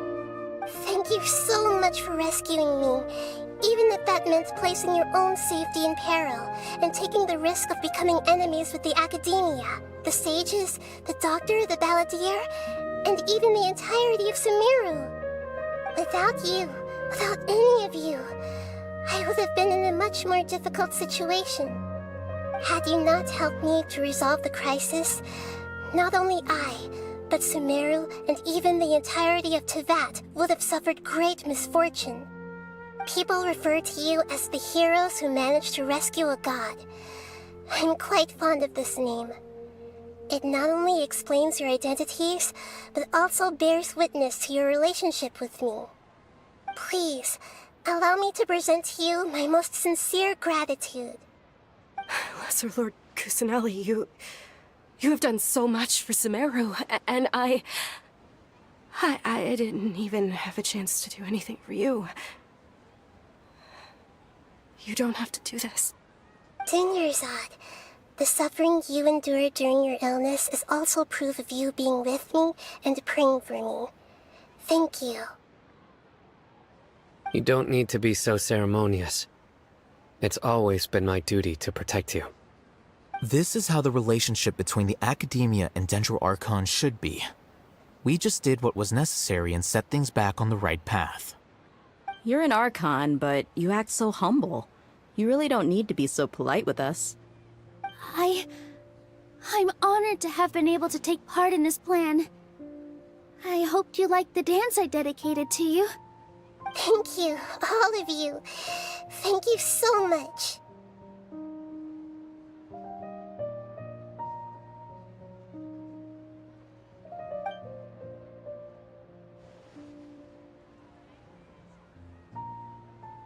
Yeah.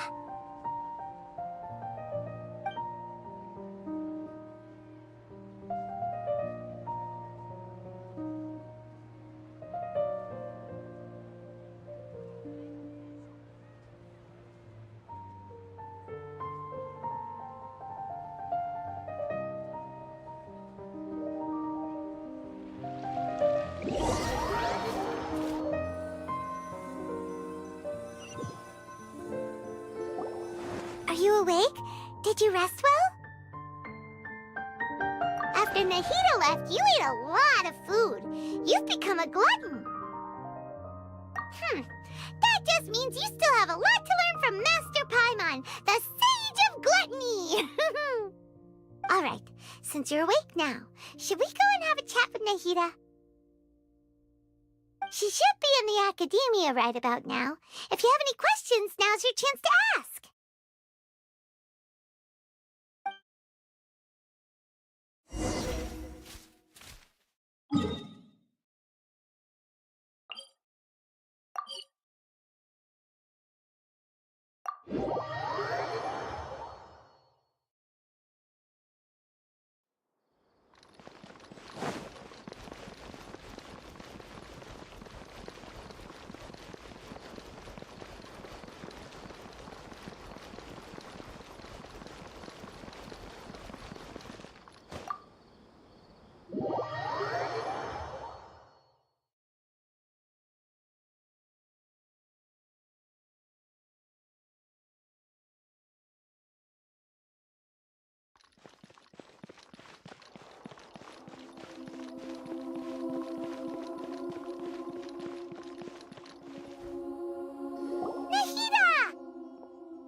Hello, Traveler and Paimon. What a fantastic night. I'm still immersed in all the happiness and joy, like a candle floating on water. So are we, and that's why we're here to talk with you. Is there anything you want to know?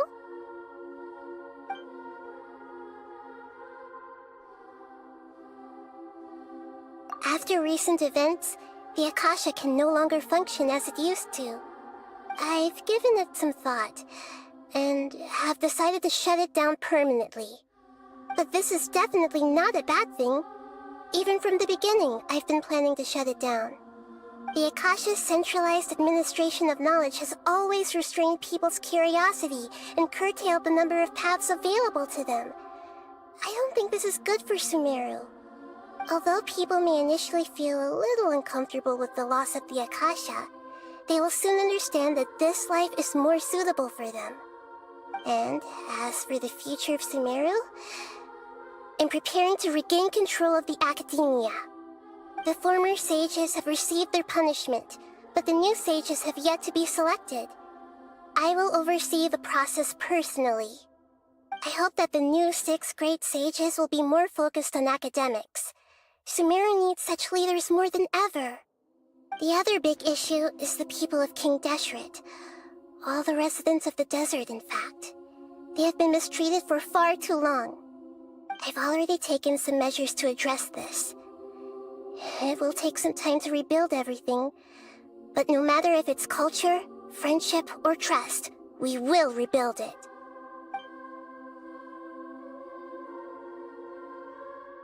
You mean, what happened after the doctor put you to sleep? Not exactly. The top-ranked Fatui Harbingers, up to number 3, possess power comparable to that of gods. I was no match for him in that kind of situation. However, in spite of the bad situation, I still managed to make a fair deal with the doctor. I'm sure you remember the entity that changed your fate, the Heavenly Principles. In fact, the Heavenly Principles has been quiet since the Conria disaster 500 years ago. I used this point as leverage against the doctor. I told him that the Heavenly Principles may be awakened if I destroy the Gnosis. Although it's just a bluff, he still fell for it. I assumed that the Heavenly Principles wouldn't just stand by and let such extensive damage to its laws take place. And as for what I exchanged for the Gnosis, The exchange served as both punishment for the doctor, as well as a boon of new knowledge that I couldn't refuse as the god of wisdom. He's still in a coma. I've hidden him like how one would hide a feather. I know you have many misgivings about him, but as someone who had become a god, he has retained a number of very useful features.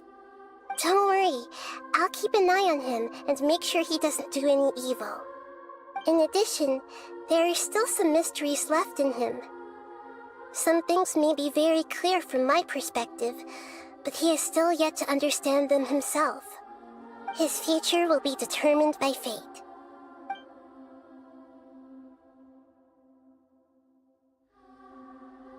Is that where you're headed next? Fontaine, the Nation of Justice? As far as I know, that nation operates in a judicial system. Does their Archon personally judge people? No, there's a Chief Justice in Fontaine. Generally speaking, the Hydra Archon, Focalor, won't preside over individual trials. However, even then, Focalor will still make herself present at just about every trial. It seems that she just likes to immerse herself in that sort of atmosphere. As Archon, she still reserves the right to influence the final verdict. Anyway, let's just say she's got, a very unique personality.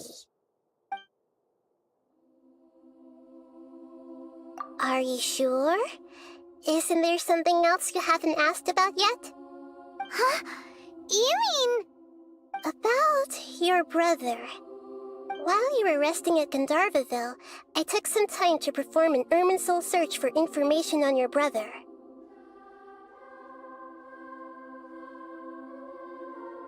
Yeah!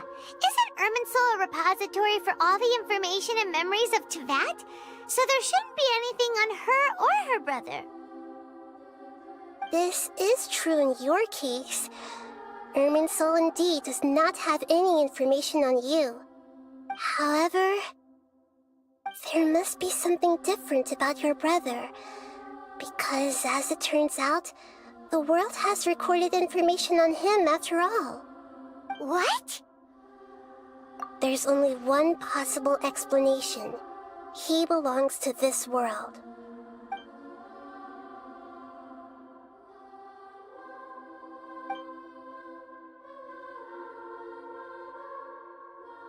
But nothing about this makes any sense! Wasn't this your first trip to Teyvat?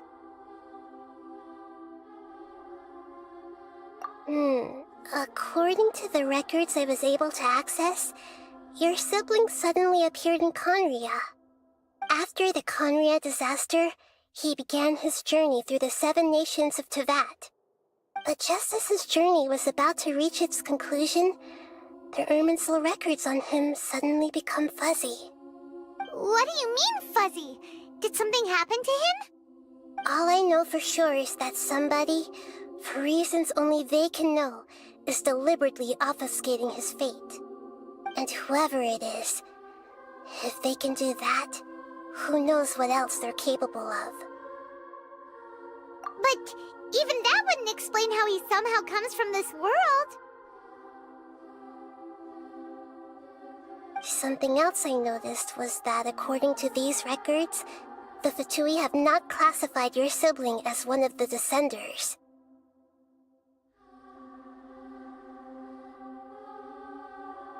What's a Descender? Paimon's never heard of it.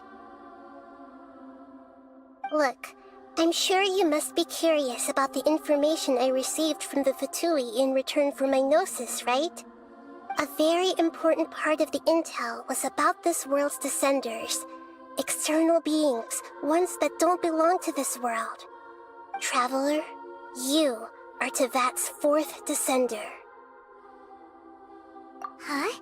So the Fatui count 3 other Descenders before the Traveler, and her brother isn't even one of them? That's right. My current hypothesis is that the first Descender was likely what we now call the Heavenly Principles. As for the other Descenders, I still need to verify their existence. It could take me some time. Paimon Everyone's head's about to burst from all this crazy new information.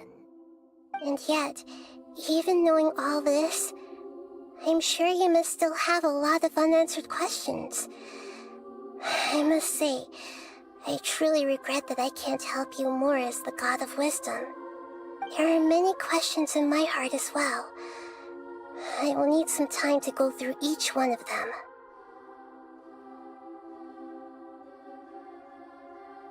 And soon, you'll also begin your journey anew and depart from Sumeru.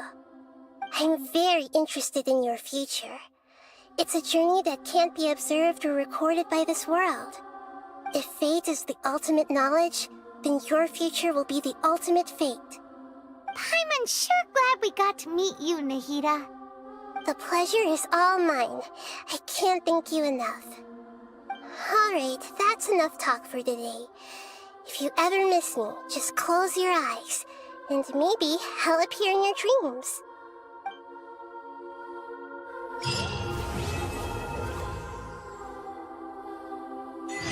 Things in Sumeru have settled down now. Paimon bets people will be coming up with new and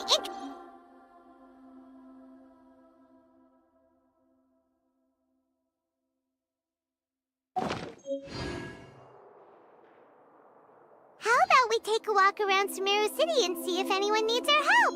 Paimon has a sneaking suspicion that it just might pay off.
Reduced to just standing around.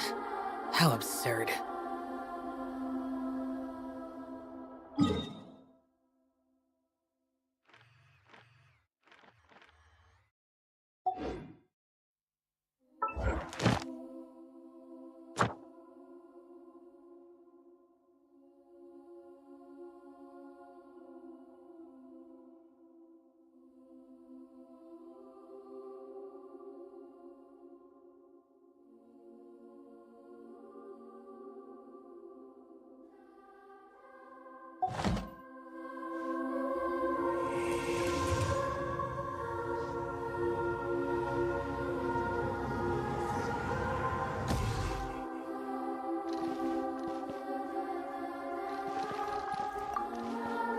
Is there anything you want to know?